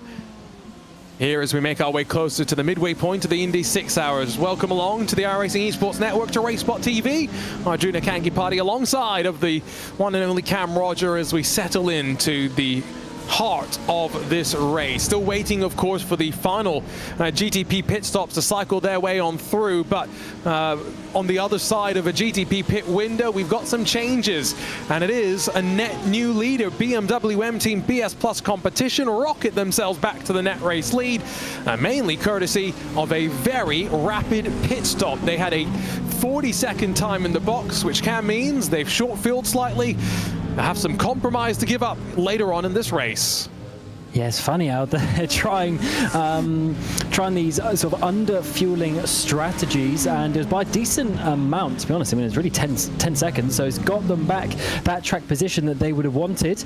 And of course, their sister car up ahead is going to pit very soon in the number 7 machine. Then they'll have the track position with that one as well. But yeah, this is quite stunning. All there was contact. The 233 got tagged around there in their battle that we were following for many laps there at the end of the back straight. Unfortunately, they've gone around. And, well, unfortunately there as well, they're really, at this point, kind of locked in a fight, I would say, just on the edge of the top 5 now. So Sam Ward's going to try and make his move, just as Gustavo Ariel also works his way through into turn 1. And so Ayan Guven holds on just momentarily. But this is the give and take of traffic. When we were riding on board with Sam Ward, it was a second and a bit the advantage up the road to Guven. Now suddenly blink and it's compressed itself back on in. And so, especially in these GTD cars where you're kind of at the whims of the faster class, you've got to be very much looking in your mirrors. And the benefit that we have in the world of sim racing, Cam, for those that are maybe new, is the relative box. Something that will tell you exactly how far behind cars are who aren't necessarily directly in your mirrors. Yeah, that's golden, both for the GT3s, looking at the cars coming up behind them, but also for the GTPs, knowing how far ahead the GTDs are. So it's definitely a very important factor. That relative box, as you say, is literally just the relative time gap to any car around you on the track, no matter of lap or position or anything like that. Literally just the cars closest to you on the track, and it's very useful for the drivers to be keeping an eye on that as they work their way around the lap. And this is a lot closer for Sam Ward. As you say, there was a time where he was getting a bit further away, but he's starting to close back in once more. Now Guven, who half is shaping up to try and cover the inside, but in the slingshot, is Sam Ward going to be able to make the switch happen? Yes. Slows it down in time on the brakes. You can go a bit deep out through turn 1 and run out wide through the little bit of access road that is still there.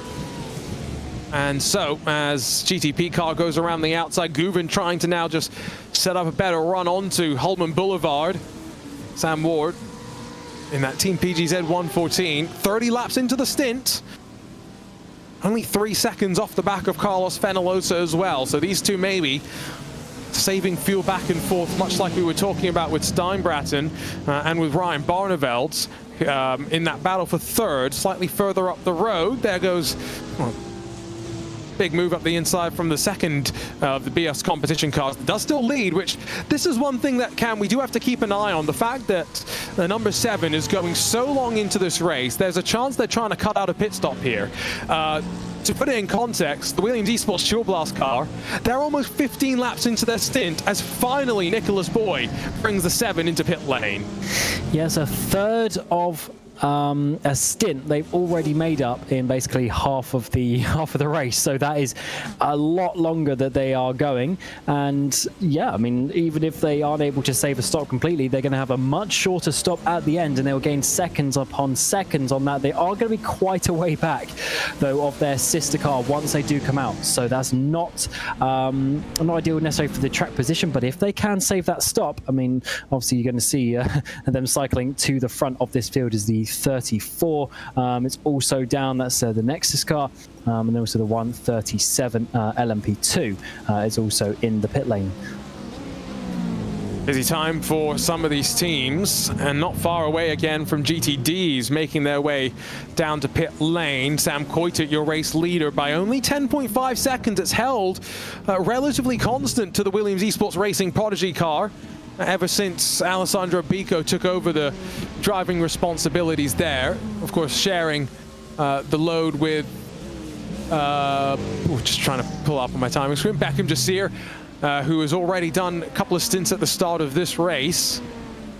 It's a long pit stop, of course, for Nicholas Boy. They have to pack every little bit of fuel that they can into that car, and so expect it to be upwards of 50 seconds, maybe even a bit longer than that. But this is what the strategy does. At some point, like Cam mentions, though, if they don't think they're going to cut an entire pit stop out, maybe they'll start to shave some time off like their teammates have done, back out onto track. We'll see where it blends them. Yeah, it's a funny old game, that, because they can go as long as they can, and then either they can, if they don't make it, either they can just take the whole saving at that final stop and, only do maybe, 5-10 laps, whatever it needs to be at the end, or they can then save those laps and take them off some other stints, maybe to get some further track position. They're currently in the 6th position as it stands, but they do have, of course, some close fights, and this is going to be a very interesting one already, with Race Clutch in the background in that Porsche, with the number 11 machine, which Marcus Deck is in at this moment in time, and that is going to be a tough one to come out into, because if you're saving fuel, you can't go as fast as you can, and battling's even harder. And remember, cold tires as well on this lap, so for Nicholas Boy, still trying to get the Michelin tires into the operating window.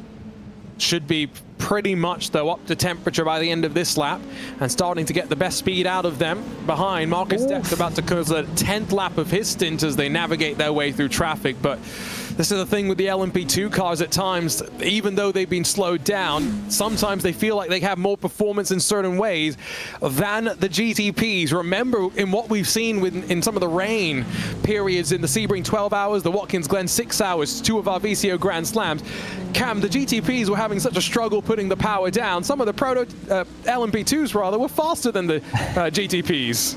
Yeah, I mean, if you look at their best laps of the race, they're only 2 seconds slower, which really is not that much at all. I mean, sometimes you see 10 seconds per lap slower, but here's only 2. It's pretty crazy. Actually, they're only really faster down the straights as well in the corners. It really isn't too bad, as we're going to have to see a potential lunge there from the 7. No, decides to stay in behind, as now the 3 classes are going to be clogged up on each other, working their way through the S's. Bit of contact as well with the 71 machine. That's not the ideal situation.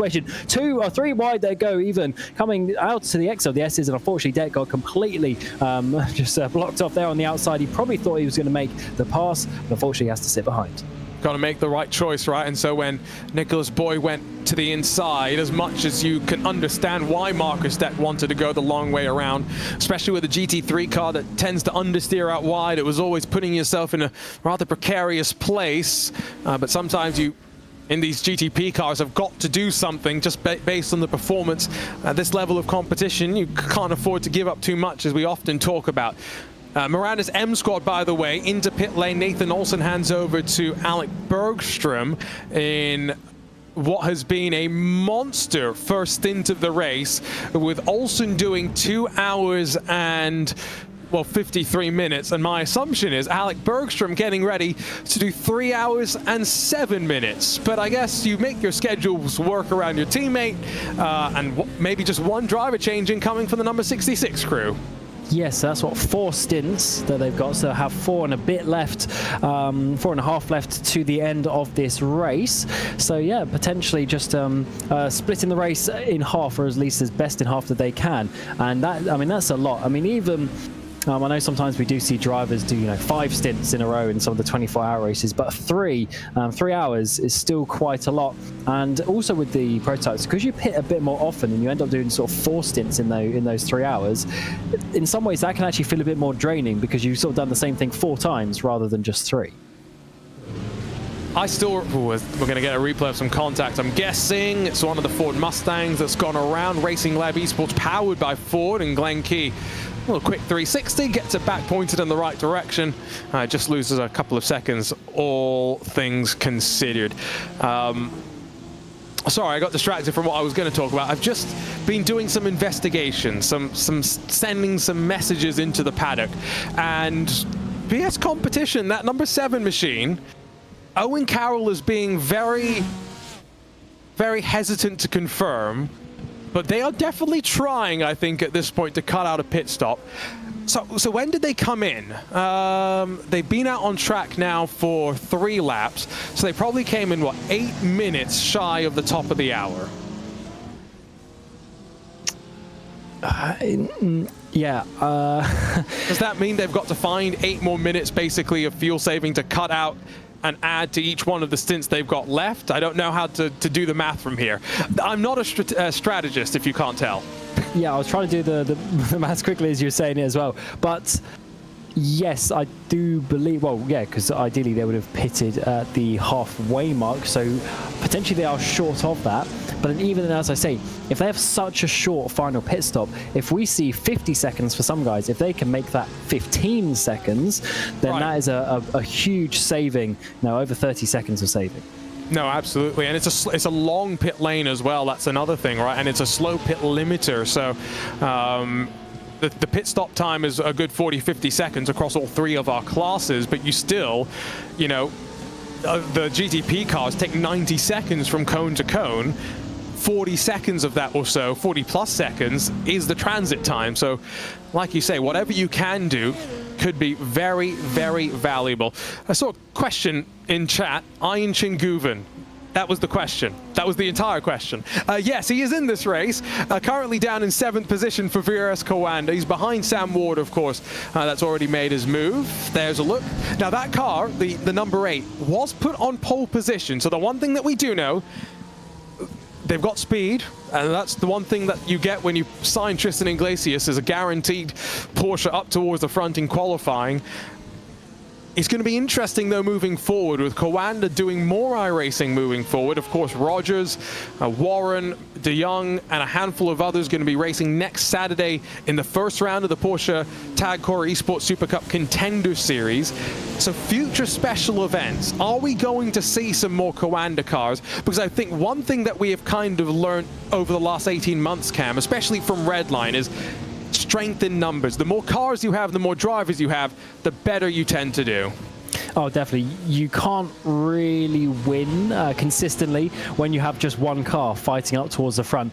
We saw this with Redline in Daytona, especially, of course, the aero games of that track help, but they basically just pushed themselves to a victory on that day, and just in general blocking out the first 1, 2, 3 positions, potentially in qualifying or even in the first few stints of the race. You just get yourself in some good positions, and then the other teams are battling extra cars that aren't even going to win the race. So it's definitely a good thing to have multiple teams, and we see that already with Redline in that GTD category. They got 2 cars up inside the top 3, and they have done for the last couple of hours.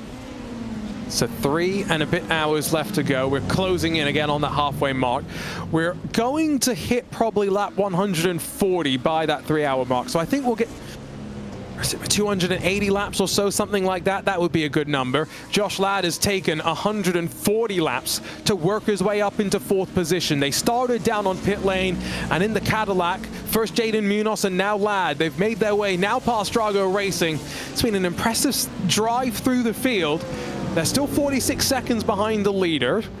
They, in that first stint of the race, were around 40 seconds behind the leader. It just goes to show what could have been.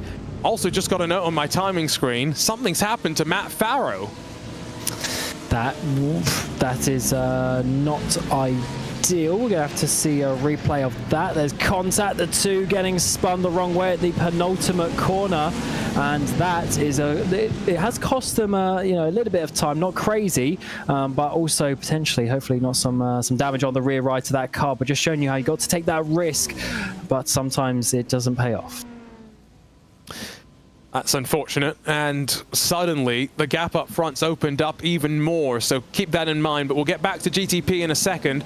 LMP2 pit stops back underway with World Sim Racing and Alpha Esports both in pit lane at the same time, and so I think we are going to see driver changes here. Daniel Ferguson, off the top of my head, has been in since the start of the race, so yoink him out, you get Lucas Prada in to do the next part of the race and maybe to the very end. And Ciro Zambra, who started the car, handed over to Jack Badger an hour or so ago, gets back in. Always interesting to see how these drivers are divvying up this race.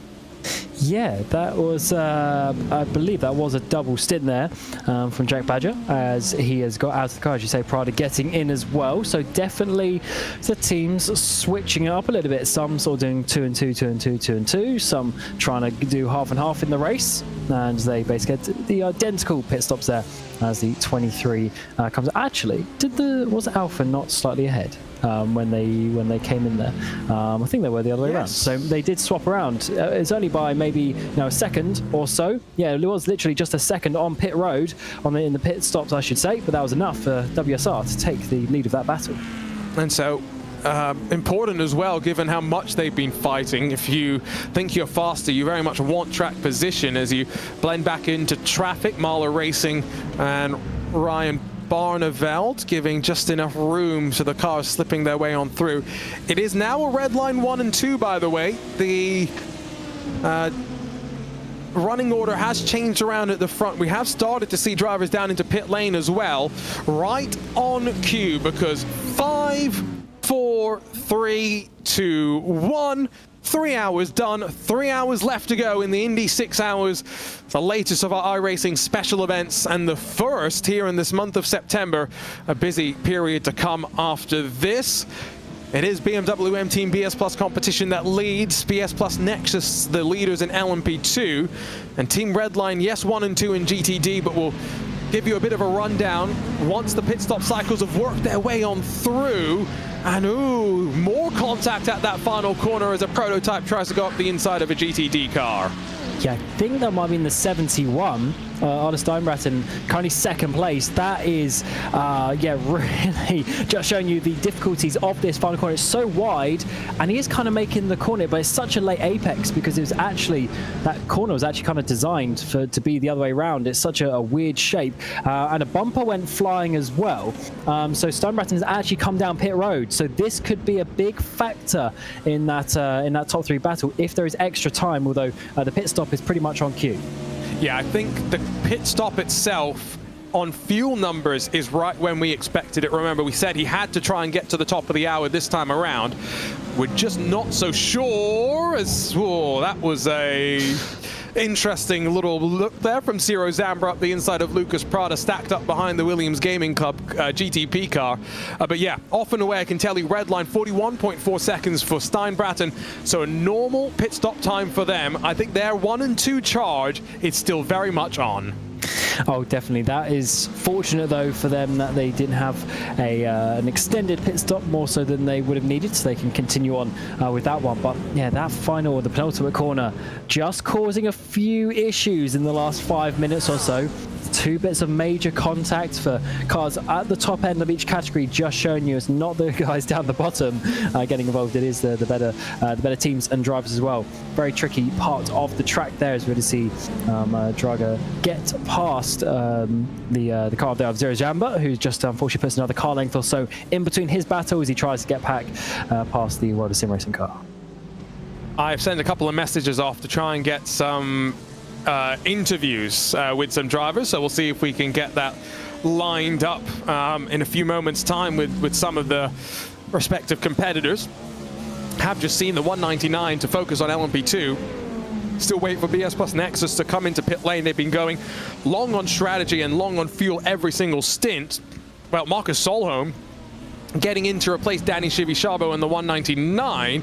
Now, because Jesse Tekela had that bit of contact through the final corner with the red line Mercedes, I'm pretty sure the gap between second and third going to be quite comfortable, and so Solholm's going to have plenty of time to get himself up to speed here. But Apex Racing have 3 hours to try and make a charge to close the margin to BS Plus Nexus. Will Murdoch has just brought his car into pit lane. Yes, indeed. So the gap is about 11 seconds or so between the 199 and the 003 machine. So apex to grid and go, and that is that's a nice comfortable margin to come into. If it was maybe half of that or even less, down to sort of 3-4 seconds, then you have to start worrying and looking in your mirror. But the car isn't even on the back straight away there. So very nice position here for the 199 machine for him just to come out to the pit lane and work his way in towards the race as we work our way on. So this is the car that we've seen around a couple of times in the last half hour as well. The 223 as they work their way onto the back straight, trying to regain some positions as they're currently down in 9th place. Nice. Tidy pit stop, by the way, for BS Plus Nexus in the race lead of the LMP2 as we continue to watch these squabbling cars who have been through the wars in the first part of the race. Francis McGinn takes back over from Will Murdoch, so they're going to flip-flop back around at the end of the race, you would assume, and the margin up front is going to hold at about 9 seconds as your race leader re-emerges from pit lane. So 9 seconds or so that Marcus Solholm has got to first try and make some inroads into. There is the chance that they might try to get Danny Chivi-Chabo to jump back in at the end of the race. The one thing that we know for sure, Aaron Vasquez, who started the car and was running pretty quickly, definitely won't be back in, I would assume, at any point, because we mentioned it. He's racing in the FIA Formula 4 Esports Championship. That starts right after this. I'd want to start turning my attention over to that and the battle for $25,000. Yeah, makes sense why he would have started the car as well, to give himself enough chance to help his teammates in this race, and then also some time to cool down and then warm up again for a completely different car and style of racing. So double duty, which is always difficult, as we saw a little bit of slide up the inside that time in towards turn 5 and 6 for Isaac Phelps. And there is the red line car coming in the background. That is Sam Koiter leading the way in your GTD category by some 22 seconds from Ryan Barneveld. Of course, we are expecting the next round of stops in the next couple of hours. The red line car should stop earlier actually than Ryan Barneveld, but with the 22-second gap, I don't think undercut, overcut, things like that are really going to make too much difference. And I wonder if we have just started to see first signs that there is some life to this leading battle, because I just got a message from Josh Thompson that they've got some damage in the red line leading car. This, though, you want to know how committed some of these drivers are? Entry to pit lane. Danny Chivi-Chabo saying, absolutely not. I'm not waiting behind the grid and go car. I'm making my move before I'm slowing down to the pit lane limiter. Yeah, that was nice. I mean, that's a corner as well. That's a proper 90-degree right-handed corner in towards the cone, and he managed to get it stopped nicely. No contact made, and probably a good second or two that he saved. And in how close the battles are, of course, the 003 that he was battling with did have a couple of issues himself, but those extra couple of seconds could make all the difference. You never know. As red line come in, go up onto the jacks, and that's number 70, your race leader. So the contact to the left rear, apparently. So we'll see if there is going to be some damage repairs done. Now, because you can do tires and fuel at the same time, now that the car's dropped off the jacks, they can actually start to take any optional repairs that they may have, and so maybe get the hammers out. Jeremy Clarkson's School of Engineering maybe deployed to try and get the rear bodywork back into shape and all aligned. There you go, right on cue. They leave pit lane only 38.9 seconds, so it's not a full service either. Hoping that's not too much drama. Yeah, I don't think that's going to be too bad. As in the background, Barneveld just coming to the end of his stop as well. Is there going to be any time gain, time loss between the two? Looks like it is going to be about half a second quicker for Marla Racing for what it's worth, but close enough the same as they work their way out back onto the racetrack to get up to speed with another set of tyres as they both stay in the car for another stint. 18 seconds of optional repairs, I think, is the word, and you can also follow along with the Team Redline stream, let's not forget. Believe, in celebration of reaching 300,000 followers, they are giving away a Max Verstappen helmet, a signed helmet or something. So we definitely encourage you to go and check that out. It's a signed 1:2 scale model of his helmet, just to be clear. It's not like his full. You're not going to put it on and go racing in the sim, unfortunately, but it's a very nice thing that they're doing. Their Twitch streams are always full of life and entertainment as well. They might even did they manage to drag Kevin Siggy? Yes. Okay. they managed to get Kevin Siggy, but Cam, one very important thing. I don't see Kevin Siggy with... No, he does. He's got the pink hair. He does. Good. He committed. I saw he did do it the day after, on the Monday after in Saudi, but it's good that he's kept it and hasn't just shaved it off completely, and he is rocking with it, because that's good. I mean, that's commitment to the cause. I like that. For those that are unaware, Kevin Siggy in the Esports World Cup very boldly made a statement to somebody that if he wins the Drivers' Championship or Redline wins the Team Championship, he'll dye his hair pink. Now, that's a silly thing to say because Redline were the presumptive favorites for the Team Championship, so he was going to end up dyeing his hair pink, but he ends up dyeing his hair pink anyway because he won the Drivers' Championship. But it turns out that the way to win a championship is to get so angry with yourself that you put your head very gently against the steering wheel to the point where it draws blood, and that gets you angry enough to go and win a championship. Who knew? And don't forget, he did it twice as well. It's it was even better.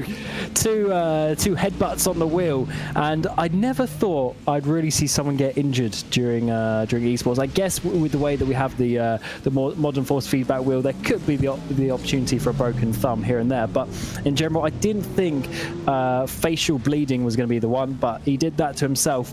Although, having said that, he still went out on one, so it didn't exactly slow him down.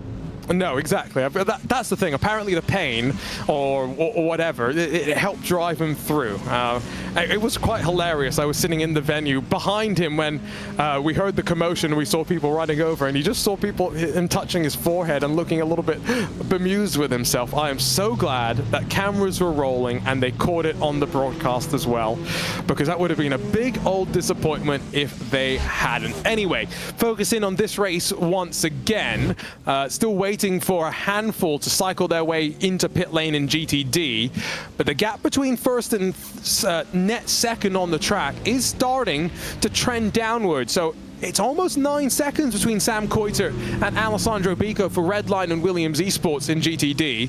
Is there a chance in these next 3 or so hours that the gap comes down between the two Mercedes running up front? We will have to see, because they're best laps of the race are within 1/10 of a second of each other, and their last laps of the race are within 1/10 of a second of each other. So they are very close on pace. It just depends on a little bit here and there in the pit stops, in the traffic, and then hopefully they can potentially get closer for the number 5 Williams. We'll have to see how the one works out. But this 70 car has had control of the race for a long time, and I guess they're feeling pretty good. Unfortunately, they don't have the 71 car up behind them to really help them, such as the way the battling has gone out. Stein Bratton's now down into 4th place. He's only a second behind the number 10 of the Mile Racing, Ryan Barneveld, as it stands, but still, it's not like Redline are leading this and trouncing away with it. They still have some work to do.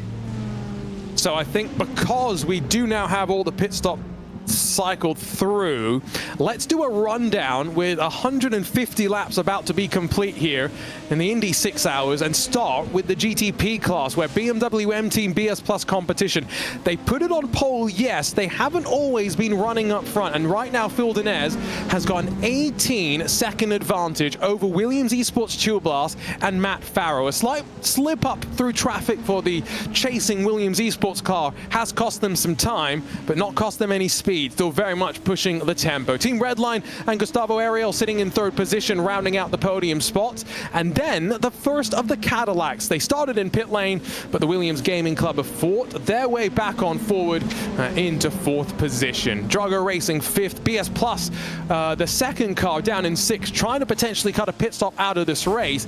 They are 67 seconds back from the lead, though. Is the attempt to try and save fuel going to cost them more time than it will gain? We'll find out by the end of this race. One more car scored on the lead lap, the Race Clutch Porsche. The Race Clutch Cadillac, though, the number 12, the first car, scored 1 lap down, alongside MSS Movano, Drago Racing, and Apex One. They all still are running. Nexus Esports, the only retirement in this GTP class. And unfortunately, if we go and flip the page over to LMP2, while BS Plus Nexus are leading, being the Nexus Esports 34 has just become the most recent retiree in LMP2. So it is Francis McGinn that leads by 11.3 seconds in LMP2. Apex Racing and Marcus Solholm lost about 3 seconds over the last 15 minutes or so since they came down onto pit lane. Grid and Go, the 003, sits in third, only 4 seconds clear of Miranda's M Squad and the Williams Esports Academy, who are in a little bit of a battle amongst themselves. We're watching, though, the fight between World Sim Racing Esports and the Alpha Esports team, two teams that have been locked in battle basically for 3 hours and 15 minutes and counting. Behind them, and now officially starting to lose time to those in front, a second World Sim Racing car, Parnell Racing and Team Shazmat. German simracing.de fiercely forward, and then, as mentioned, Nexus Esports down the tail end of the running order. And last but not least, let's talk about GTD, where we've had the vast majority of retirements, but also because it's the most numerous of the classes in terms of size. It is Redline that lead, maybe as expected to many. Sam Coyton has a bit of damage, yes, but they're managing the situation well, and with a 10-second margin back to Williams Esports Racing Prodigy, and then the Marla Racing team trailing as well. It is quite comfortable as it sits right now up inside of your podium spots. Still have the 71 Redline car on the charge to try and bounce back after a poor qualifying and a couple of bits of contact here and there. But they sit in front of Drago Racing, Team PGZ, VRS Coando, Williams Esports Pitfit, Apex Racing Academy, and Switch It Obsidian. That's your top 10 in class.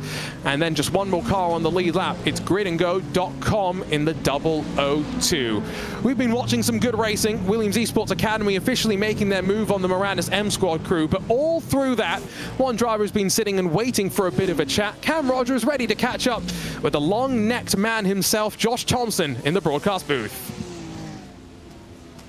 Absolutely, and Josh, welcome aboard in towards the commentary booth. Hopefully you are obviously enjoying this Indy 6 hours. How is it going for you at the front? Of course, we've spoken about the situation with the damage. Just what is that really causing and affecting your stints in the car? Yeah, the race itself has been probably the most chaotic race of the year so far with traffic. I think it's been a bit of an eye-opener for everyone doing it. So, yeah, it's been a bit of chaos. Damage-wise, lucky enough it was only a small tap. Most of it's repaired in the first stop. We should get rid of the last little bit of, I think it's like 5 or 6 seconds left. So, we should be able to clean it up before the last 2 stints of the race. So, all good here. Absolutely, and with those 5-6 seconds, that gap is going to be a little bit squeaky bum time coming towards the final couple of stints of the race. So I guess you're feeling good to hold on to that. Is there going to be any major dramas, do you think, later on in the race, or are you just really sort of under control with everything? We should be under control. I think lucky enough the damage serves while you're doing the service. So we managed to serve like 10 or 11 seconds of it last time. So we should be clear. So we shouldn't lose any time in the stop anyways, which is pretty good. Fuel level on teams pretty similar. So yeah, hopefully this gap just stays the same. It's just more or less now just avoiding and not being caught up in anything. As you've seen, it's so easy to get collected. Oh yeah, definitely, and that's actually my next question. How are you finding this track? Of course, really the first time we've had a proper special event at this venue. It's not your normal endurance racing circuit, but how are you finding it, especially being in the bottom class? I'm sure the prototypes have been a bit leery. Larry's a nice word to put to some of them. But overall, it's actually been quite good. It's a good track. We've done quite a lot around here anyway due to the IndyCar Pro Series this year and some other events. So to us, it was quite a familiar track to drive. So, but also at the same time, for a lot of people, we don't drive this at all. Like you said, it's a brand new event. Traffic-wise, being the GT3, we are the class what gets bullied the most. So we have to be pretty much on our toes the entire race. Like, my first 2 stints were chaos, but I felt like I managed traffic quite well and could build the gap with it. A lot of the gaps happened because of the traffic management, so have to see how it goes going forward, because we can lose 6-7 seconds with bad traffic in a stint, so have to see. Yeah, certainly. Well, good luck, and hopefully you can bring home the dub in a good couple of hours' time. So yes, speak to you soon. Thank you, guys.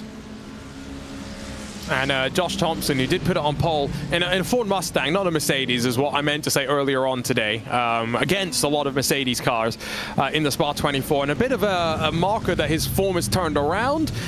He did mention as well that, you know, the Redline have done a decent amount of driving here. Of course, VCO IndyCar Challenge, iRacing IndyCar, the Butt Kicker Pro Qualifying Series, which, you know, only completed a couple of weeks ago. So, you know, they do have a decent amount of experience with the track and probably has held them in pretty good stead as well.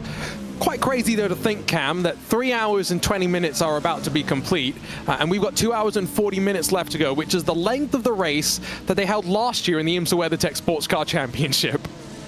Yeah, it's always funny when you get to that. I don't know if that really can be too... I don't think the experience can really be used as such, because the race situation is completely different. Of course, that by the time it gets that time, it's not like it's going to be completely lined up with some of the stops as well. But certainly that is the length of the race that we have got left, and some battles are closing in. And one that we saw swap around and get a bit dicey into the pit stops, of course, is continuing on with the WSR car and the Alpha Esports as well, though actually they have been swapping around a couple of times in this race, but as it stands, WSR car is leading and actually getting through nicely there on the traffic, getting another car length. And this is one of just a few close battles right now on track. These two are within a second.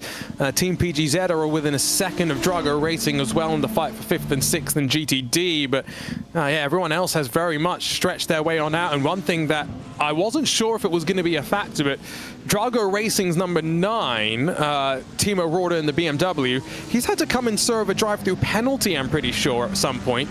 So they're racking up the incidents, clearly. It's not like this is necessarily a track where I think track limits are to be disputed, right? There's grass basically on the edges of most of the track, so it's not like you can go wide at some corners at other tracks and pick up off tracks willy-nilly. So clearly, if you're picking up incident points, you're driving off the track somewhat regularly and maybe running into people more regularly than you'd want to be. Yeah, I think most of it here is really the chicane 5 and 6. I haven't driven the track myself, so I don't know exactly where the limit is. We have seen cars going all the way on the sort of concrete on that left-hand side. That's going to be very close over the big chicane, but it looks like they all got through there. Well, yes, this sort of lighter grey stuff on the left-hand side. Not exactly sure where the limit is, but I would assume that's mostly where it is, because you can really abuse that. Of course, you know, in NASCAR, that's basically a free-for-all when they come and do the road course here. But not quite so much in this style of racing, so you do have to be a bit careful with that one. And also cutting through these corners here, so these curbs are all very flat through those S's section, even down towards turn 4 as well. You can really just drive completely over the curb, so you do have to be a little bit careful with that. But I think really the contact, as you were mentioning, Arjuna, that is where it's adding up, because in the last hour or so we have start to see a few little argy-bargy moments. Yes, have to be very mindful and demure over the track limits and curbs around this track is what you need to do. 20 seconds the gap up front, though. I've got to say, as much as I was saying Phil Denez is not necessarily a prototype driver, the strategy from BS Competition to give him a lighter car is definitely helping them out and giving them a bit of a boost in speed right now. And so we saw just how fast Danny Lorenzo was in the opening stint of the race. I get the sense that when they put him back in for the final part of this race as well, expect him to be equally rapid and equally quick up towards the front. And so it's going to be very interesting how the tail end of this race ends up working out. And something that we mentioned earlier, and if you're just joining us, Phil Denez has spent vast part of the last year or so racing in the Italian GT series. Last year in a Lamborghini. This year, not just in a Lamborghini, but also doing some of the endurance rounds in a BMW as well. And in a BMW that's got the BS Competition livery on one side of it. BS Ciccato is what they've dubbed it. That car is going racing in the GT World Challenge Series later this year as well. Really exciting news. And so, you know, really excited that Phil's getting this opportunity. And we've seen over the last couple of years just how quick he is in the sim. We know how quick he is in the real world. Great to see him getting some more opportunities. Oh, absolutely. And the fact, as you're mentioning, that car has the BS livery as well over it. It's so cool to see that going from the virtual world into the real world. And yeah, hopefully that just continues when more teams get the opportunity to do that. It's quite something to see that. It really makes it you know, recognizable, and also the fact that, you know, it can be successful over there as well. It's not like, you know, these sim races are going into the real world and just finishing at the back all the time. Often they are very competitive in the real world. So awesome stuff there, and I can't wait to see how that just evolves in the future. Maybe there'll be some even more crossover events, you know, with some LAN. You know, imagine it sort of a LAN final at a racetrack somewhere, and then the actual final goes onto a real track. That'll be quite cool. Yeah, I believe that Phil is racing at Monza as well for GT World Challenge. That's of all the tracks to go racing at, you know, we've seen our turn 1 lap 1 memes. Usually in the GT World Challenge, right, with GT3 cars. So yeah, that will be quite fun. Excited to cheer him on. So pit stops underway, and that's kind of why as well I was bringing up the 2-hour 40-minute part. This is a regular IMSA length race from now on, and so strategies kind of from this point could be quite simple for many of the teams. Matt Farrow, Williams Esports Chill Blast into pit lane, but we do know it will be at least 10 more laps or so before we see Phil Denez make his way in from the race lead. Yeah, and what a position that car is in as it stands. They're really, really looking good at this middle point in the race. Will the shorter pit stops, though, come back to bite them? That is what we are yet to find out, as the 89 does come into the pit lane this time around. As you're saying, Williams into the pit lane as well. But Phil Denez from the lead with that shorter stint this time around is coming in, just 33 laps done this time. Oh yeah, I forgot that Phil had done the short pit stop last time. Yes, never trust a commentator. Always have to verify that what they're saying is correct, especially when it comes to math. Ole Steinbratten's lost some more time. Francis McGinn's lost a bit of time as well. Have they come to blows at some point? Steinbratten's had an issue down at turn 3 and slipped off the track. So, ooh, we are at that point of the race where we've had 7 cars or so already retire. So we're still left with 40. Traffic has not gotten any easier, I would say. Now, 4 cars involved there. We just caught the end of that one. So the 71 has been tagged, it looks like, from the back. Got to be careful coming on as well. Yeah, and there was one of the Porsche GTP cars going through. Was that the Drago one, potentially? Just catching the back of them. Very awkward point. Of course, you've got the different acceleration speeds of all the different classes. Basically, just kind of drove through the back of him. Exactly. So, as we wait to see where Denez rumbles off and away, because he is staying in the car, it's a 45.5 second stop for him. For the Williams Esports Chill Blast car, it was a 51.1 second pit stop. So they go and pack the car full of fuel. Phil Denez comes out just in front of the grid and go LMP2 car. That was pretty close for comfort in terms of margin of emerging in some clean air. They've got that red line GT3 in front of them that scampers over the curves, but they'll spool up the hybrid, run out wide, and just head down to turn 7, now trying to get those temperature into the tires and getting themselves into the window once again. But I think that one slip up from the Williams Esports Chill Blast team through traffic only cost them, what, 5 to 10 seconds, but it's a crucial 5 to 10 seconds. It's given Denez a little bit more breathing room. Yeah, it is crucial. It really is crucial, these few seconds. And we heard Josh Thompson there in the interview room about 10 minutes ago saying you can easily lose, 5-6 seconds over a stint just in traffic. But if you lose that in one situation with a little bit of a spin, then that is not ideal and definitely can change the positions by the time we get towards the end of this race. 2.5 hours almost remaining in this race. So it's pretty much 4 stints for the prototypes, 2.5 in the GTDs as they work their way towards the end of this race. But this 89 car is still looking good. We'll have to see, of course, what their competitors do when it comes to the fuel numbers later in the race. Yeah, I'm curious where Redline emerge in this mix as well, because they were a good 20 seconds off of the lead battle. Are they going to be able to do a bit of a strategy call here to put themselves in a better position? Find out. I've seen the obligatory question on the iRacing Esports Network chat. Is Max in this race? No, he is not, but he might be cheering on his teammates and watching on from afar at the end of what's been I presume from some of the messages popped into chat, somewhat difficult day in qualifying for him out there in the real world. His teammate, though, Gustavo Errol, into pit lane in the number 20. And so Redline from the race lead in the GTP class. Are they going to be able to do a slightly shorter stop now? We'll find out. It's the first time, I'm pretty sure, by the way, we've ever seen Team Redline in this Porsche 963. Yes, doesn't potentially ring a bell with how it is, but if they think that's the fastest chassis, then of course that is what they're going to do to try and win the races. It's I mean, you mentioned this earlier actually with Lorenzo. We actually do we see basically all the manufacturers here in this top split. Sometimes we do see just one car coming to the forefront, but it does seem like it's fairly open with some of the cars that we got here today, which is rather nice. But maybe earlier this year or a year ago, it was just the Acura being used by loads of the teams. The new iRacing splitting algorithm that was tested during the recent week 13. Be intriguing to see how that continues to evolve moving forward across the special events, and how that influences the choice of car as well. Off and away for Gustavo. Now, it was a 48.5 second stop, so it was basically a full service, not really taking out too much fuel, and so his margin still to Faro is a 17.5 second deficit. So 2 hours, 30 minutes to go. Might just be now very much a battle between the top two. A battle between a BMW M Hybrid V8 and the Porsche 963. There is the red line car getting itself up to temperature down at turn 7.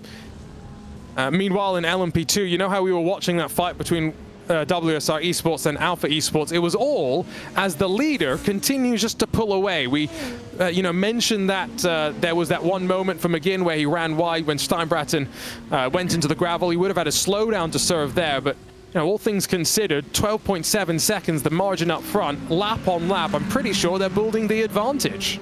Yeah, they're looking strong. They really are looking strong, and sometimes when you don't talk about a car for half an hour or so, it's actually because they're doing good work and they are just pulling away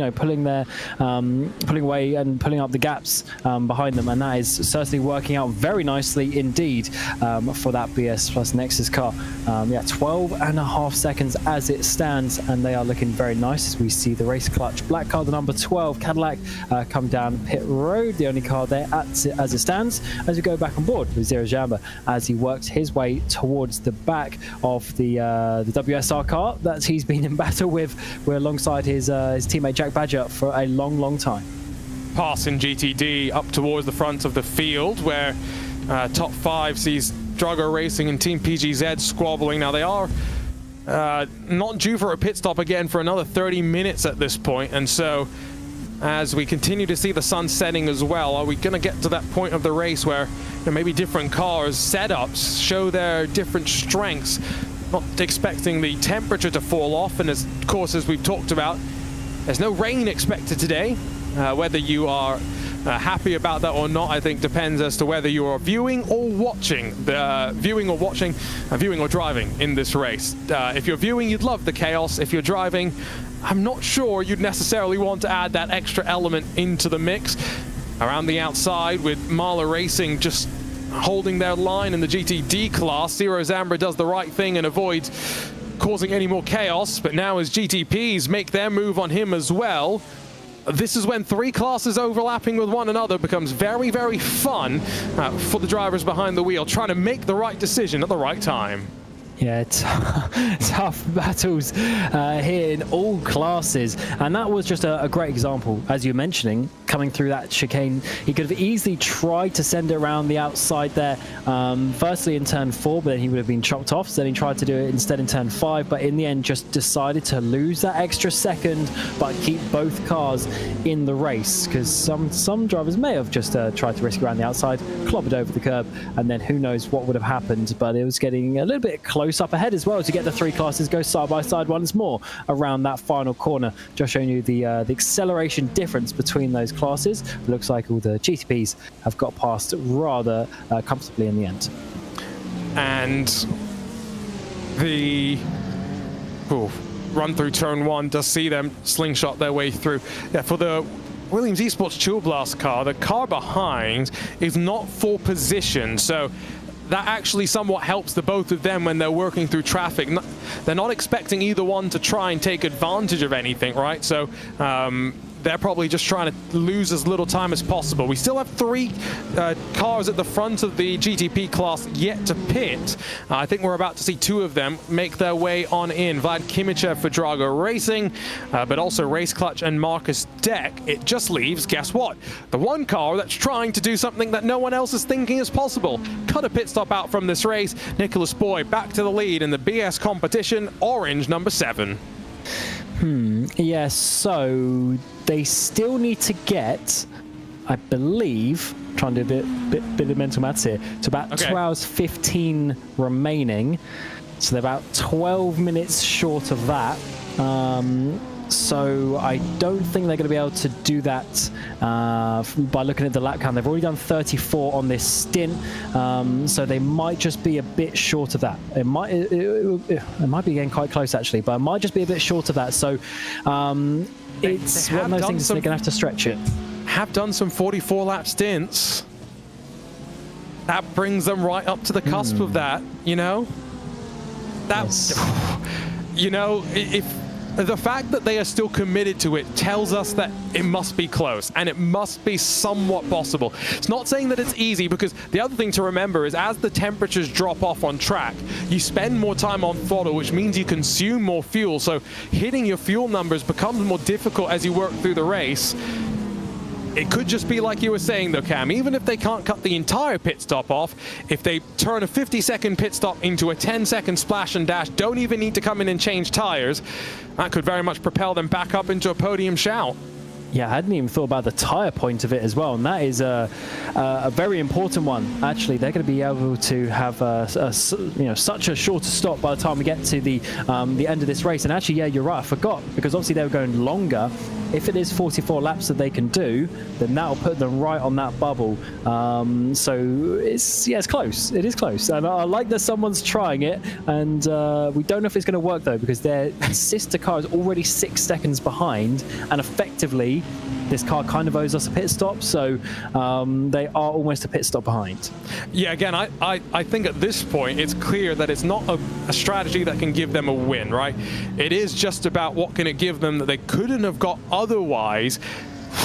It's interesting. Now, they will go a lap down when they come down onto pit lane. That is something to keep in mind, because with the 50-second service, 40-something second transit time, we've seen drivers take about 90 seconds to go from cone to cone in that GTP class. Lap times for them closer to 1 minute 14, 1 minute 15. So that's something else that they will factor in. But again, at least they're trying. At least they're doing something different. Three-way fight now, by the way, as Alpha Esports and now 2 World Sim Racing cars going to try and work together with one another. Oh, although Isaac Phelps has got to try and join the party, squeezes his way past one of the red line Mercedes.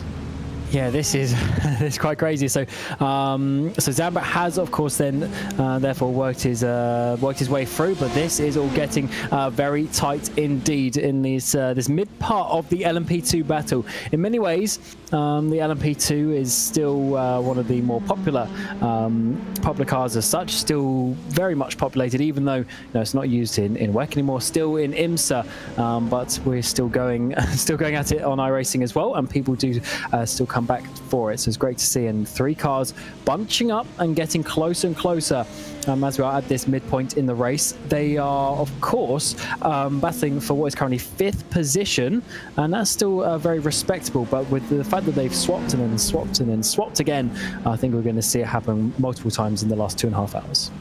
I do think, by the way, there is definitely a place for the LMP2 inside of these top-level multi-class races in real and virtual racing, because you need a pathway to get people up to the top level of prototype.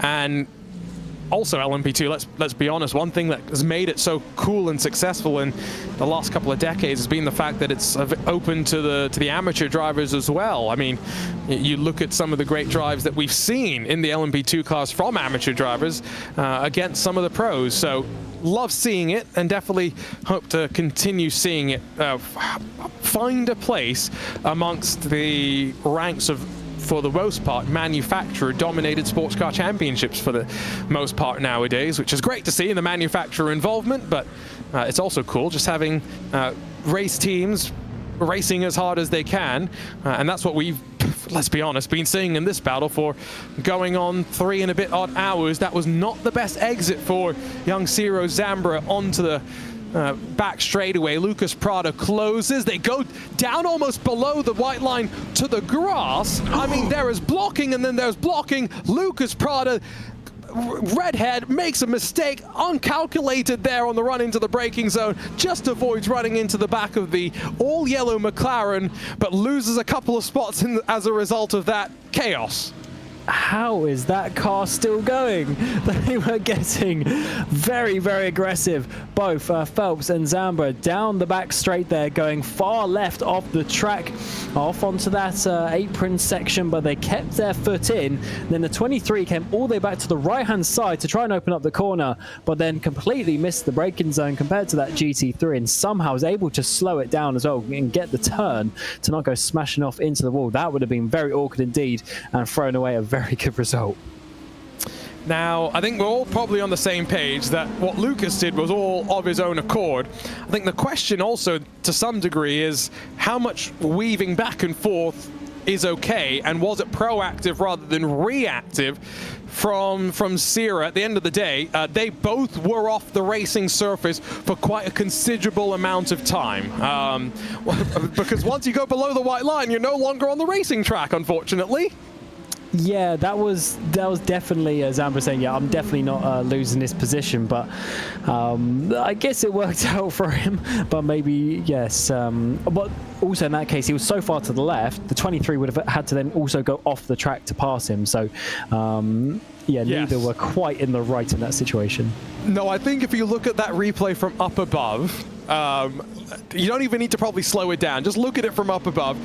You'll see if they had continued on the left-hand side, they literally are physically incapable in making the corner.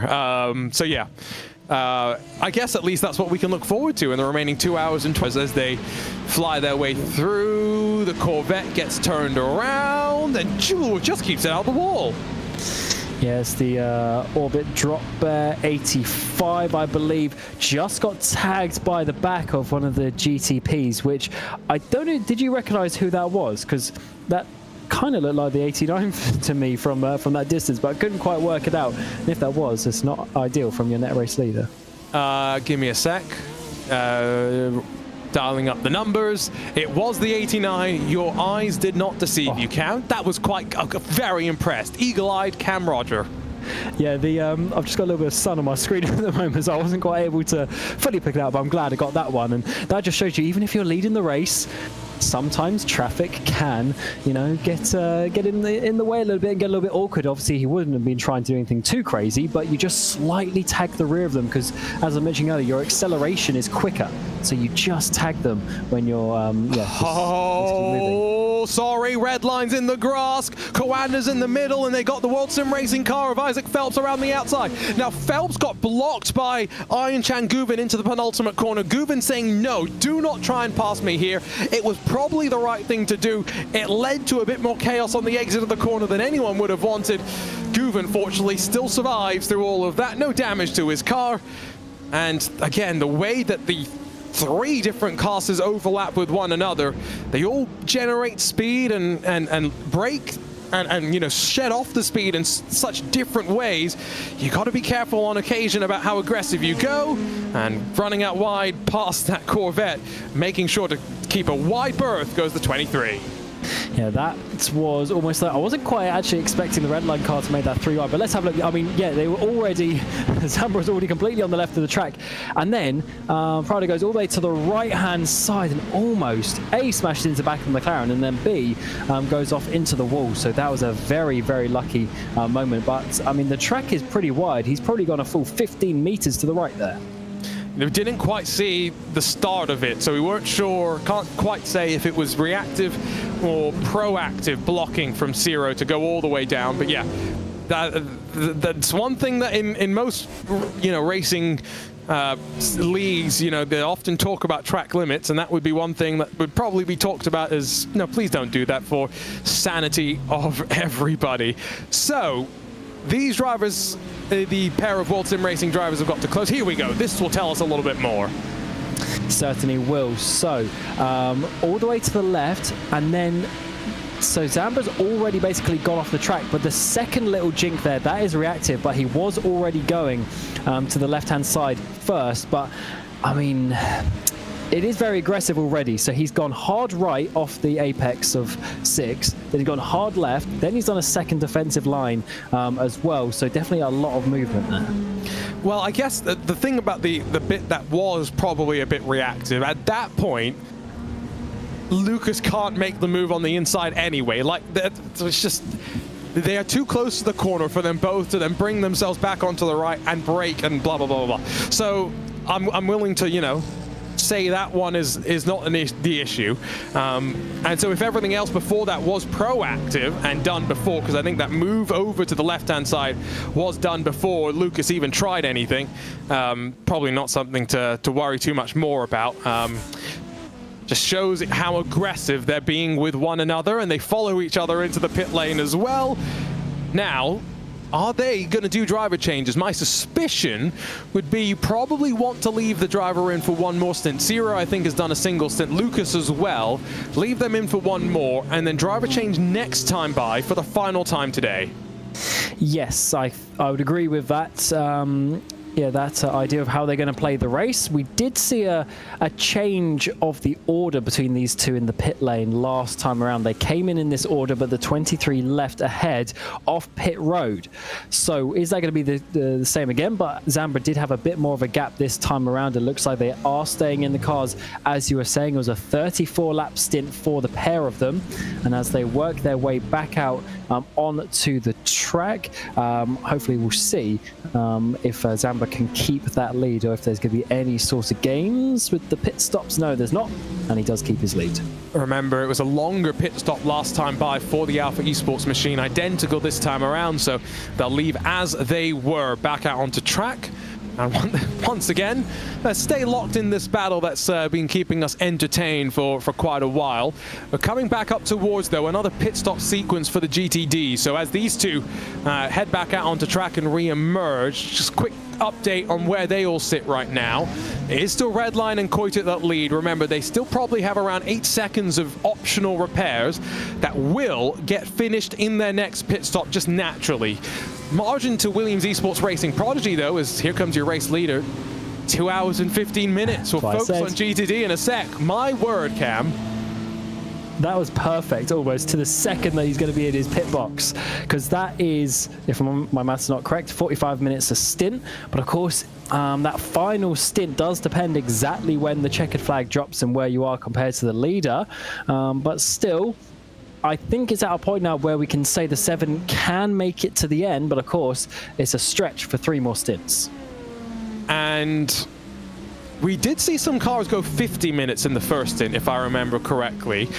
So I think they're set up quite nicely. Yes, 45 minutes might still be a tough ask in cooler conditions, but as Owen Carroll jumps back in, sounds like he's going, or seems like he's going to be the one that gets the responsibility of trying to do the fuel saving all the way to the very end. There goes Isaac Phelps, by the way, front of the shot, back out onto track. He's going to put himself right back into the mix with his teammate and Ciro Zambra in that 3-way battle with the LMP2 cars. There we go. There you can see them once again, locking horns, and ooh, here we go. Right out of pit lane, and instantly Isaac Phelps goes on the offense. Now, with traffic in front of them, Ciro Zambra, will he get compromised through the chicane?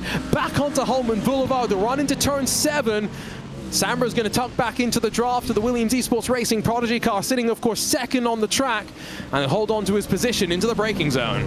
Yeah, he should have that one nicely. The 23 gets in between the GTDs as well, so the 3-car battle in LMP2 continues on, and somehow the 207 is still leading the way, but they've been in every single order possible. But it looks like the 223, Isaac Phelps, is coming and chasing him down very quickly, trying to get up to speed, diving it down the inside, at least looking, trying to get in the mirrors. But Zambra should hold on to that one pretty nicely for now. That was not the fastest entry into the penultimate corner, though. That seemed a little bit like it almost caught his teammate off guard following in behind. So Lucas Prada will try and re-establish a bit of momentum now, as look at the big Ford Mustang in front. It's great to see, like Cam was mentioning, we've got representation from basically every manufacturer available. The only one that we don't have in the field is a GTD Lamborghini. The rest of the cars that are available to be raced have made their way into this top split, so a slightly different viewing than what we've seen over the prior years, and maybe something to keep an eye on moving forward, especially thinking about what car some of these drivers will be thinking about picking. Let's go back to GTD then, now that we've got a second. Never mind.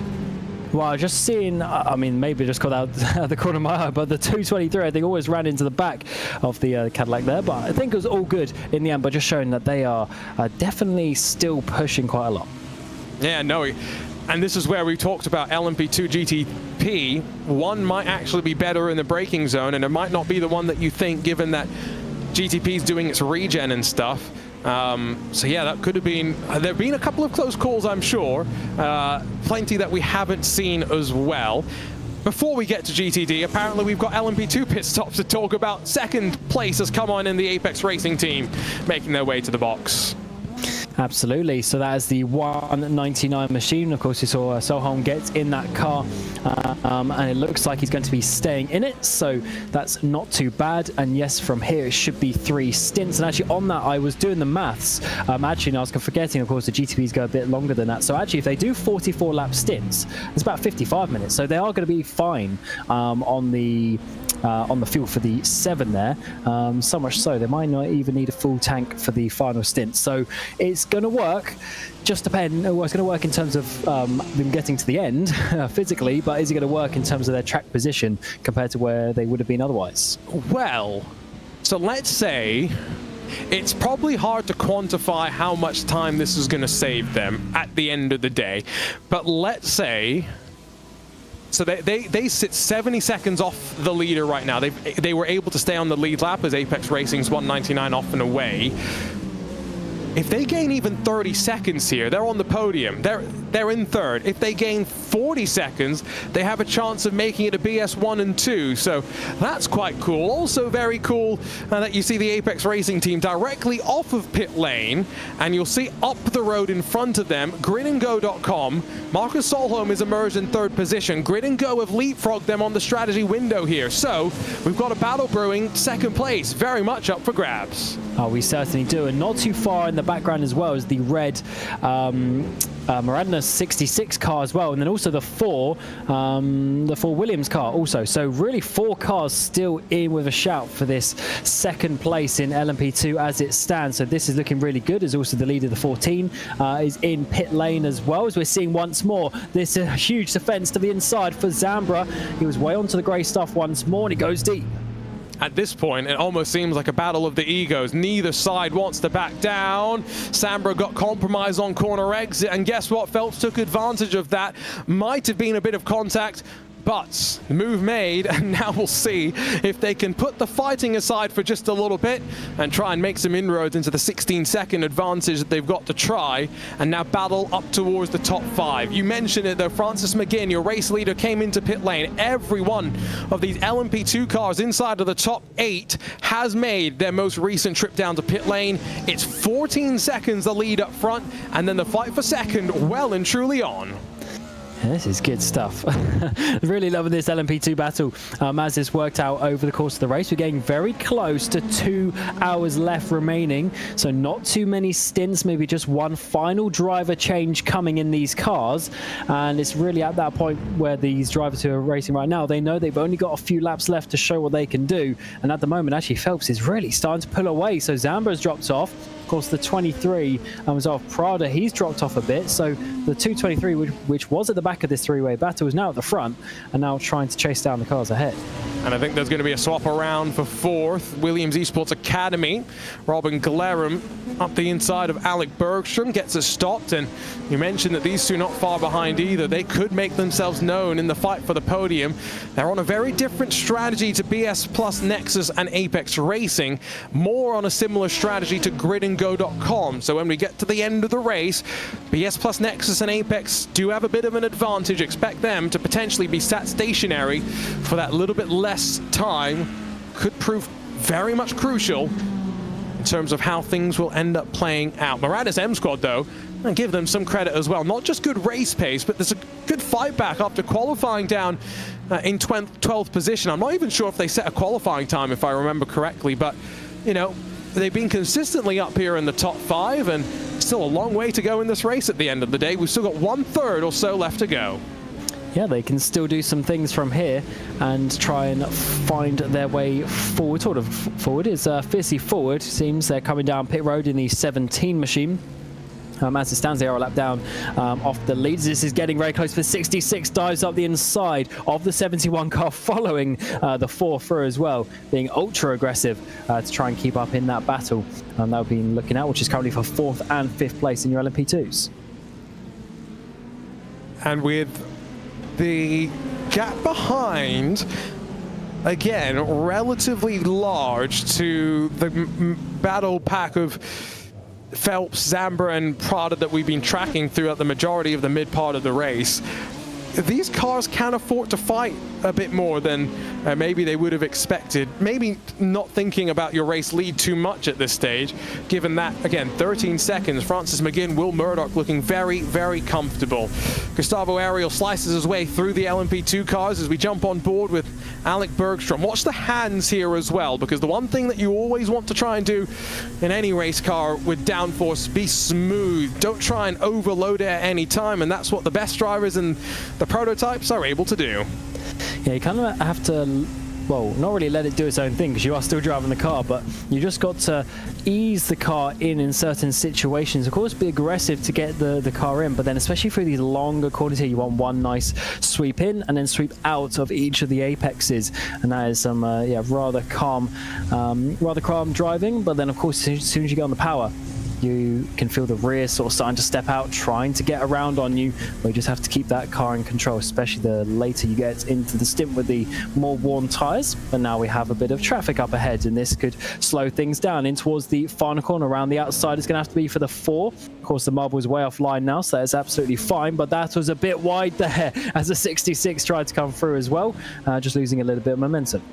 Wonder if that was almost recognizing that to go around the outside, you always know a GT3 car wants to try and wash up the track. Just naturally has got less performance than the prototypes, and so maybe gives a little bit more room to make sure that the GT car is aware. But that's probably smart. You'd rather give a bit more margin than run it too close and end with both cars in the wall. We've already seen a major incident on the pit straight once today. We don't really have any desire to see another one, if we're being honest. That one took out 2 or 3 cars when the Grid and Go GT3 machine got stationary after contact through the penultimate corner. Stationary basically just before the yard of bricks, and nowhere to go for the Door Esports Academy car, as it was blindsided and ran directly into the back of the Ferrari 296. 4 minutes away from the top of the hour, though, and very much into the final 2 hours of this sprint. 40 cars are still running, temperatures are dropping. It's ideal conditions for multi-class madness as we start to really get drivers recognizing if they want a result from this race, it's time to start pushing. Yes, and they are starting to do that. We're seeing some of the battles in the last hour or so get a little bit more feisty. We've seen some cars taking potentially some extra risks and trying to find something up ahead of them. So as we come back to this LMP2 battle, this is your 3rd place car. This is the 199 Apex Racing team. They're chasing down the Grid and Go, which is that black and green car just up ahead of them, but they are 15 seconds off the lead. The BS Plus Nexus have been leading for a long time now, and they've held that gap very nicely up towards the front. So it's this battle in behind that we're really focusing on, because it's also not just this car, it is that battle in behind that we've been watching, the 4 and the 6, 4 and 66 I should say, who is only about 4 seconds behind this. The great thing about these special events, as much as we're focused here just on the top split of one particular time slot, there are multiple time slots and multiple splits per time slot. So multiple races happening right now all at the same time. And so thousands around the world are able to jump in and experience whatever class of competition they want here with this Indy 6 hour. And I was just scrolling through social media. Very, very cool to see that some real world drivers here, I wouldn't say necessarily trying to prepare for next weekend's battle on the bricks, but maybe just getting a bit more experience. Some of the Lexus drivers, Jack Hawksworth, Parker Thompson, they're in a car that they're sharing with Jaden Conwright, who races in the Michelin Pilot Challenge. We've also seen him race with BS Competition in the Digital Nürburgring Endurance Championship as well. Do you want to guess what their team name is? Because I'll tell you what, it's a creative one. I'll give them that. I couldn't guess. Some of the team names get quite crazy down in the lower splits past top split. So Parker Thompson, Jack Hawksworth combined to Tomahawk Racing. Tomahawk. Okay, I like that. It's really quite good, actually. Okay, that's actually good. I thought it was going to be some actual like some meme, right. But that's actually quite good. You thought about that? Yeah, you thought it was good. Okay, so we did get a paint submitted for a team with the name. Did you know team names have a 64 character limit, which is long? That is quite long, yeah. Yeah, well, fortunately or unfortunately, depending on which way you look at it, they're not in top split. But yes, now you know, if you didn't know. 64 character limit. What was it, or is it not repeatable? No, that was the actual team name. Oh. Right. That's terrible. Yes, no, it wasn't creative. It was just, did you know team names have a 64 character limit, which is long? That is the team name. Wow. So you got to put quotation marks around that. That is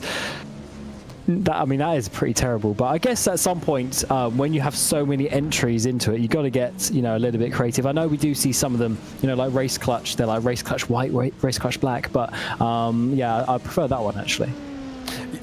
Are you forgetting that you and I are part of the greatest teams that have ever existed, with one of the longest team names ever to be broadcast on RaceSpot TV, the Aurora Artifact Calamity FTF powered by RaceSpot team.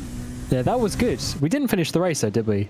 Well, technically Dan Kell went back out there just to murder Florian, so we weren't going to finish the race anyway, and then we made sure that we didn't by going and killing the boss of BS Competition. So yes. No, we didn't finish. Yeah, I remember I woke up at like 6 o'clock in the morning and Lewis was like, yeah, don't bother. Like he sent me a message 3 hours previous to that. And I woke up to like, yeah, don't bother waking up, Cam.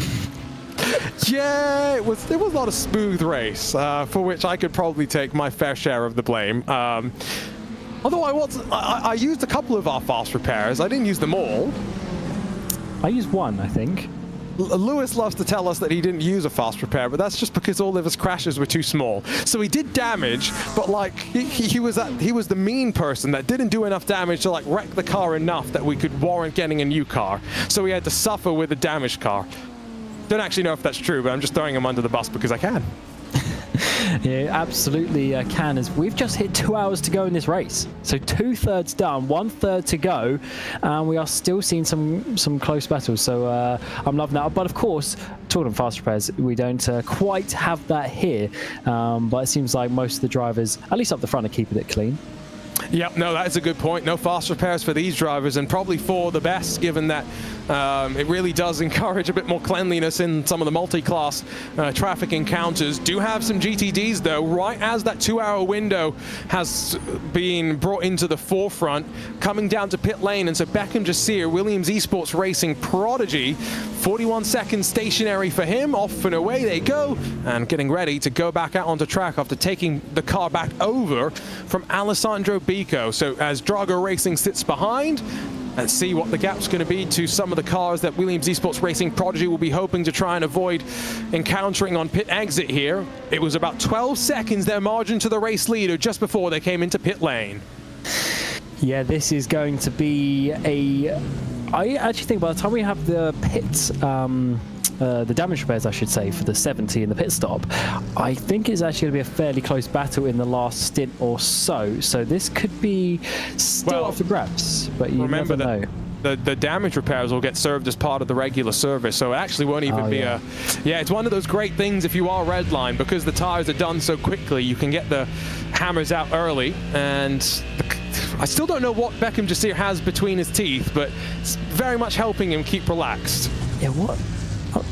I mean, it's so small on my screen, it's not quite big enough. Is that a zip tie or something? Or is that actually a piece of straw? It could be a zip tie. I thought it might be a straw or one of those coffee stirrers that you get, which could also explain, you know, energy levels for most drivers. I'm assuming most drivers have some sort of caffeine before they get into the car. I mean, I don't know. I'm not a caffeine drinker, so I don't know what the schedule is of that. Oh, that's right. You are not a caffeine drinker. No, don't have coffee, don't have energy drinks. Yeah, you're like me. So I've got no idea. Coffee goes on, you know, over my head, is beyond me. Zip tie. That's what the chat's saying. So the chat's probably right. I don't think that's overly healthy if he's doing that for a full 6 hours, but, you know, it keeps him concentrated, I guess. Kira Leiflander said it's a Capri-Sun straw. No, they're a bit too like papery nowadays, aren't they? They Are they fold. really? Yeah, because if you don't get it like through the little plasticky bit, it like folds in half because it's so thin now. See, this is the thing. It's not like back in our day, Arjuna. In the US, we don't have paper straws everywhere. It's still a lot of plastic straws. So I know in the UK you've got that problem. We don't have it in the US just yet. Yeah, when it was plastic, you know, 15 years ago when I was at school, that was cool when you had one of them in your lunchbox. And it would just pierce through that little bit. Exactly. Whereas nowadays, when it's like the cardboard one, if you slightly miss the angle, it just bends. So disappointing. That sounds disappointing as well. Like literally sounds disappointing. I just wanted a Capri Sun, and now I'm having to unfold a straw. Anyway, we've got the couple more takers down to pit lane that I want to figure out how long it's going to cost them. One thing also just to point out, Ole Steinbraten, poor guy, when it rains it falls for the 71. They've been involved in yet another incident, this time out of turn 8 with the Williams Esports Chill Blast car putting a lap on them as well. They've lost a bit more time there. Josh Ladd and the Williams Gaming Club car, we lost some time at turns 1 and 2, so it's still all going on. We've got a big grid out there still, and there's the look at the replay for Steinbraten. Just getting turned again with unfortunately the Williams car catching the rear. How many times have we seen that? Even just in the time I've been in the commentary booth, it's just the acceleration difference between the two classes. The prototype just ever so slightly tags and just pushes them around. Yeah, easy to do in some ways with how tight it actually gets to some of these apexes, but of course it's still firmly on the prototype's responsibility to not do that and to get past cleanly. I will say,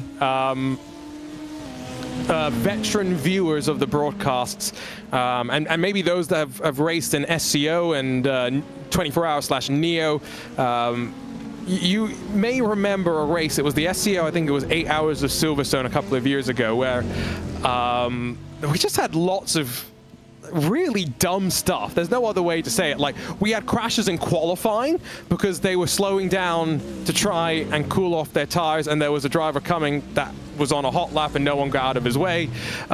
We had 3 wide with drivers going off the track at Stowe to pass the GTD car.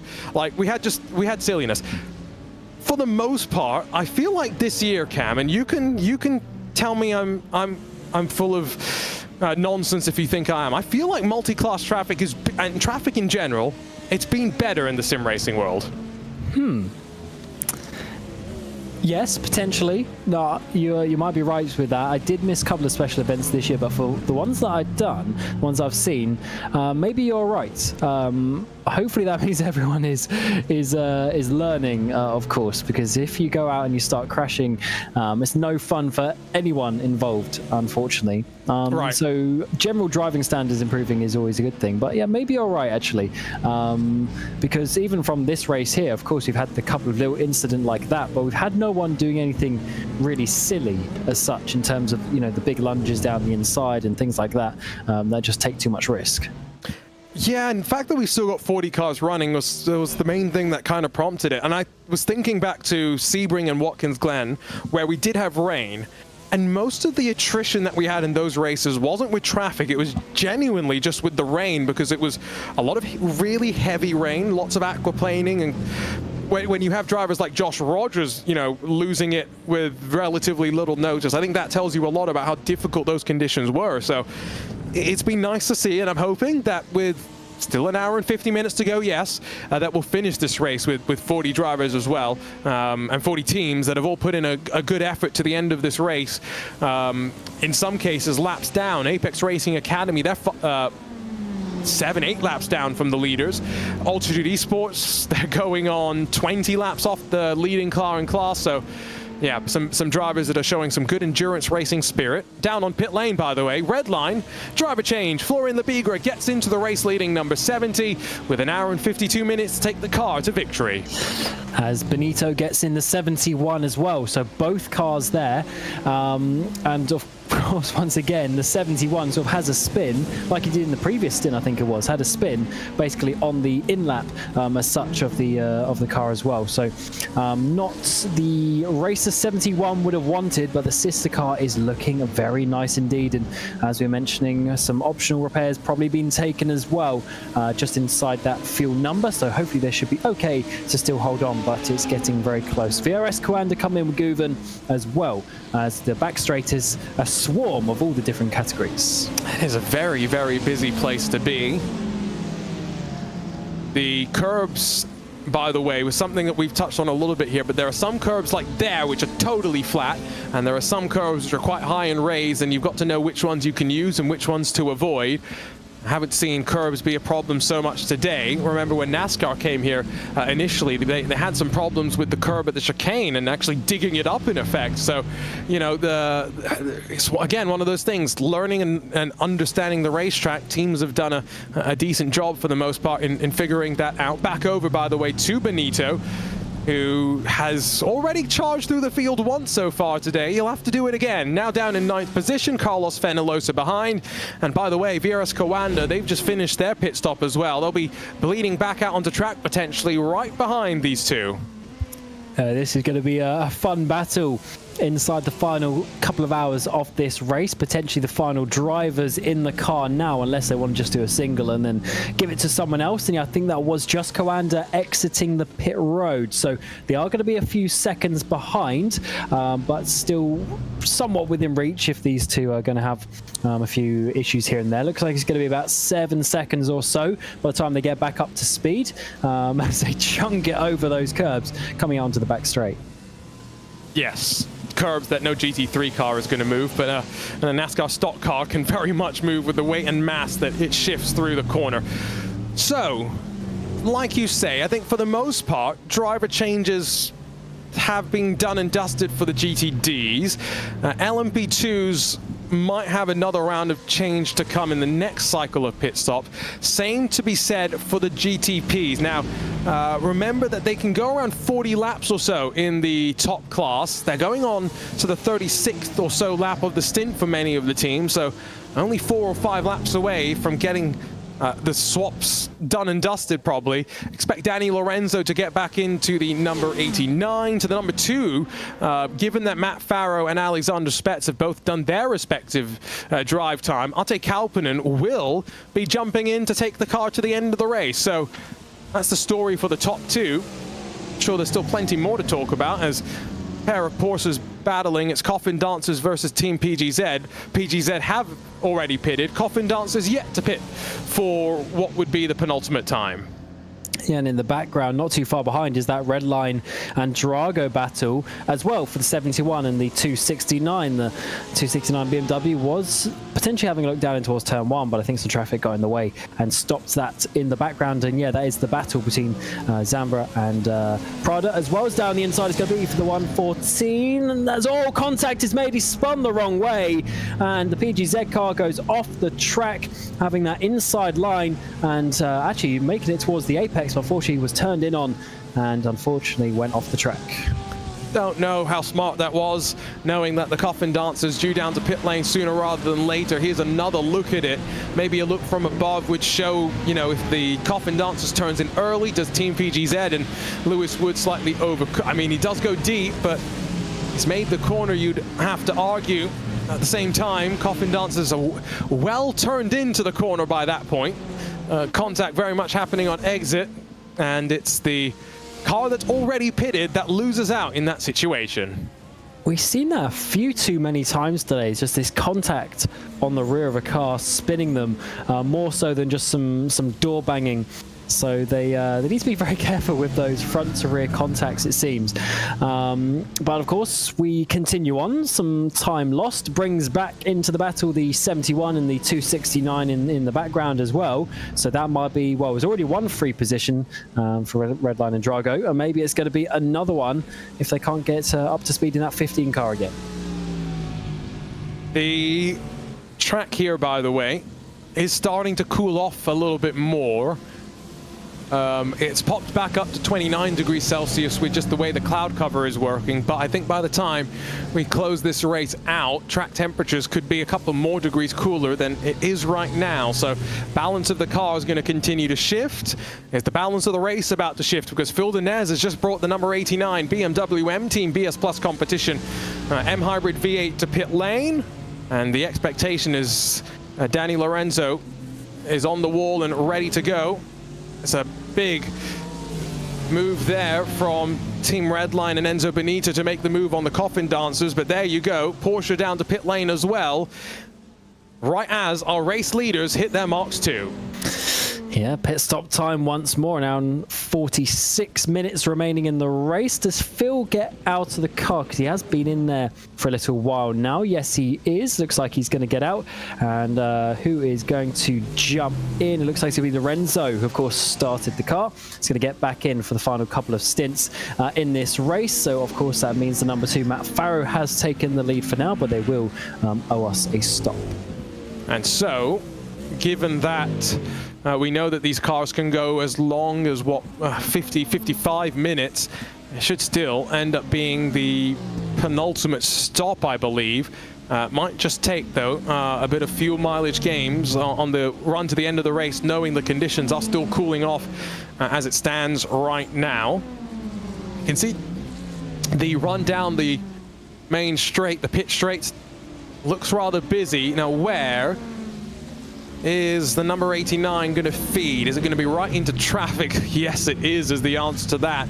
Does emerge in front of the Mercedes Williams Esports Racing Prodigy car, but has to then cut underneath Lorenzo Manfredotti in the Ford Mustang for the Apex Racing Academy.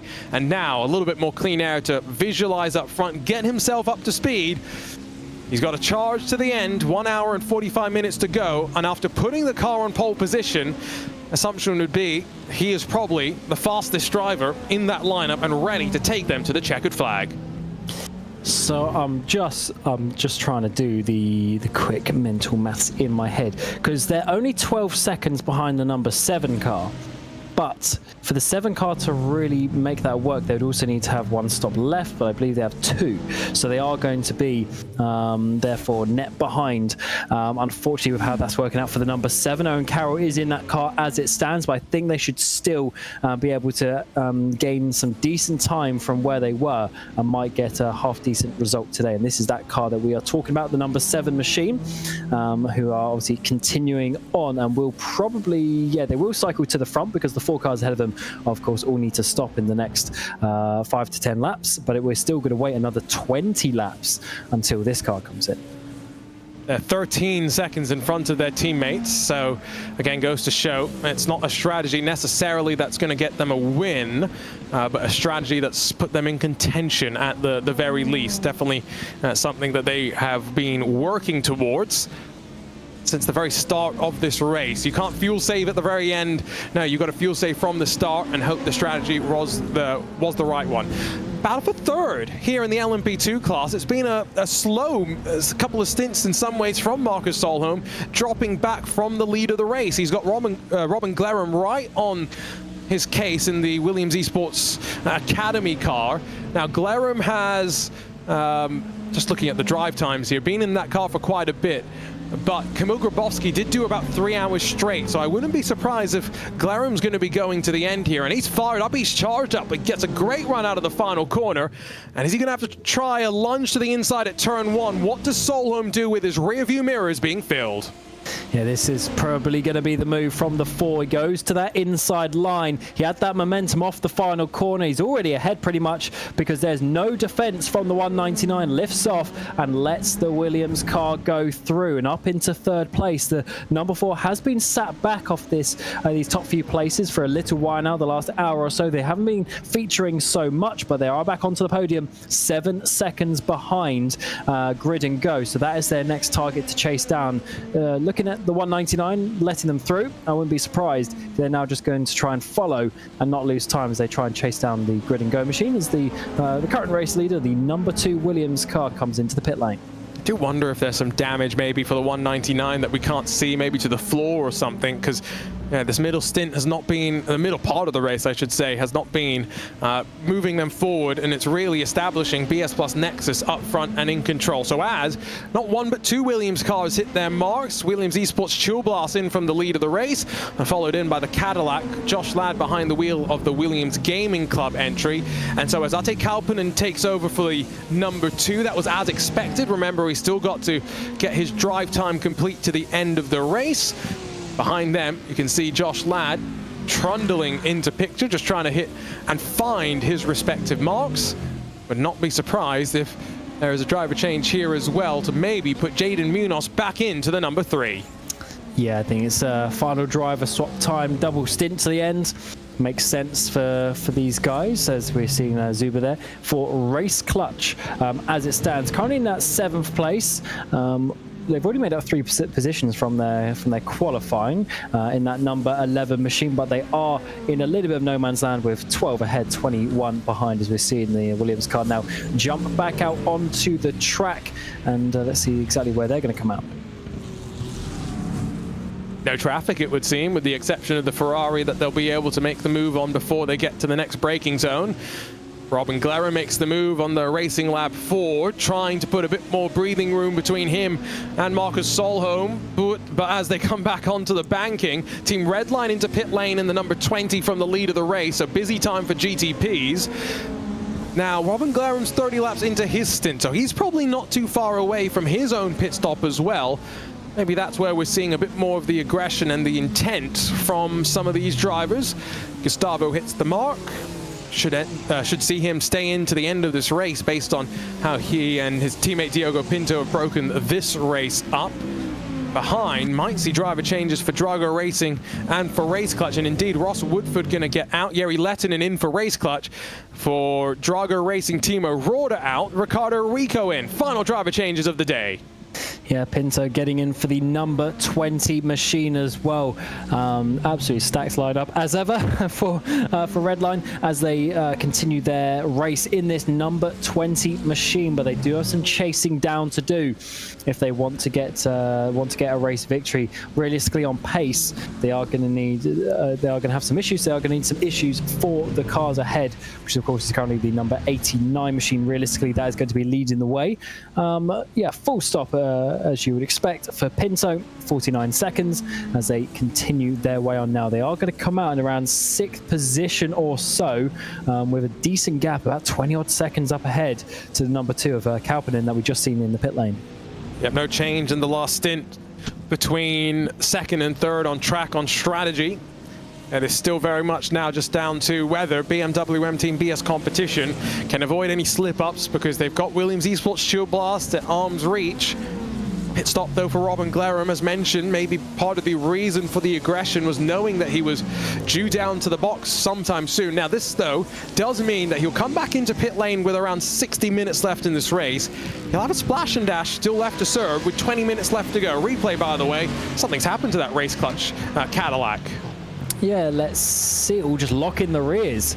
Coming into turn 4, maybe just ever so slightly touching the grass on the entry, but it seemed just like a sudden lock of the rears, maybe not helping with some of the regen, and going around for the 12 machine. A very aggressive snap there on the back of who's driving that, Lehtinen driving that car at the moment.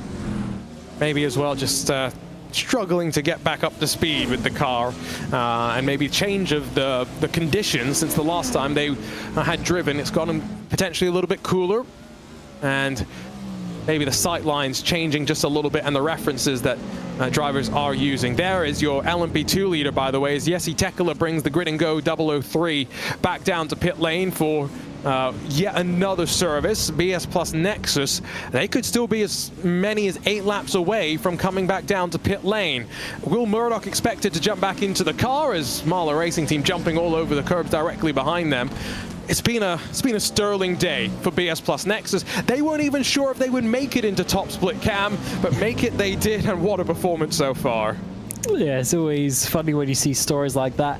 You know, may not make it into top split and then potentially winning the race, and also not, you know, in a lucky way, just pure performance. They've been leading for the last, well, really since I've been watching, it's the last like 3 hours or so, since they've been in that position, and they've had hold of it very, very strongly. So good job from those guys so far, but they just got to keep going at this point in the race. Don't let this opportunity, I did mention before how, especially from the BS Plus side of things, not always getting the results that they would have wanted, but they're looking good still, actually, in both prototype categories. Yeah, absolutely. Of course, BS have had their success at certain events, 24 Hours of the Nürburgring in particular. They've won that twice in the GT3 class, but yeah, they're still waiting, I think, for some of these big breakout prototype wins. Owen Carroll passes the McLaren there, as he just continues to work his way through traffic. You can see, in fact, that's a Cadillac in front, so he's slowly working his way through cars that are already, at this point, a lap or so down on the rest of the field. So always interesting how traffic management plays itself out. Jaden Munoz, of course, is back into that Williams Gaming Club machine. See what they can do in this final stint of the race. Yes, and that's the first car that is a lap down. So, of course, we've got Kivichev leading the way as it stands in the 6th machine, and then that is that he'll be a little bit further up in that Porsche, just at the front of the shot. And then now we're seeing around the outside the McLaren. That's going to get close on exit. Oh, God, that McLaren could have easily just slid. So in that one lap, Owen Carroll had the car in turn 1, and then the other one through the S's, and then in the final corner as well. So 3 little close contacts with GTD, and that's just how you go endurance racing, it seems. Sometimes you can't afford to give up any ground, right? That's what we've talked about at this level, where, you know, every lap is basically a sprint. There's no safety cars to reset the playing field. Once the green flag drops, you are left to your own speed until the end of the race arrives. And so as the end slowly gets closer and closer for us, why don't, for the final time today, we turn down the volume of the commentators, turn up the sound of the engines, and enjoy the sights and sounds with some Racebot fan immersion. We've done 2 in the GTD class, so I'm going to say let's go LMP2 this time, and we do have some fights potentially that we could take a look at. So Robin Glerum was aggressive. Why don't we ride on board with him, Cam? Any objection to that? I was going to say this exact battle as well. This is one of the closest ones on track, and it's getting pretty feisty. So let's jump on board and let's enjoy sights and sounds of the Indianapolis Motor Speedway with just over 90 minutes left to go in the Indy 6 Hours, the latest iRacing special event.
The gridandgo.com fans in our chat enjoying a couple of laps on board with Jesse Tekela there in the gridandgo.com 003 as we wind our way into the final 90 minutes here in the Indy 6 Hours, the latest iRacing special event, the Battle on the Bricks. Arjuna Kankipati alongside of Cam Roger getting ready to see the checkered flag in a race where I think we're not expecting much to change for the lead, but Cam, there are still some battles that we're looking forward to, as much as, yeah, like I mentioned, leads and leaders potentially looking very comfortable right now. Oh, definitely. There's plenty of positions in behind, but the leaders are looking fairly solid, actually. Sometimes you don't necessarily see this, but they have got themselves a decent lead between 10 and 20 seconds for each of the three classes, as we see some pit stops happening. So Parnell, so that was part of the battle that we were just watching, part of their onboard lap. So both Grid and Go and Williams were able to get past. Now Parnell are into the pit lane, the 177, then also the 223, the WSR car that had Phelps in. Romanelli has got in that one for the final couple of stints as well. So there is Paulino, who's got into Parnell and is continuing on the race. They're going to have to try and do some fuel saving, though, because if a pit stop is needed every about 40 minutes on the norm, then about 5 more minutes of fuel saving in each stint should get them to the end. Not sure if that's too much to ask for, though. Out of pit lane and going to be dropped back into some fights in some cases. Alpha Esports and World Sim Racing just continuing to go at it with one another at this point in time. There you can see them running down into the opening corner. But let's talk about the leaders very quickly then, because in GTP starting there, if you're just joining us for the very first time, you might see Owen Carroll and the 7 leading and think they're the ones that surely they're talking about as being the ones in contention for the win. No, they're the ones going long on strategy. Oh, it's a pit stop, at least at this point of the race. Instead, it's a second place, number 89, Danny Lorenzo, BMW MTBS competition car that is the presumptive favorite to take the victory, as right on cue, Carroll into pit lane. So this is only after 35 laps.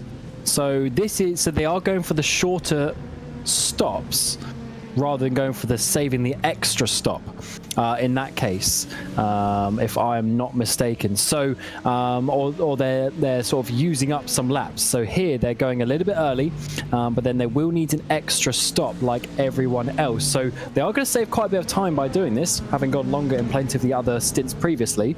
And of course they had the track position of effectively leading the race. So let's see how much time they can save. We are. I think this is what you had figured out, though, in that last pit stop sequence, right? Where when we were talking about them needing to come in with about 2 hours and 15 to go. From there, they just needed to go 45 minutes on the stint. So that's basically actually right according to the plan, isn't it? Yeah, absolutely. So it seems like, yeah, they were going obviously longer to save. So let's see how that one works out. Of course, some of the other teams actually went shorter at various points in the middle of the race, but it seems like that car's going to do them all at the end, and they should save a decent amount of time. Yeah, they saved 10 seconds that time around. If they do that next time, that's going to be 20 seconds saved, so they're going to be jumping up the order quite nicely. This is intriguing. At least add some extra element. Could be a BS competition 1 and 2 if things go according to the plan, but that is asking for quite a lot as well at this stage. Owen Carroll has been deposited straight into a fight with Dominic Hoffman, and so for the first time in quite a while, we got a fight brewing in GTP, and these are two feisty drivers as well. We mentioned that, you know, Hoffman had his breakout to prominence in many ways last year and in the preceding 18 months in this prototype, but mainly in a BMW. Now it's Carroll in the BMW hunting him down, and only about 0.5 of a second splitting them. We continue, though, to just watch the Alpha Esports 207. And if BS save another 10 seconds, they'll go up into 4th place at the next pit stop, and they're going to be a bit faster potentially because they're on lighter fuel now. So this might actually work out fairly nicely. I don't know if they're going to be able to jump the extra 10 seconds they would need to get onto the podium to get up to Team Redline, who are currently in that place, as Ulrico's gone around for Drago. Was that involved with the Redline Mercedes? Just caught the end of that, but the number 9 went around. It was involved instead with Robin Glerum in the Williams Esports Academy car, but this is of course the Drago Racing car that's already 2 laps down, so they've lost a position actually through this to Apex 1, but fighting now basically who is going to finish 10th and who is going to finish 11th between the two of them. Dominic Hoffman has built up a bit more of a gap to Owen Carroll. It's about 1.2 odd seconds between the two of them as they run their way onto Holman Boulevard. You can see the margin between them. So this is where we'll get a bit of a sense for how the strategy will play out, because 10 seconds is not the only margin to think about, because 16 seconds, so a bit more than 10, gets BS Competition directly into third. So that is where I think the focus is going to come from. So you can't afford to lose too much time behind a slower car here if you are Owen Carroll, which is going to mean, I think, aggression in traffic gets ratcheted up. Yeah, they had their savings since earlier. It's now full push to the end. Can you get yourself a podium in the Indy 6 hour? Then this is where we have to see how much risk they're willing to take. And this is the first overtaking opportunity for position that they really need to focus on. Of course, not quite close enough to make that move just yet, but needs to put that pressure on Hoffman, who is on 5-lap older tyres in this stint as it stands. We've just seen the 199 Apex car come in from second place in the LMP2s, and now we're seeing the leaders come in the BS Plus Nexus car. So as the Apex car leaves the pit lane, the leader comes on in. Technically, they have established a lead of a lap, but it's not for very long because they'll be the one sitting stationary. And again, expected that Francis McGinn going to hand on over to his teammate Will Murdoch for the final couple of stints of the race. There goes the 199. Now, Danny Chivisciabo is back into the car, so he's still trying to now close up to, at the very least, third, hoping to maybe try and get back up to second. Now, that would be the ultimate target, you would assume. Jesse Tekela is, what, 3 seconds in front of Robin Glerum's Williams Esports Academy car. Chivisciabo's got to make up 7 seconds to close up to the Williams car first. So there is quite a bit of work still left to be done. But we'll keep an eye on that. By the way, there's been a rash of incidents out on track and a rash of cars headed back to pit lane. 3 in the space of a couple of moments' time. So not quite sure what's happened to Drago's well, not surviving, one of the GT3 cars. That's it. And it's again on the main straightaway where chaos ensues and they arca brake their way on in. 1, 2, and 3. Lucas Prada in that World Sim Racing car, the one that we see losing a bit of bodywork and it magically reappearing. Big contact there. Multiple cars involved. Big contact as well. So that is a huge shame. So that was the 207 and the 23 getting involved. That LMP2 battle that we're looking at as the 7 goes down the inside. Bit clumsy over the curbs. Can he make this stick? And he's got to try and get it done now. I think he realizes that Hoffman can frustrate him and lose him some time as he tries to get himself into podium contention. Can he get the run off the corner here? He tried. Hoffman closes the door and slams it shut. Can tell you that Jesse Tekela has been involved in something as well. So I've got to say, we thought that things were settled for the lead. And while that's true, things behind, definitely not settled. Contact between Carroll and Hoffman. Hoffman holds on for the time being. And maybe now some damage as well. We're into that last 90 minutes. Everyone is starting to go. They can see the positions. They're flashing off the headlights as well from the 7 machine all the way down the main straight as he tries to have this fierce battle with this car up ahead of him. That is quite an important move for their finishing position in this race, actually, because if he gets past the 6 here, he's actually only has another 5 seconds to Jaden Munoz in the number 3 Williams Gaming Club car. So this is important to try and get past. He's trying now to slide it up the inside in 4. They're going to get hindered slightly by the Mustang coming out onto the back straight, and he's got to get this move done. And this all, again, with an hour and 20 minutes to go. So we're starting to wind the time off the clock, and drivers have recognized that situation. Carroll can't get alongside on the entry into turn 7. Hoffman continues to hold his advantage. They've lost through all of this some time to those in front, and that's important as well, because now it's 20 seconds that Carroll's got to try to gain to get in front of Redline for 3rd position. So I think at this stage, 2nd probably too far for the orange BS competition car. 3rd still potentially on the cards, but it's asking for quite a lot. Dominic Hoffman back out of the final corner. Let's see if the draft's going to help the BS competition car just close the advantage. We know the BMW's fast in GTD. Is it fast in the GTPs as well? Closing, closing, closing. Not close enough. Hoffman shows himself to Coanda to let them know they're there. Oh, Owen Carroll with a great move to the inside there to make Hoffman half think about diving it down the inside of the Coanda car, but not this time around. So the outside instead, it's going to be through turn 4. That's getting very close. Was there contact there? Because the Coanda car seemed to slow up quite a lot. Maybe Carroll's got to be careful not to get involved in any incident like that. He continues on though, but definitely he's starting to make the risks and try and make this move. Lights flash from Coanda, so I'm willing to say that yes, there was definitely, if not contact, Coanda lost some time. Not very happy about that was Tristan Iglesias. They've got the PGZ car now in front of them. That's Lewis Wood.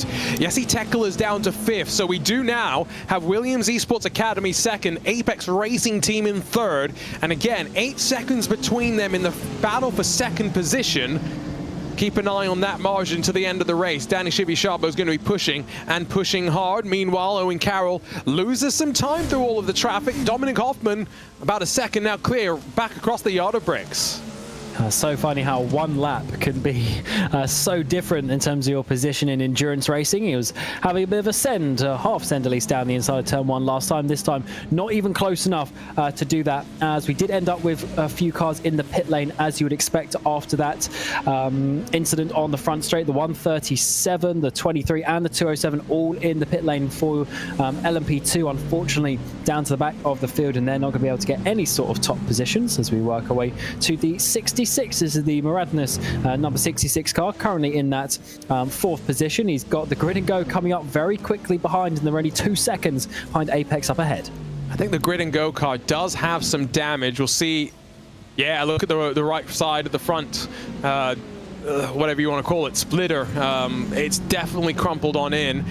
Not quite sure if they're going to be able to make significant headway with that damage. It was caused at turn 3. They got together with this Switch It Obsidian McLaren and lost a considerable amount of time, and so just have to now watch Jesse Tekela and what he can do.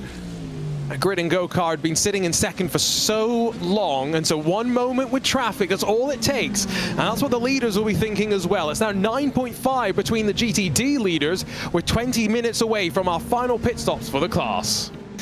We certainly are. This is getting pretty tense between some of these drivers as there's some very, very close battles out there on the track, and they know that every couple of seconds is going to matter at this point in the race. So that's why they're absolutely pushing like mad, and especially these drivers who know they're going to the end as well.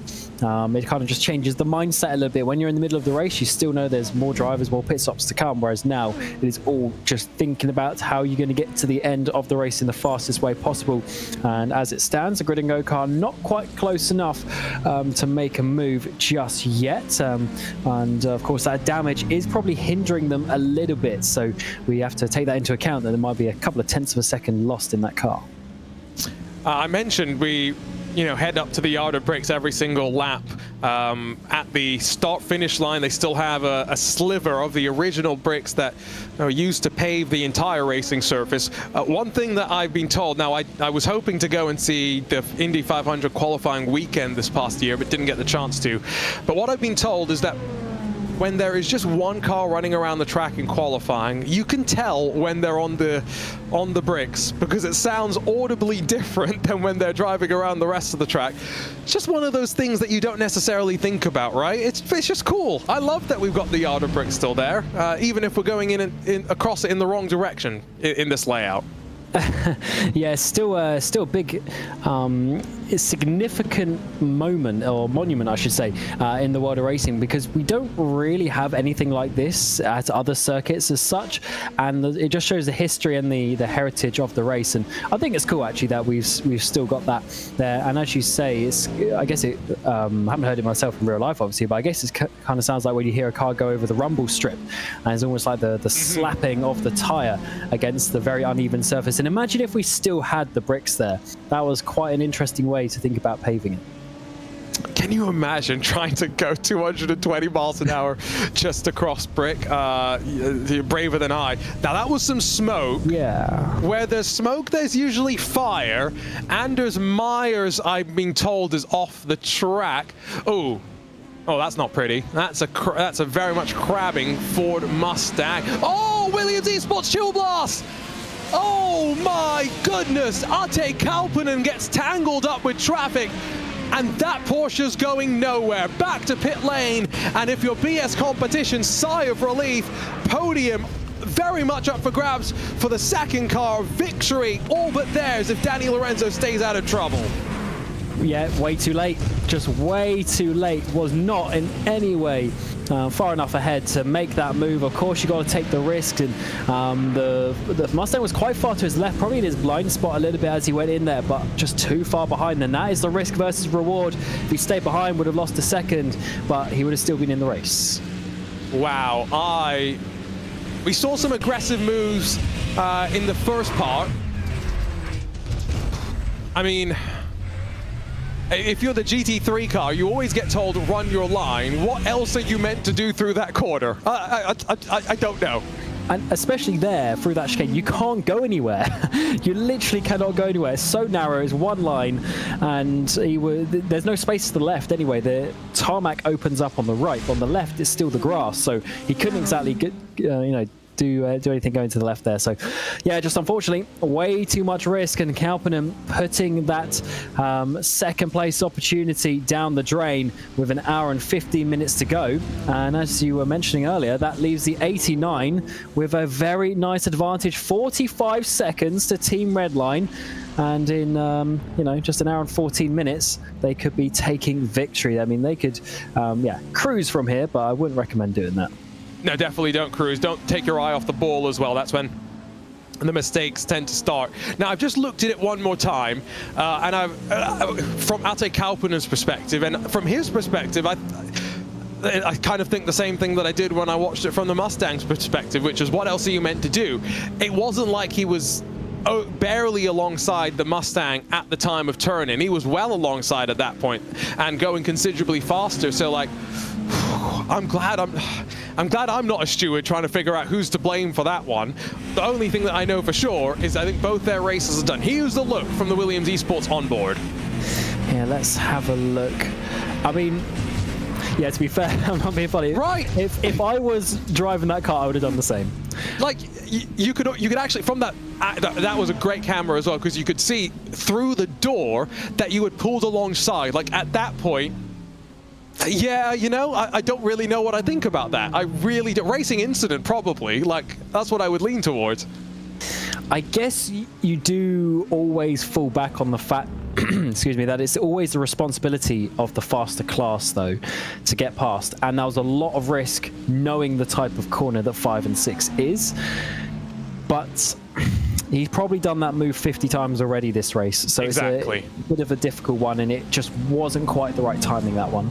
And this was just the one time that, with the way the GT3 car maybe had taken the corner, it was a lot shallower of a line, right? So it couldn't really, because it was on the left on the entry into the chicane. It can't be on the left of the track exiting the chicane unless it does like 2 90-degree turns, right? And like completely stops. So, it's more likely to end up on the right side of the track on the other side of that corner. Yeah, that's just heartbreaking though. But again, stay out of trouble now. If you're BMW M Team BS Plus competition, Phil Denez, Danny Lorenzo, I might be chatting with them in about 72 minutes time as they cross the line, end of lap 224. How many more laps do they have left to stay out of trouble? Same thing kind of to be said for BS Plus Nexus. So I don't think we're technically going to count this as a double victory for BS competition, because I think this is more Nexus Esports than it is BS, but still a very, very cool day for them. Oh, strong day. Absolutely. And we're seeing them there. The 14 machine, the red car coming down towards turn number 1. And they are looking very nice. 11-second lead. It's not quite as comfortable as their sister car in the GTPs, but I don't think anyone, if you told them before the race that they'd have a 11-second lead coming into the final hour, I think they would definitely take that opportunity. So it's working out very nicely. We've got Murdoch in that car as it stands, and he's working his way along nicely. And of course, the Williams car in that number 4 machine making themselves up into second place over the course of the race. They're actually not doing too bad of a job either, because they've pulled away by some 8 seconds to the 199 in behind. And I tell you what, I'm looking at these lap times. Over the last 3 laps, 8 tenths on lap 216 gained by Glerham, did lose 3 tenths on the next lap, but then 1.5 seconds gained last time by. There's some headway being made into eating into that lead. It could still be very much up for grabs at this point. And we mentioned earlier, Will Murdoch, maybe iRacing not his normal platform of competition. It's definitely one that he's still strong at with 8,252 iRating coming into this race, but Olympics Esports Vice Champion, usually more known for competing in Gran Turismo. There's always little nuances between the platforms that sometimes end up being a bit of a factor. The BS number 7, though, by the way, just going back to that, I think any chance of a podium is slowly starting to slip away for them, because they still have not found a way past Dominic Hoffman. And not only that, they're about 4 seconds back now. So Owen Carroll, who was always that's off the road, that is not the way the 6 of actually Hoffman that we're talking about would have wanted to go through the final sector, but he continues on, and that gap has come down by a second. So it's now 3 seconds for Owen Carroll. So he got gifted a second there, but he wasn't close enough to really take advantage of that. And this was the important battle that we were talking about. But even though with the lighter fuel, the fresher tyres, he hasn't been able to get past. And now, not only that, the main issue is that Hoffman is now 10 seconds behind Munoz up ahead. That was about 5 seconds, so that gap is increasing as well. So realistically, that opportunity to get on the podium is slowly going away. But remember, the BS car will save time at the next pit stop, so they should be able to jump Drago, but they're not close enough to jump Williams as well. And I've just realized fuel. Williams Esports Academy are very close to needing to come down to pit lane. 22 laps into the stint, 11 laps into the stint for first and third as it stands right now. So, in fact, it might be more of a case of Williams Esports Academy trying to hold on to second here from those behind. Maybe something that we'll just be thinking about heading into these final stages of the race. I guess one thing as well that we mentioned for a couple, right? The 199, Aaron Vasquez did the opening couple of stints, but you know, he's going to be in action in about an hour's time for the FIA Formula 4 Esports Championship. So, you know, switching gears to 2 different tracks into a very different car.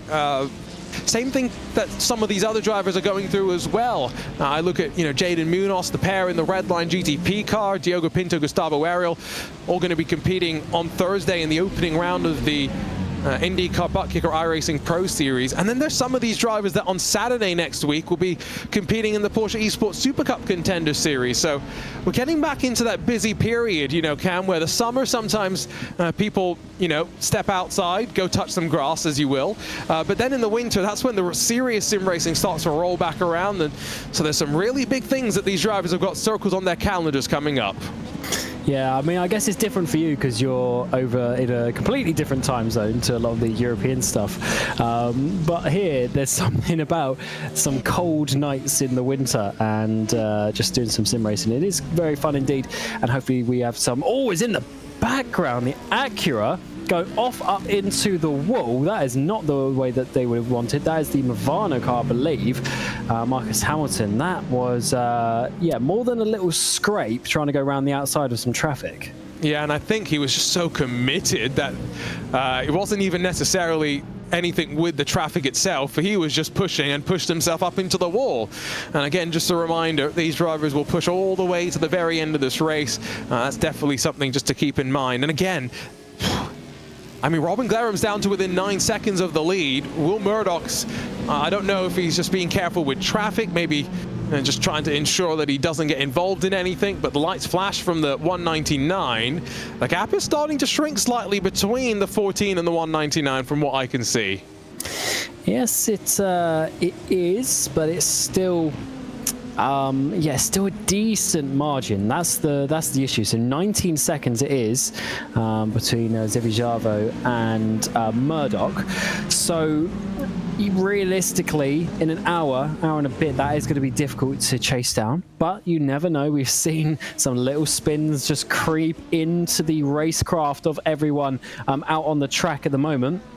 So just keep it clean if you're up towards the front. But as the race, I don't know if you've noticed, Arjuna, but the rate, in the background, is that the 207 and the 23 going at it once again? Of course, they're laps down after being involved in that incident on the front straight, but I think they're still going at it despite, and actually they're laps apart from each other as well, but they found each other on track. I believe it's Badger and Prada. Maybe a bit of a agreement to battle to the end and have some fun at least, even if they're not fighting for position. I guess the thing when it comes to these gaps is you want to push to put the pressure on to the leader, because then you know, look at that incident Ate Kauppinen with the Ford Mustang, the racing lab powered by Ford number 42. That was just caused because both drivers were pushing all the way, right? So you want to try and get the drivers you're battling to make those mistakes, and that's where, when you're 10 seconds away, it's easier to do than, for example, when you're 50 seconds away, which is the story of the GTP race lead heading into the final hour. Williams Esports Racing Prodigy getting pushed out wide slightly there for a second by the squabbling cars that are a lap down. And speaking of, Beckham Jasir, 10.5 seconds off the race lead, 13.9 seconds clear of the car behind. There's really not much fighting happening in GTD right now.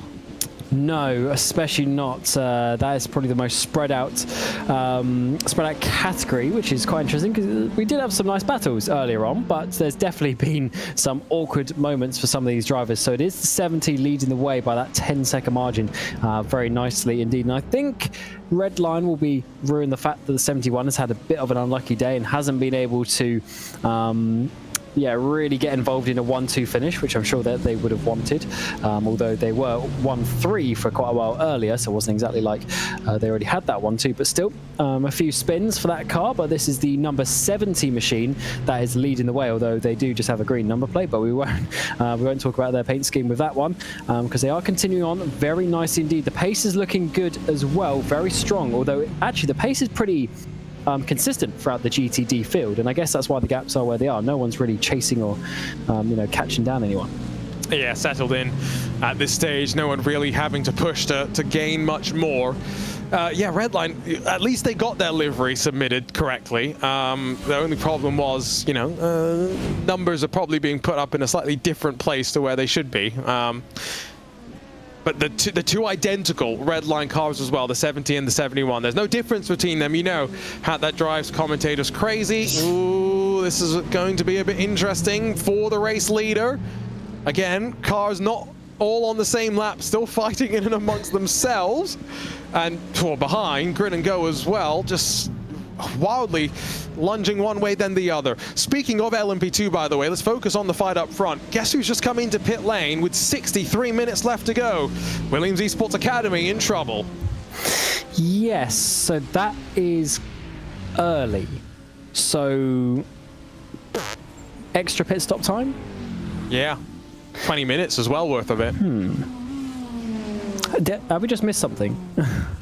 Well, no, they have been off strategy for a little bit, but I think we kind of just got a little bit fooled but that's for a only little while. 27 laps on this stint as well. Very interesting. But I think that takes away their chance of any sort of top position then, if they're going to have to make one more stop from here as well. Does it give Grid and Go, who have, by the way, been able to fight back to within 2.5 seconds of the Apex Racing team after they got involved in some contact out through turn 3 and 4 just an hour or so ago. Does that give them a chance of not only holding third, but being able to focus on the fight for second? There is the Academy car just continuing to build up the temperature in its tires as it slings it through the S's. Yeah, Jesse Tekla, again, only 2.7 seconds away from Danny Chivisciabo, although does owe us a pit stop sooner rather than later as well, because he's on to lap 27 of his stint. Yeah, true. So if they can't get to about 40 minutes remaining, so still another 20 minutes, then they are going to be having to do an extra pit stop. So the fuel numbers and the calculations will be running for all the teams to try and work out what they need to do. But of course, the team who is actually least worried about that is the BS Plus Nexus, because they are the strongest on fuel mileage as it stands. They've got the most fuel in the tank, so they should be able to go even longer. So not only have they got the track position, but they've got the strategy advantage as well. A 6-hour race strategy may not seem important, but clearly there are some teams that figured out something from the start, much like with BS competition in the GTP class. Right now, only from what we can see, of those up front, BS Plus Nexus, Apex Racing, and then further back down through the field, I think the Fiercely Forward team have been on a very similar strategy as well, just slightly further back in the running order. Only 3 in the LMP2 class, cluing themselves into the strategy right from the drop of the race. So that was definitely something to be of note. And as Vince Cusi jumps into the YouTube chat for the very first time today, he's down in split 4. I hope things are going well for you, Vince. If you are watching, let us know if you're racing, what split you're in, and how things have been going. Always interested to hear about people's races outside of the broadcast split, especially given that with, well, 5 hours of racing behind us, still 60 minutes left to go. Things are relatively settled here in the Indy 6 hours, as we'll cross back to the line in the case of Will Murdoch. With just over 1 hour left to run, 1 hour left to hold on, with a 21-second lead to the car behind. For GTP, it's 50 seconds to hold on. GTD, only 10. And that 10 seconds, I think, is still, it's still the one that obviously could be turned around in some way, although the 70 is looking very nice, and by now we expect them to have that car repaired as well with those optional repairs that they had earlier in the race, so they should be looking rather nice. But just is still keeping them in check, though, is not letting it get away very nicely. This car that you're seeing on board, the 14 machine, of course, has a double that lead up towards 20 seconds and can just run it through the motions. Although that battling behind with Sivi Chabo, and Teleka is getting very close with 3 seconds, as we've been talking about, although that 003 machine I don't think is running at full pace to the end. Trying to extend a bit on fuel, but still probably in a situation where it will owe a splash and dash. Can tell you that the Racing Lab Ford that got tangled up with Williams Esports Chill Blast, it's back out on track, trying to get potentially still something from this race if anyone else is to fall due to attrition. But out of the 47 starters, remember we had 12 GTPs, 13 LMP2s, and 22 GTDs. We've lost 2 of the GTPs, the fastest prototypes. We've lost 2 of the LMP2s, and I think we are now officially at the stage where, count them, 6 of the GTDs have been retired. But at least when there's 22 of them, it leaves 16 or so left running, as opposed to when there's only 12 of them entered and you're left with 6 running. So that is one thing that I quite like about how this field has been mixed on up. I like that we have a more akin to the real IMSA championships, smaller prototype fields, much larger GT fields. Yeah, it's always got to be that balance, because it's the GT traffic that really makes the race, both from the GT3 side of things, that they just have more cars to battle with. But then from the prototypes, if it was just GTPs with LMP2s, it would be a much less interesting race for them. So the GTs really are quite important there. So hopefully we see those numbers continue on, but I guess it also depends on how the splits are. As we've seen a couple of pit stops come in. We've seen the Marla Racing, Mascara Arena in there at the moment, and then Becca Jasir as well for Williams in the number 5 machine. They are continuing on as we see the number 70 car stay out for now. And starting to put laps on the field. That's Williams Esports, Pitfit and Parker White behind. And again, 1 lap clear. Don't think we've talked about it very much today, but that Marla Racing car has got a special livery for today. Great to see that, you know, we always love a a livery that leans into the locale of where the races are. The Biela Racing team used to put all sorts of fun things on their car. Kangaroos for the Bathurst 12 Hours, Peaches for Petit Le Mans. They had Stars and Stripes for a Sebring race as well. But yeah, quite like that the traditional Marla Racing team livery has been changed up for this race. And as Oscar Irene leaves the pit lane, he's going to be a couple of seconds back from Beckham Jasir in that Williams Esports Racing Prodigy car. They should, though, still stay on the lead lap, clear of your leader Florian Lebiger. It is now red line 1 and 2. Enzo Benito sits in second.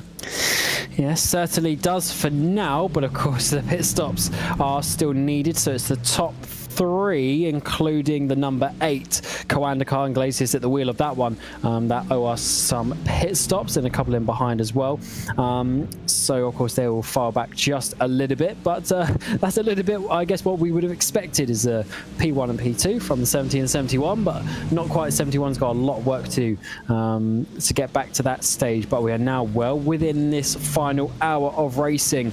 Especially for these GTDs, they can easily make it to the end from this point. And then give it a few more minutes, and then the GTPs will, and then another sort of 10, and then the LMP2s will be able to get to the end.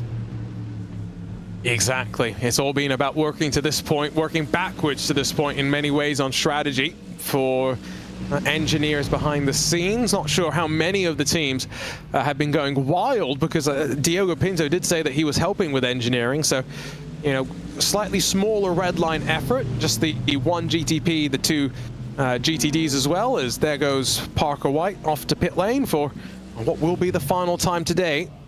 Still wait at least 3 more laps for Florian Lebiger to do the same.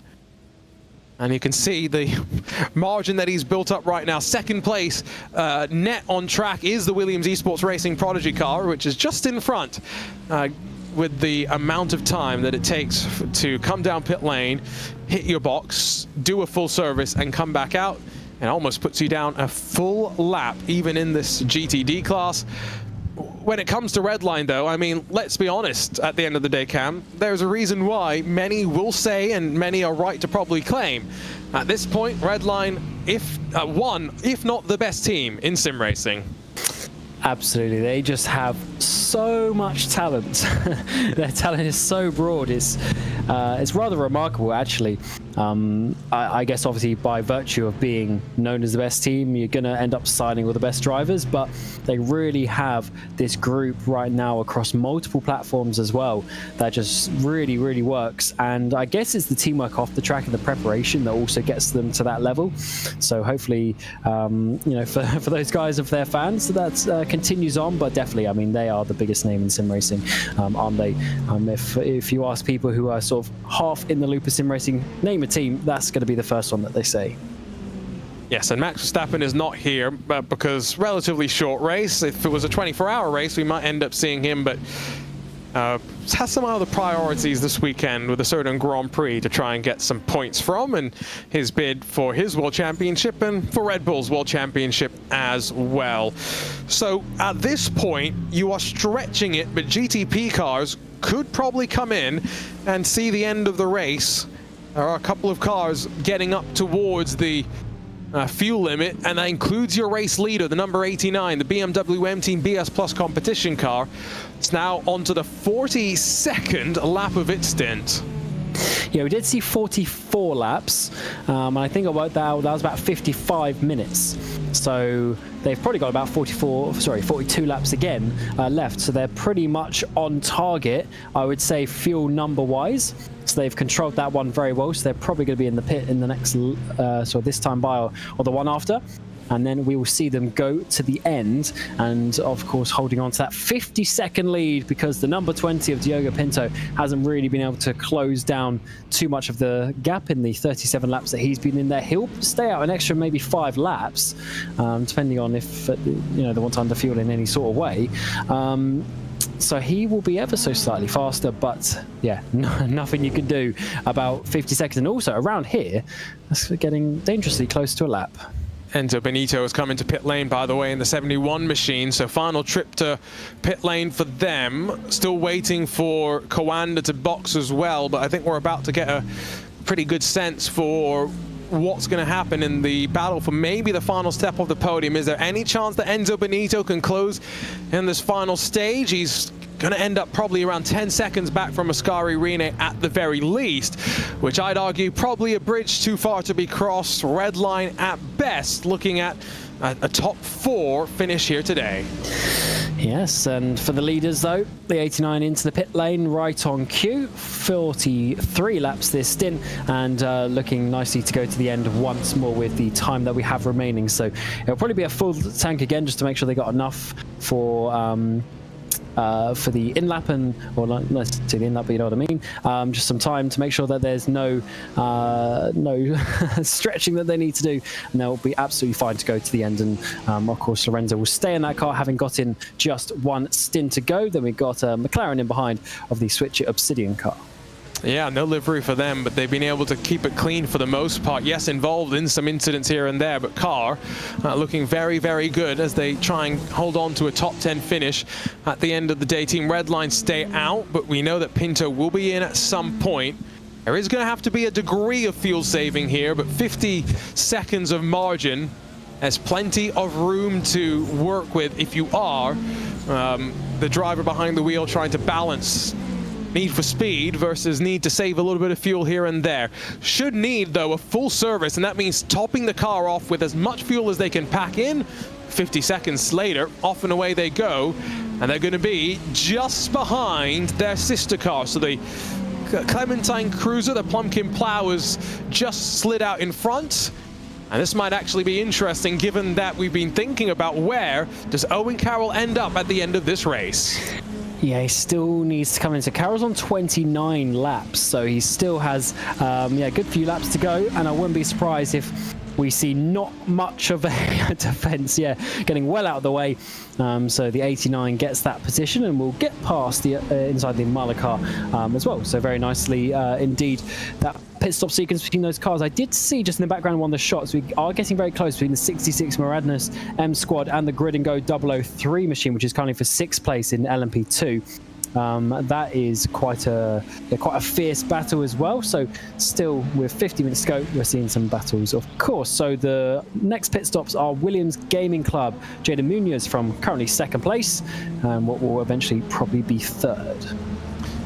And again, charge back from the Gaming Club machine after starting down in pit lane. It's been quite remarkable. Jaden Munoz going to finish the race up, it would seem. But Josh Ladd doing his fair share as well in the middle part of the race. Jaden going to go up on the jacks one final time today. Michelin tires on. Fresh tank of fuel going into the car. Fortunately, we don't have to try and calculate virtual energy budgets like they do in the real world, as cool as that might be to conceptually think about. It's going to be a rather lengthy wait there as the final takers down pit lane will come in one by one through the rest of this race. Going over, by the way, to the chances of the number 7 BS competition car.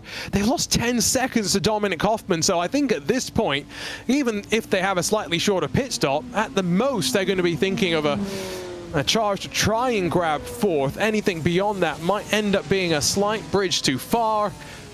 Have to wait and see exactly how that all ends up shaping on out. So Kawanda have made their final pit stop as well. They've emerged directly behind Team PGZ. So there are a couple of things that we can keep an eye on in these closing stages.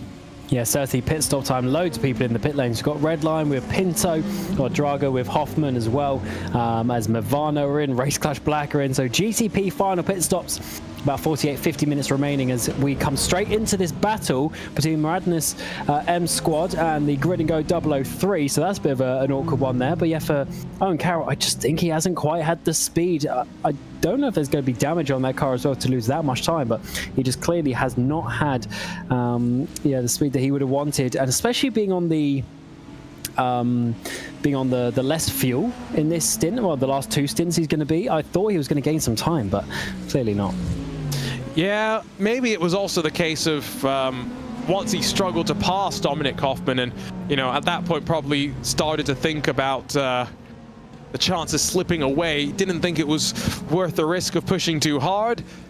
See if they are going to still be able to get a slight undercut here, at least on one machine. Probably not thinking about much beyond that, though. 7 minutes away from seeing the window open for final pit stops for LMP2, and right on cue we'll probably see the top two, BS Plus Nexus and the Apex Racing team, both slide their way on in. Will Murdoch's done a great job since I said that I thought the gap might be shrinking. He's re-established a 22-second advantage at the front of the LMP2 field, and as Florian Labigra leaves the pit lane as well, just a 33-second pit stop for him. 13 seconds is advantage. Once again, all our leaders fairly comfortable out on track. Yeah, the final sort of round of pit stops as such has not been so bad, as we've got all three classes coming through the chicane of turns 5 and 6 out onto the back straight. The Grid and Go car is trying to find a way down the inside, potentially in towards turn 7. No, sort of backs out of that one very early, but kept it on that inside line. So Moradnes hold on for now, but it's certainly, I think there's a bit more speed in the 003 car because they're right on the back, but just not able to find the way through just yet. They still got a bit of damage on potentially on the front of that car as well, not helping them at this moment in time, but it's going to be actually quite a big battle because they don't really have anything else to gain ahead, 23 seconds, so this is the one to focus on. You say one to focus on, but when Moradnes come down to pit lane, it's not going to be a battle anymore. Antiola should have... He's going to have to do a splash and dash at the end, right? So this is what we were talking about in terms of how much time can you save in pit lane. So maybe that is also why he will sit behind for a little bit and save some fuel. He's been out on track for 6 laps so far, so that's... do the calculations, what, 9 minutes or so? So he's probably going to come in 10 minutes left in this race and no tires, just putting in as little fuel as possible, back out and away onto track you go. Yeah, I hadn't actually quite considered that. Yeah, maybe he is actually sitting behind then. Maybe you're right, trying to save a little bit of fuel because he's very close. He's definitely faster, but just not really going through. As we see the Apex Academy car in your number 99 GTD come back out onto the track. So still some GTDs around and yeah, doing some pit stops, and that is in 9th place as it stands. I think just Coffin Dancers left a pit in the GTD class. Love, by the way, that for the Apex Racing Academy, they make their default livery basically look like an Apex Racing Academy livery anyway, because the logos are in the paint shop, so if there's no paint submitted, you can still very much tell Apex Racing Academy car. Makes their life very, very simple. Lights are flashing, though, as they run down to turn 1. 66 not going to try and force anything here as they try and switch back on the Soul Corvette and the surviving Corvette. Orbit Drop Bear staying out of trouble for the most part to the best of their ability today, and should be rewarded with a finish inside of the top 15 at the very least. Could still be a top 10 finish. LMP2 pit stops, by the way. Here comes World Sim Racing and the 223 Alessandro Romanelli. That's just on the cusp. Needs some fuel saving, could make it to the checkered. Yeah, Parnell in as well. So yeah, definitely on the cusp. So they're going to have to do a full tank to the end. Interesting. Is that driver swap as well coming into there? Because we wouldn't always see this for just one stint to the end. But apparently so. Isaac Phelps going to get back in that car. And Isaac Phelps was part of a lot of the fun stuff that we were enjoying. Maybe some of the competitors in the Alpha Esports car were saying, can we stop fighting so much?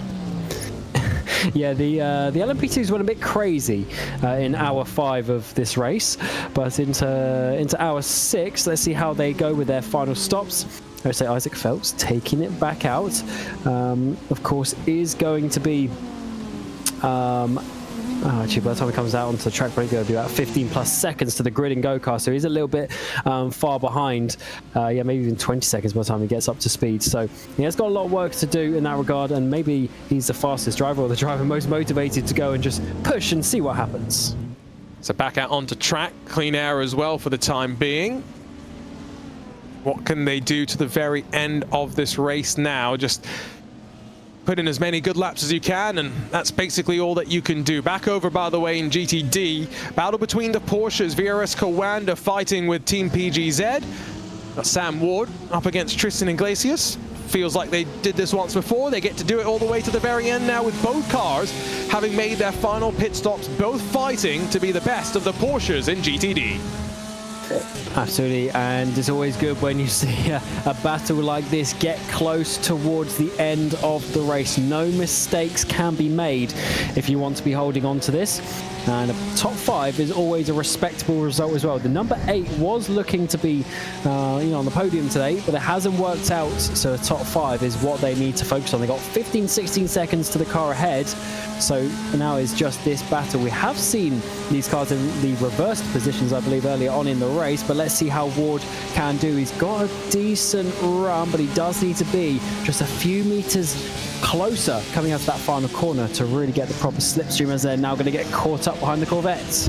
You can see the back bumper of the Porsche showing the battle scars where it was dinged a couple of times so far today, and that Corvette, it's not trying to hold them up. What's going to happen on the run out of here? Oh, there goes Phelps. Sticks his nose into the battle. The Orbit drop bear cars just trying to get off the track and get out of the way. They were 4 wide for a moment. Sandmore's not going to make the move, but 40 minutes to go. Still stuff to keep our eye on, that's for sure. And when you go 4 wide, no matter when it is in the race, everyone starts to get nervous. Yeah, when I saw Ward take that interesting line into turn 5, I was like, that's a bit weird. He's just obviously trying to do a switch back, and then through comes Phelps, just sending it, trying to make his way past the traffic. And then he obviously had that mindset and continued it on, because he went to the left of the Corvette that was already off the track to the left. So he was really taking some risks there and trying to make up some time. As that's going to get a bit close, actually into the pit lane. That's why. Therefore, that red machine, was that possibly the Drago Porsche going in there? So definitely, race clutch, I should say, race clutch Porsche going into the pit lane, as they are all trying to do what they can in the final 40 minutes of the Indy 6 hour. And I just saw as well that BS Competition, the 7 machine, in and away off from pit lane with a driver change. So Owen Carroll not going to take them to the end. Nicholas Boy jumps in instead, so that's quite interesting. And again, 3 seconds back from Dominic Hoffman. They're going to have to fight their way on past if they want to grab 5th position, and then 16 seconds up to what will become 4th position. Then 16 seconds up the road to the final step on the podium, where we should end up seeing Williams Gaming Club, which again, what a story that is. From going and starting in pit lane to a podium, they could have been a real contender. Absolutely, because the pit lane is not just the back of the grid, the back of the class, I should say, back of the grid. So definitely tough one out there for them, as they potentially, well, I mean, they're men off the lead, but they would have definitely been 2nd place. That's for sure with how it's worked out, and potentially a race win as well. So very fast in that number 3 machine, currently sitting in that 3rd place. And when we were speaking about the number 7 BS car, I did make a bit of a gasp, because to me, that tells me that Carroll just straight up wasn't fast enough in that previous stint, and that's potentially where they lost the time, which is a shame, because even with their strategy, they haven't been able to overcut that Drago car. They're still 3 seconds back, so they could have been in that 4th place, chasing down Williams in his final stint by about 10 seconds, but instead they're still trying to chase down the car that they probably should have been passed about an hour ago. Yep, driver change not happening, by the way, if you were curious, for the Apex Racing team. Not expecting it for BS Plus Nexus, who come in behind them as well. Final pit stops for the 2 that have saved at the front of the LMP2 class. Apex Racing are, of course, behind the BS Nexus car that is making its way into its marks right now. Both teams have had a pretty impressive performance, though, over the course of the day. And for Nexus Esports, for those maybe unfamiliar with the name, more known for their exploits and racing pedigree in oval competitions and the eNASCAR Coca-Cola iRacing Series ranks, but slowly but surely building up their road program as well. They had 3 different entries today, 2 in the LMP2 class, 1 in the GTP. They qualified 1 and 2, a bit of a statement in and of itself, and the 14 has just been dominant. been up front for the entirety of the 6 hours. One more trip into pit lane with no mistakes from Will Murdoch. Off and away they'll go. 37 minutes to hold on to what has been a dominant drive so far. Yeah, they dominated the first 5 hours, 23 minutes, and they just need to seal the deal. Should be a nice, comfortable run to the end, although momentarily, at least, the 4 is going to take the lead in class as they come out just ahead of one of the BMW GTPs, and they should be just going along nicely in this final stint without any ridiculous risks, but just trying to keep the speed and the momentum going up towards the end of the race. So what a good job from them so far. They've controlled the race so well, and no one has been even able to catch them or challenge them, you know, for like 4 hours now. Yeah, there was a time when we thought there was a challenge brewing, but no, it was strategy that was playing its part. They've done their fuel saving, they did their numbers at the start, and they've executed on the plan of attack since the drop of the green flag. Apex Racing up against Grid and Go. Now, I'm pretty sure Grid and Go will owe us a pit stop anyway, so there's not much really to be fought over here. What's the word that Danny Chivisciabo is being told? How aggressive the team wants him to be? Given that Ahola might be slightly lighter on fuel, might actually be in a position to go slightly faster, but racing drivers never really want to let another driver go unless they absolutely have to, especially heading into the closing stages of this race. And next week we've got a slightly different special event when we head NASCAR racing over to the Bristol 500. Should be very interesting to see both fixed and open competitions, time slots and splits opening up early in the week as well, running all the way through Sunday. I don't think I've ever finished a full-length NASCAR iRacing Series race. I don't see why I'd have much better luck at Bristol, if I'm being honest. Yeah, it's yeah, I did just do a Bristol race, commentated Bristol race back on Thursday as well, and yeah, not quite the 500, even less laps, and it was very much full of caution. So tough track, and something completely different to this, but I'm glad that we have it on the calendar because that track is just so unique in many ways, and it's awesome that we have a track like that in the world. So yeah, that's going to be some good fun next week, and I'm sure that'll be pretty stacked up with the numbers as well, because it's just turning left at the end of the day, isn't it? To get yourself in trouble with the part of the audience that's watching. After that, the week after that, the Knoxville Nationals, which is a lot more turning left, but very different style. I love breaking out those wing sprint cars and seeing the drivers put on a show for us. And so we'll have coverage on the iRacing Esports Network of both to be had. So stay tuned. There's plenty to come actually as well. You know, the World Championship stuff is just one part of it. You know, we're building, of course, the eNASCAR Coca-Cola iRacing Series finale. We know who the final 4 are now. Porsche Esports Super Cup Contender Series starts next week, so the build to 2025 already underway there. FIA Formula 4 Esports Global Championship kicks off in just over 30-40 minutes time, not far away from Mugello and Okayama hosting the first 2 rounds of a championship, paying out $25,000 with a mix of real drivers and plenty of sim racing's finest as well. IndyCar Butt Kicker iRacing Pro Series starts on Thursday. World of Outlaws stuff kicking around as well.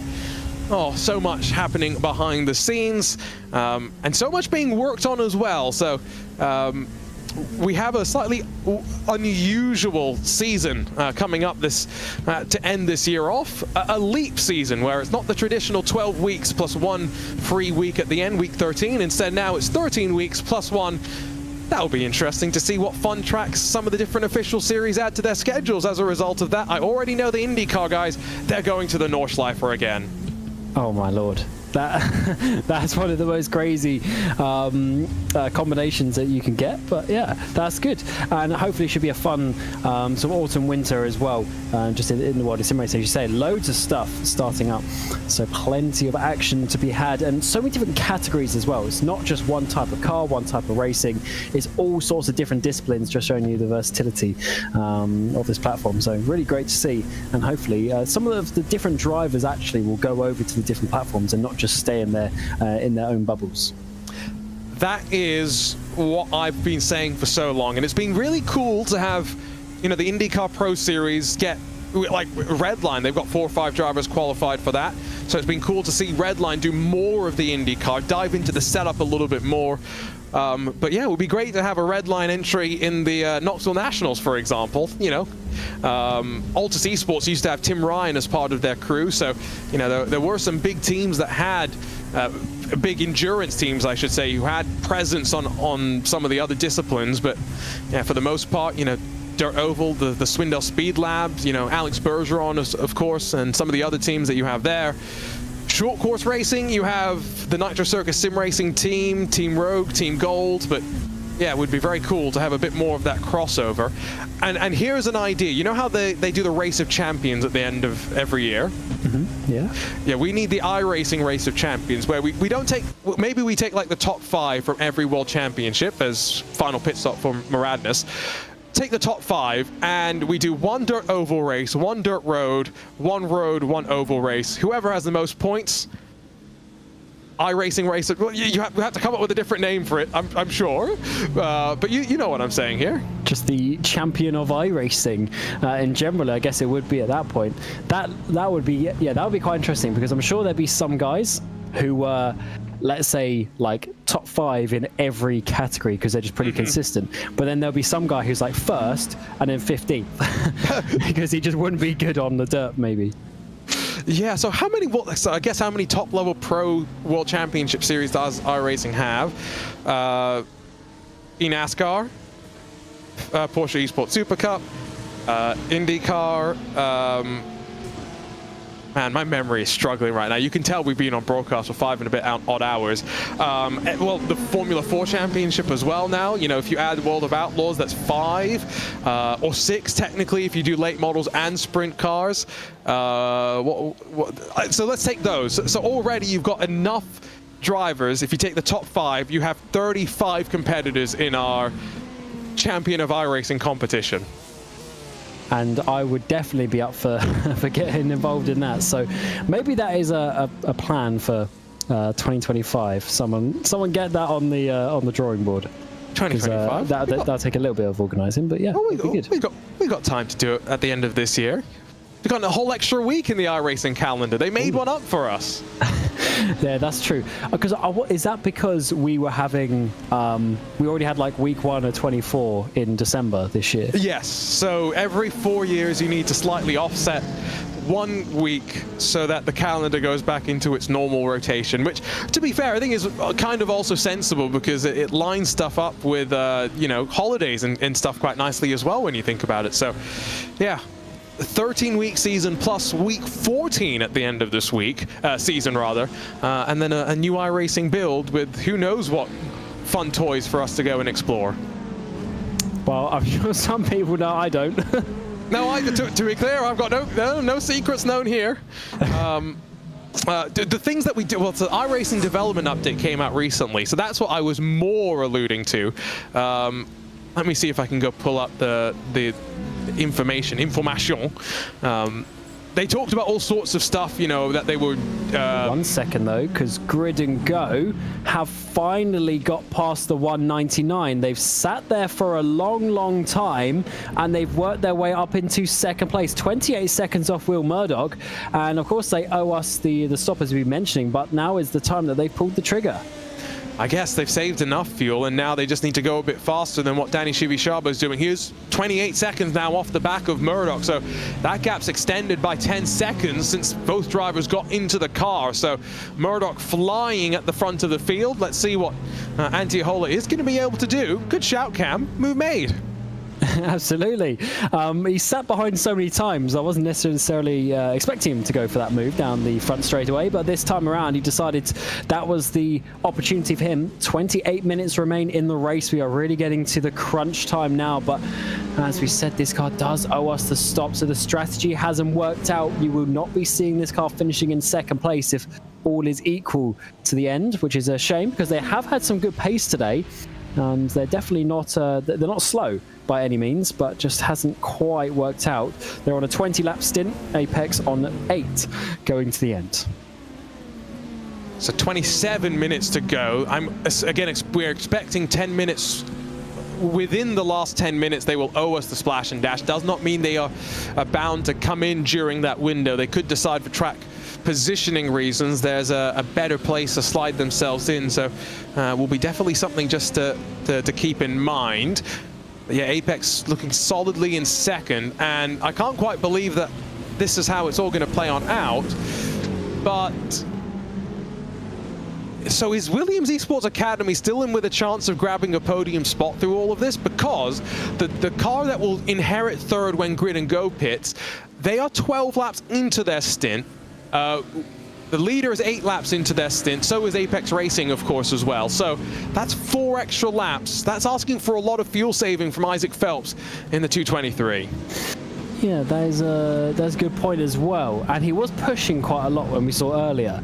Let's have a look at his last lap as well. Yeah, he was definitely one of the faster guys, if not the fastest out on track last lap. So he's not exactly saving as such. So maybe just a little splash, unless they think they've got it covered.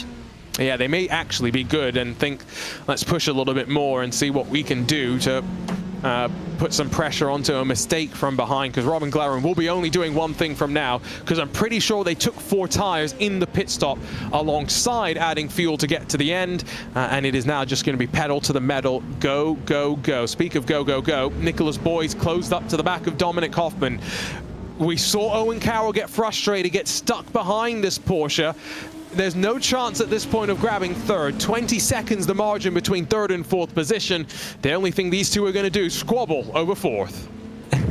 Yeah, absolutely. It's a good one though, coming into the last 25 minutes of this race, and they're not going to be challenging for the win, but the positions, as a racing driver, you do not care. You see the car in front of you and you want to overtake. So let's see if there's going to be a good opportunity for Boo coming down this front straight away in towards turn number 1. Not quite close enough, but of course Hoffman is going to slide up the inside, and actually Nicholas is going to try and go through as well, round the outside of turn 2. He had to do that to keep up with Hoffman, and he's made it work. You can tell as well that he is looking to try and get it done sooner rather than later, does not want to let this extend too far. I guess the more battery you burn trying to make the move initially, it takes longer then to regenerate it, to try and make another move, by which point your tires may have gone a little bit past their best by date. See what he's going to be able to do with that Mercedes in front. It's the Williams Esports pit fit entry. Parker White still behind the wheel. It's done a lot of laps here today, and there you go. We'll lunge to the inside, gets a little bit closer on the run up to the final sequence of corners. Not close enough, surely, to try and look to the inside, but trying to set something up into turn number 1. Yeah, twice on that lap, he just followed Hoffman through. Of course, Hoffman made the gap. Can he do it for a third time? Not quite close enough to the McLaren as they work their way through the final corner. Unfortunately, he did lose a tiny bit of time with that, but is he close enough though? He might just be in that slipstream as we come down to 1. He's closing, but not close enough, because already Dominic Hoffman covering the inside line, not going to be deep under the brakes. Nicholas Boyd's going to try and set this one up, potentially on the run down now into turn 7, with traffic in front of them to play its part as well. Which way do you go? Inside or outside? Inside for both of them. The Corvette stays out of the way, does not want to get involved with either of these cars. They've still got one of the Apex Racing Academy cars, Alex Gall, back out in the Audi R8 LMS Evo. Either side they go of the traffic, reminiscent of that moment back in Spa 24 years ago, but no move made. It is still Hoffman that holds on, the hybrid really working in his favor. Yeah, he needed to be in the slipstream really, but because he went the other side of the Audi, he wasn't able to get that. I think he is the faster driver at this point though. He's looking strong in that number 7 machine. He's chasing down that 4th position up the inside of the red line. GTD they go in towards the final sector, and he's getting closer and closer. Can he have a better run through the final corner this time around? No McLaren getting in his way, but if anything, he actually might be slightly further away. We'll continue just to keep our eyes on this, but going back to the topic that we were discussing slightly earlier, iRacing has already teased multiple new GT3 cars in development alongside the new supercars. There's plenty in the pipeline. New graphics engine, the new in-sim UI. It's going to be an exciting period moving forward into 2025 for all of these drivers. And I'm sure when we roll around next year for another edition of these special events, there'll be some cool new additions. The likes of the Martinsville MX500 this year proving to be a lot of fun. will continue to delight sim racers from around the world. Still too far behind, though, is Nicholas Boy, as he pops out at the end of Holman Boulevard once again, shows himself in the mirror. But Dominic Hoffman, tough nut to crack, it's proving. Yeah, what a battle this is, by the way. They might not be side by side every corner, but they are pushing each other to the limit of what they can do. Hoffman can make no mistake. He is doing as close to quali laps as he can, trying to keep this car behind of the number 7 BS Competition as they work their way through the final couple of corners. This is the important one. The exit is such a long corner, such a late apex, and then trying to keep flat out through the final corner, getting the run. They do have a couple of Porsches up ahead. This is the battle between Ward and the Coanda car up ahead in the GTDs, wiggling in and out, and that just breaks up the slipstream a little bit, so I don't think the 7 will quite have that opportunity. Grid and Go, by the way, LMP2, they've made their final pit stop. They've come out behind Moranis M Squad, so 2 little battles to keep our eyes on in the closing stages. Quite fun, albeit not for the lead of the race. Back out of turn 3, they will swing themselves. They got some more traffic up the road. That's the Coffin Dancers. Yessi Hilayo at the wheel right now of a car that's been through the wars just a little bit. Couple of laps down from the class leader, but not going to prove to be too much of an issue for either one of these cars to make the move on down to turn 7. So if you are the BMW behind, charge your battery up a little bit maybe. Try and deploy a little bit extra the next time you try and make the move. It does seem as though that Porsche very, very quick, able to make its defense count when it really matters. Bottom of the screen, by the way, there goes the attack. Antiola goes on the offense. Yeah, he certainly does, chasing down the 66 Moradnis car. Of course, he's just made his pit stop, has the 003. So this is now going to the end with 20 minutes to go. So he still basically has half a tank of fuel that he had to fill up as a 23-second stop. Moradnis just ahead. They are on 7, and the Williams car even further up is on 6. So he is on fresher tyres, but of course the fuel will be the same. That was a lot of curb up top, as just watching Nicholas Boy on the back of Dominic Hoffman. There is no lack of aggression being shown from both drivers. Now they're going to be stuck behind. I believe that's the Altitude Esports McLaren off of the chicane.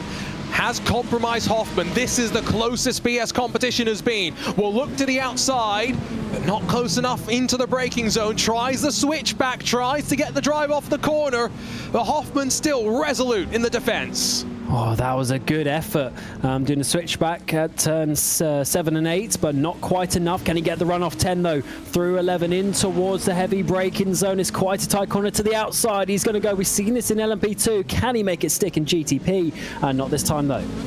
Oh, he thought about it for a second. He thought about a lunge up the inside of the penultimate corner.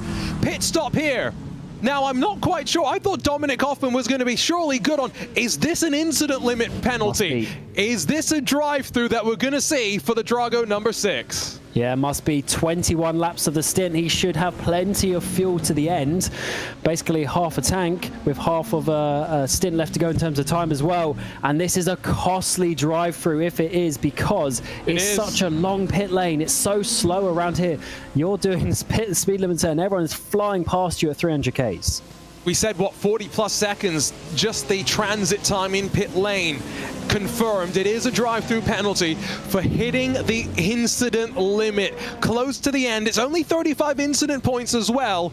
Oh, Dominic Hoffman pushed just that little bit too hard and now drops not just behind BS Plus Competition, drops behind Race Clutch's number 11 as well. Outside of the top 5, it will be 6th position for the Drago number 6. Oh, that is a shame. Hoffman has put in a stint in this final third of the race. He's really pulled that car along with a number 6 in P6 as it stands.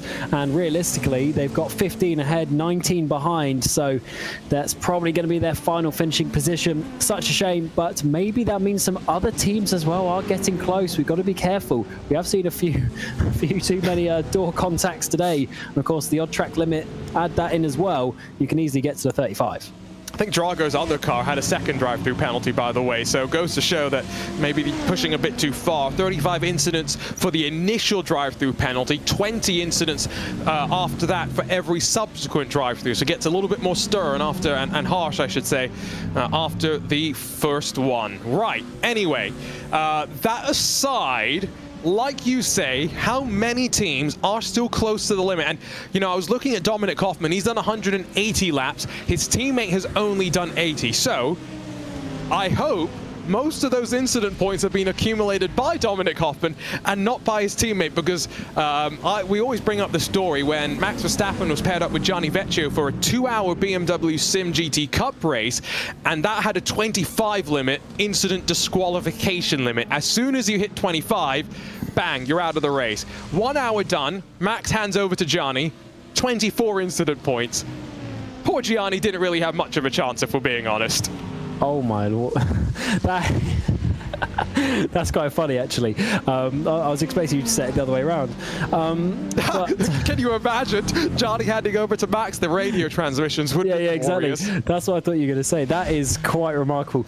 But yeah, it's always... it's never good when you have to serve the penalty of your teammates as well. I know we don't necessarily have it in the iRacing special events, but when we have it in other, organised leagues where there are stewards who have live penalties and such, getting a drive-through as well, once you've already done the driver swap, that is quite an important thing. As we're getting close, once again, between Ward and Iglesias, they've got the red line number 20, second place overall, coming through the middle of them around the final corner. But now this is an important battle to get up inside top 5. And while these drivers are still very close, car length or so between them, Grid and Go and Maradness, if you're a fan of either squad, their battle is somewhat stabilized and holding steady at around 0.7 of a second between the two. We've got just around 15 minutes to go. 5 hours and a bit have flown on past. These next 15 minutes for some teams might feel like agony. If you're BS competition, you're on track for a car on the podium in every single one of the classes. Technically, yes, BS plus Nexus. We're going to call it a bit more of a Nexus esports entry today, but Will Murdoch has been fundamental alongside Francis McGinn to the success of the outfit. Marla Racing Team look like they're going to grab third in GTD as well. Pretty good day overall for the Zebras. Oh, they're going to be loving it. I mentioned before, they just haven't got the results that they deserved in the last couple of years, and they really are one of the more top teams in sim racing, but they just haven't been able to just to show that in many regards. But I think this is now the time that they are coming, and hopefully as we move to the future, maybe even 2025 could be the year of the Zebras. We'll have to find out, of course, with the race results, but this will be a big one. An iRacing special event coming to Indy, 6 hour. New to the platform and coming out strong in 2 categories. Yeah, and there's only, two teams that have, 3 teams, I should say, that I think have really ever done a sweep of these sort of 3-class prototype and sports car combo events. Redline have done it on quite a few occasions. In some of these IMSA events, like Sebring and Watkins Glen, and maybe even Petit Le Mans spring to mind. Williams have had some success as well. I don't know if they've ever swept all 3 classes, but they've definitely grabbed 2 wins in a race and had a car on the podium, I'm pretty sure. Kawanda, they've done pretty well as well in some of these races. BS maybe starting to do something like that in this sort of a race. It builds up nicely, because the next race with these cars, these combo of cars, is a big one. The iRacing Petit Le Mans, the week after the real Petit Le Mans, and the final chance for teams to automatically qualify themselves into the IMSA Esports Global Championship. That was MSS Movano Azuro, Tanguy Bion almost losing his car. Yeah, that was a weird one, because it was just slightly off the screen, because it didn't really spin, did he? So that was certainly a weird one, just potentially avoiding some action, but it has just ever so slightly broken up that battle between Kawanda and PGZ, as the sun is coming out a little bit whilst setting at the same time here at the Brickyard. 13 minutes remain in the Indy 6 hour, and we still have some tense battles on track, this being one of them.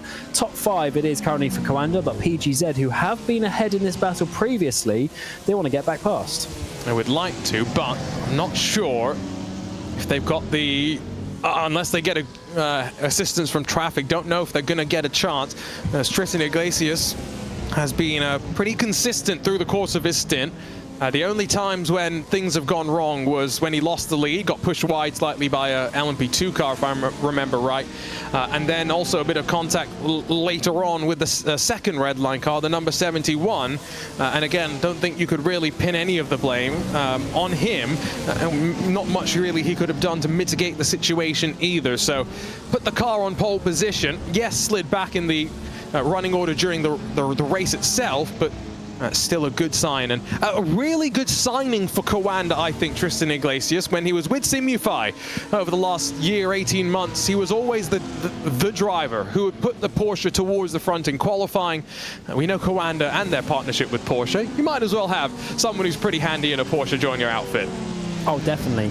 And hoping, as we mentioned earlier in the race, that maybe Coanda could get more drivers, more cars entering back into these special events, and yes, that's a very good signing to add to their roster as well. And he's doing a great job to hold on from Ward behind, who's been putting him under so much pressure over the last hour or two, but just hasn't been able to make his way past. So amazing stuff there from the number 8, and a top 5 finish is still very much a respectable position as they continue on. 11 minutes remaining. Going past them on the previous lap was the number 89 BS Competition GTP. The gap has come down by about 3 seconds this stint, but Pinto not doing enough to do any sort of challenge, of course. Just in the couple of hours he had to overcome that gap. So as we head into the twilight of this race, another reminder that in about 30 minutes time, it's time to drop the green flag for the FIA Formula 4 Esports Global Championship, as 2 races from Mugello and Okayama kick off the $25,000 championship. It's all here live on the iRacing Esports Network. If you're watching on Twitch, you won't have to do a thing. We'll go off air here, and instantly the team at iRacing will go live and get ready to rumble with the racing action. If you're on YouTube, you might have to hit a button or two, but don't worry, all still live on the iRacing YouTube channel. Plenty more excitement to come. Later today has as we get ready to watch the start of a rather interesting format as well. I like that each race event has got 2 races, and we've got 4 meetings, and you don't know what the tracks are until the day before, which you know, Cam, we've done that plenty in VCO events. Always makes things a lot more exciting. Yeah, the worst part about sim racing is also the best part about sim racing, is that you can drive any track at any time. So that means if you know you've got a race coming up in 2 weeks that's on a car and a track combination, you could just go and drive that however much you want. But over preparation is also not necessarily a good thing. So if we have these situations where you maybe only have a day or even 12 hours sometimes to practice in these formats, then that is very, very good, because I'm sure the drivers would have been practicing as much as they can this afternoon, but it's still not the same as having 2 weeks to test out, all different driving styles with the car, different ways to warm up the tires, different settings, etc. Everything you can do. So 9 minutes left to go. The battle's starting to die down. Grid and Go has lost some track position. They're now 1.3 behind Miranda's M Squad in the fight for 5th. You can see the 66 there. I also feel as though Sam Moore is not really going to be able to do too much to make his move on Iglesias in that Coanda Porsche. So 47 started, 37 will finish. So the attrition rate relatively small, I would say, compared to maybe to races that we've had in the past. The one element that we didn't have that could have caused even more attrition, though, Cam, the rain. Now, that's one other thing that iRacing is continuing to work on. The initial release, we've had a lot of fun with the heavy rain. iRacing's been working on what they're calling spotty rain, that more changeable conditions, the type of rain that, let's be honest, commentators and viewers, we would all love to have more of to challenge our drivers. Oh, definitely. Those drizzly conditions where do you stay out on the slicks for a little bit longer, especially in endurance racing where you're kind of committed to your tires for a full fuel tank if you want to avoid doing extra pit stops. That could be very interesting indeed. Again, the spotty, the patches, that is always the tough part for the drivers, where they have to decide, is it worth staying out? And then at some point there'll be obviously a crossover. Yeah, really looking forward to see how that can develop over the years. And as we know with this the iRacing platform. They always test these things thoroughly before they do it at release, so I'm sure it'll be very, very good and very clean with all the transitions, so it's not just straight a straight sort of cliff in terms of grip, but that'll be a very, very good when we get to that. I'm just reading through this development update as well. There's so much that they are working on. It's very cool to see everything in development, in progression, and I'm sure plenty that we'll be looking forward to in special events next year as well, including it didn't have rain in the Nürburgring 24-hour event. I think a couple of the cars did not have rain tires. Might have some of those changes being made so that when we roll back around to that race next year, it's even more exciting when you can have rain on one part of that great track and then bone dry on the total other side. That's going to be a very different sort of a race as well. How do you make your decisions? Continuing also to make updates like allowing you to make small setup changes in pit stops during races so that when it rains you can slightly tweak the car to be a bit more suitable. So all those little things coming together. Let's talk though about race winners very quickly as we start to wind things down. We've talked about both of the prototype leaders quite a lot.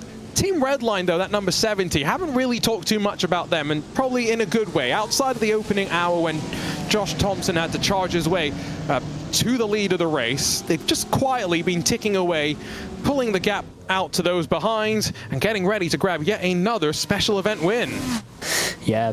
Pretty calm second part of the race when they got themselves in position earlier on, and then they've just been able to hold on to that gap, just putting in a solid performance at the front. The gap has stayed rather stable as such, like it hasn't increased crazy like we've seen with the top two classes, but they've just been putting in a solid performance and just covering off what they needed with that damage as well, and really just controlling and managing the race. And even though it's a 6-hour race, as we've been mentioning, is kind of short for these special events. Normally it's 8, 12, 24 hours, etc. But this is still good that they've been able to do what they've needed to be done. And at the end of the day, that is why they've won all these special events and why they are, as we've been saying, the best team in sim racing at the moment. So it's a great job from them. And even the second team in 4th place, with all of the issues that they've had, they should still be pretty proud of that one. Yeah, Enzo Benito maybe not getting the most out of the car in qualifying, but they charged their way forward a couple of different times as well. Had to fight their way back through some adversity, and so Benito and Steinbraten not going to be on the podium, but 4th place should still be a decent result for them. So where is the leader? How many laps do we actually have left in this race? Danny Lorenzo is coming towards the final sector now.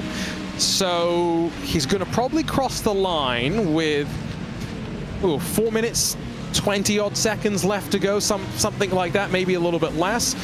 So, given that the lap time's hovering around the 1:15s over the last handful of laps, never trust a commentator's math, but 4 laps left to go? Yeah, that's my maths as well. 3 laps would be about 3 minutes 45, so about 30 seconds short of that. So yeah, 4 laps to go for the leader.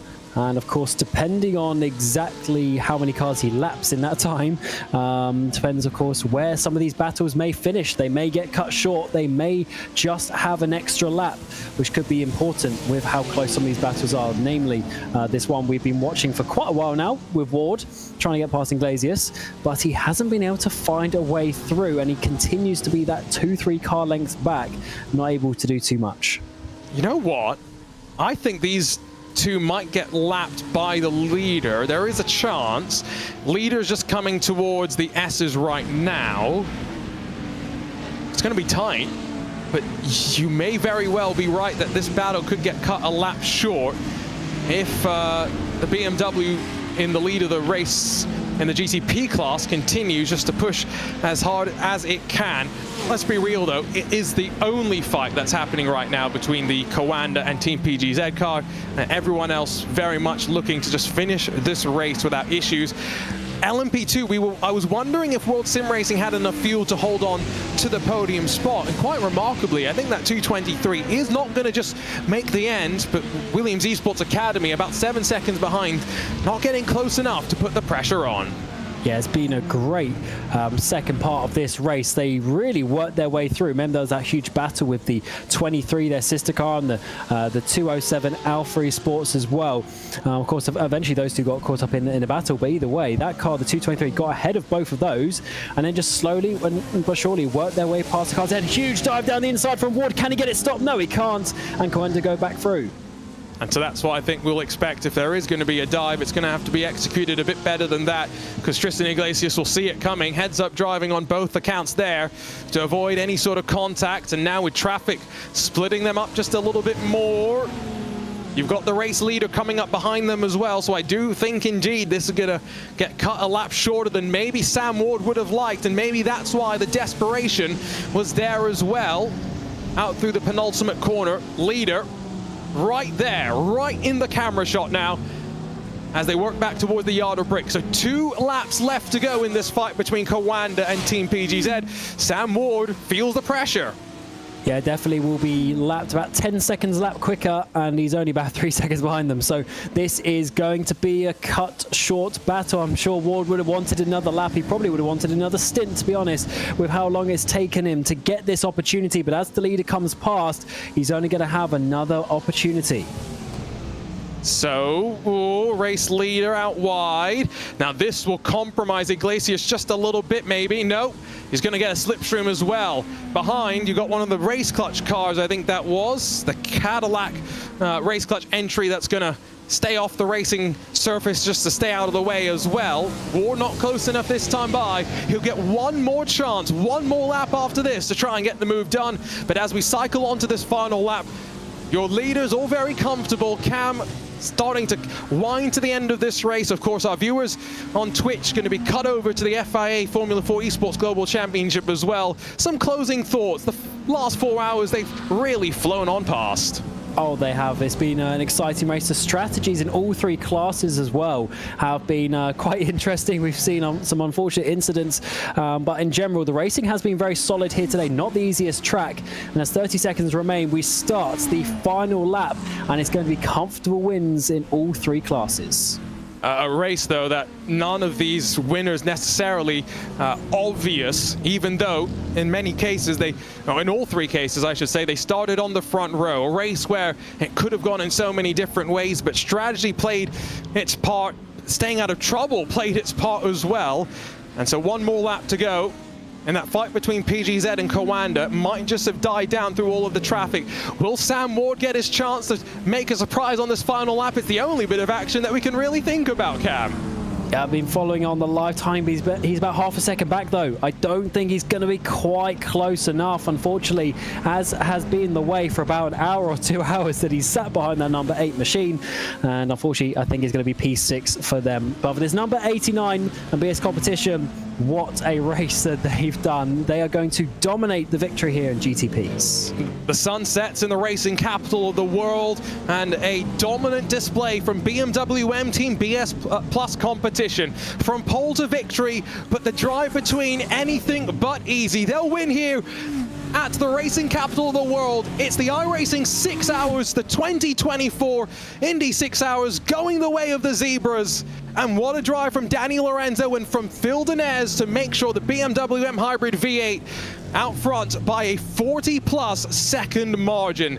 Next across the line in what was a very, very strong display, staying out of trouble from all the relevant traffic woes, Florian Lebigra brings Team Redline's number 70 across the line, with Josh Thompson and Sam Coyter doing a stellar job as well to keep their car in one piece. Directly behind as well, it's a breakout win. It's BS Plus, it's Nexus Esports, victorious in the LMP2 class as Francis McGinn and Will Murdoch lead by 40 seconds at the end of the day. The Apex Racing team struggling a little bit on fuel, I think, at the very end of the stint.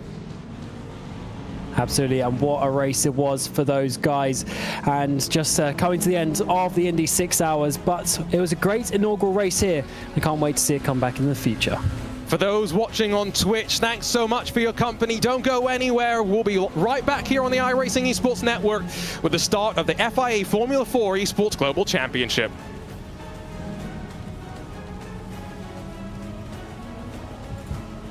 And for those sticking with us on RaceSpot TV and on the iRacing YouTube channel, we'll have some post-race action and coverage for you. Hopefully get a chance to chat to some of the drivers coming out on top and wrap this thing up before we send you over to catch up with our Twitch audience as well.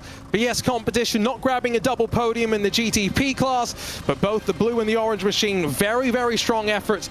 And Cam, now all roads lead to Petit Le Mans and the next of our VCO Grand Slams, where we'll see these GTP cars on display, and the competition, you best believe, is going to be fierce. Yeah, Petit Le Mans, it really is one of the best ones of the year. I know we say that for all of them, but it was such a difficult track and fun track as well. All the elevation changes, and of course going into the night, a long race, very long race compared to this one. So great to see what that is going to do. But of course for today, we're seeing all the donuts from the class leaders as they congratulate themselves. And look at the yard of bricks there. You're mentioning it on the stream. You don't really see it from TV cameras, but the donuts over the yard of bricks. Need a camera dedicated for the bricks maybe in the future. Celebrations will be ongoing. Let's go take a look at your race results now. These are provisional at the end of the day. Race control might have something to say about a few things. I don't think there's much to be said, though, about the drive from those up front. Lorenzo and Dinez in the BMW M Team BS Plus competition cars coming out on top. Diogo Pinto, Gustavo Ariel grabbed second for Team Redline in the Porsche, with then the Williams Gaming Club.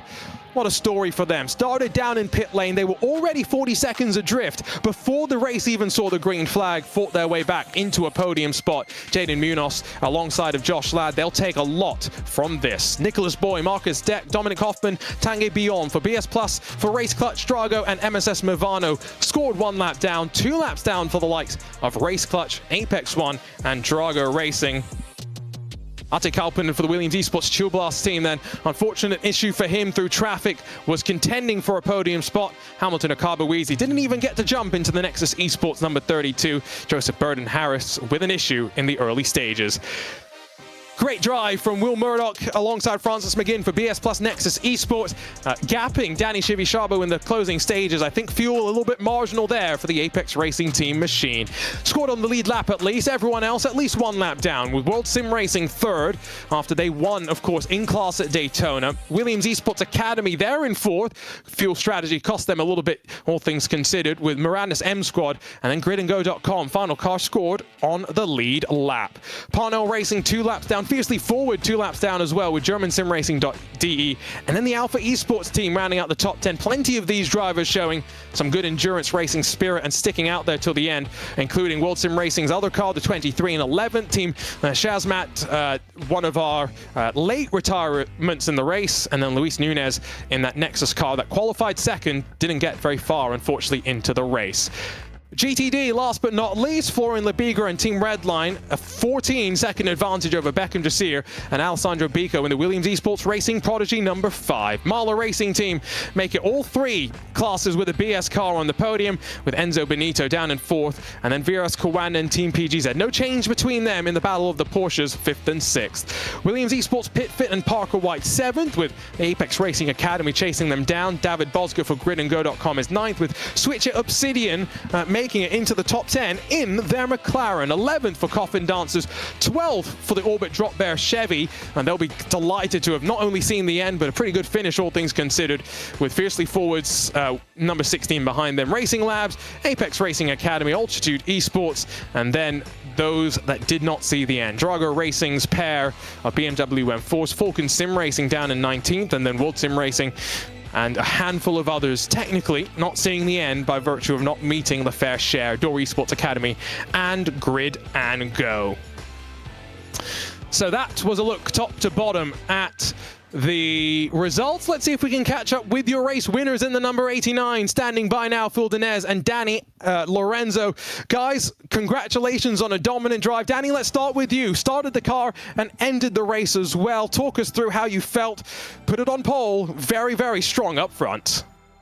Thank you very much, first of all. Yeah, to be fair, kind of unexpected to have such a dominant run today. That I even put it on pole, was quite surprised by it. And then when we started, luckily I had Owen right behind me, so he could hold up everyone behind, and I just could go for my laps, just do my pace, do my run.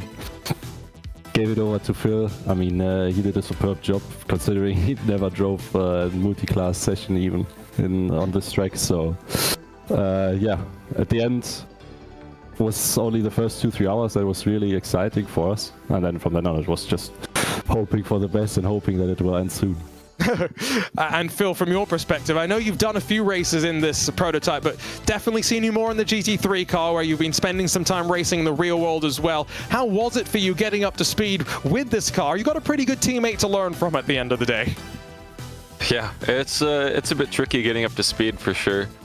I was eating up the tires a lot in practice. I managed to get it under control in the race here, so that was great. It's not very often now I get to race as much in the sim, so this race slotted in perfectly, and thought I'd have some fun in GTP with Danny here. Now we can really fight for some good results overall, so I'm really happy to come away with this. And yeah, the car was just superb. The guys did an amazing job behind the scenes prepping the car, so wow, I couldn't be happier. It was just perfectly executed race. And a pretty good way, right, to get you psyched up, even more psyched up, I guess, to head off to Monza next week and go racing in the GT World Challenge Championship in the BS Ciccato BMW M4 GT3. How much fun have you been having this year, Phil? You say you haven't been doing too much in the sim. How much fun have you been having out there in the real world? It's been a great season so far. We've had a few wins, at least in the Sprint Championship. Came away second last week in Imola, and yeah, just super awesome to be able to represent BS competition in the real world, and have that livery on that car is just surreal every time I see it. So I can't wait to represent them in GT World Challenge next week as well. So winning in the real world, let's see what winning in the sim actually, and now let's see what we can do in the real world. So thank you guys. Before we let you go, Danny, how are you feeling? Of course, we've got a busy winter coming up. One more VCO Grand Slam, the IMSA Esports Global Championship. How confident are you in your speed in this BMW M Hybrid V8? Pretty confident, I have to say. I mean, behind the scenes, as Phil already mentioned, we are doing quite a lot of work, especially shout-outs to Lars, who's been doing great stuff behind the scenes, helping us to get up to speed, and yeah, looking forward to it. I mean, Petit Le Mans coming up next. Hopefully we can get the win there too, so we are immediately qualified for the IMSA Esports Series. Otherwise we have to take the pre-qualifiers and then move from there. Best of luck for the rest of the year, guys. Congratulations on a great day and a great victory. From top of the GTP podium to the top of the GTD podium, Cam Rogers standing by with the one, the only Josh Thompson. So welcome, Josh, to the commentary booth, and congratulations on your win for the number 70 machine. Of course, you had some struggles. We spoke to you halfway through the race, but it seemed like you had it all control in terms of the damage repairs. I guess you were just able to eat up that time at the pit stops. Yeah, it was a bit scary at the end, I'll be honest. Like you said, we had damage early on. We repaired that, no issue at all. Carried on, the gap stayed the same. Sam got quite unlucky with traffic towards the end of his stint, so then the gap levelled out again to whatever he gained. But then Florian, through his stint, was fine, but then got damage on the front, like a massive, like from a small contact, like tap on the front to the rear.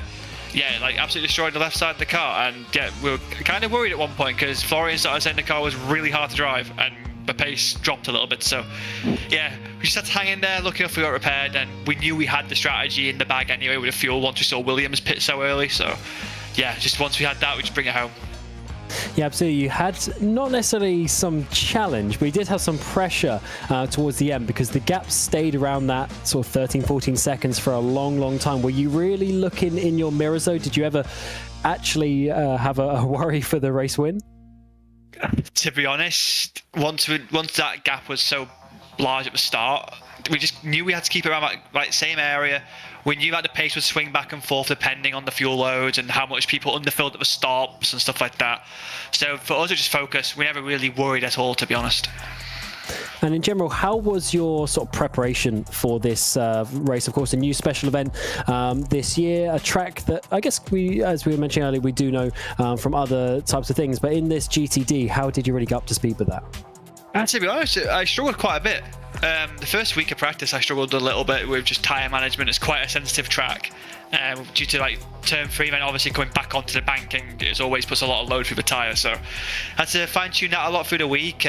Did some good races in the IMSA series this week just to warm up, because at the end of the day, no matter how good your tyre management was and stuff like that through the stint, it was more down to how good you and how confident you was with traffic. And I think I found myself in a really good place in the first 2 stints with that. Like, I just felt super comfortable, never really lost time in traffic, and could always extend. So I think that was the main key.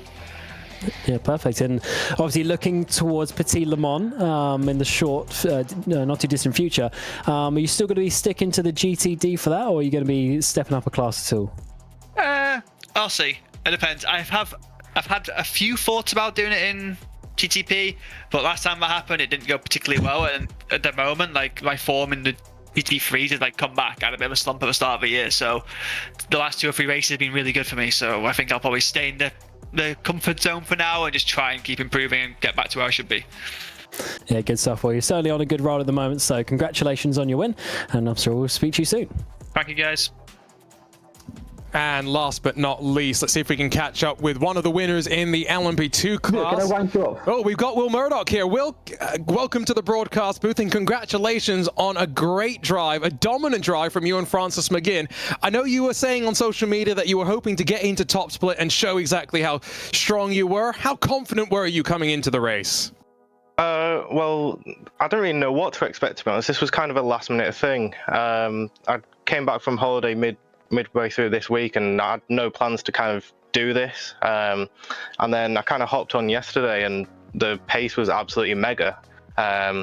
So I kind of knew that we had the pace to be at least at the front as long as we got into top split. I didn't really have much of an idea of what the splits were going to be like, whether it was going to be super high iRating or not. But yeah, honestly, I can't believe that we managed to pull the win out of the bag. I mean, it was pole position, it was pace in the race as well, pulling away from everyone else and executing on strategy.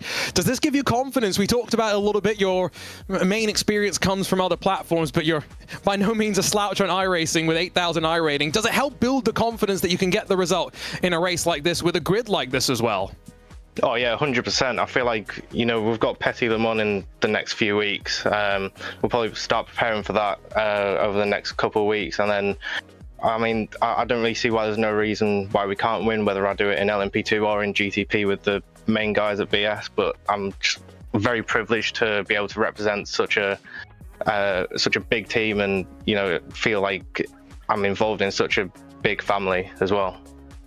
Love to hear it. Will, hoping we see you at Petit Le Mans. We get to chat with you a bit more as well. Congratulations on a great drive, and hoping it's the first of many more. Thank you very much. Great to chat to BS Plus Nexus and to Will Murdoch there in the number 14. But Cam, what a way for us to sign off on the day, chatting with all 3 of our class winners. Great to hear their emotion, and in some cases hearing from Josh Thompson the stress at the end of the race as well. A reminder that these races are stressful for some of these drivers. Oh, they're never easy. The teams are on the limit of everything. The fuel management, the tyres, the traffic management as well, which definitely became an issue for 1 or 2 today. So it's not easy to get through these iRacing special events, and even to those in the lower down splits that we weren't able to cover, of course. I'm sure they had a load of fun, and we can't wait to get going next week already for the next special event. Exactly. It's time to turn our attention to the last great Coliseum, to the Bristol 500. And then the week after that, all eyes turn to Knoxville and to the wing sprint cars rolling out for the Knoxville Nationals. Just a couple of events in October, plenty in November, and then the Chili Bowl to close in December. The iRacing special event almost in the books. But for our team behind the scenes here at RaceSpot TV, Hugo Luis controlling all the action, Lorenzo Bonda, Cam Roger, joining myself, Arjuna Kankipati, for all of the action. Thanks so much for your company. Plenty more iRacing to come over the rest of the year. We hope you'll join us here on the iRacing Esports Network. For now, though, so long and goodbye from the racing capital of the world.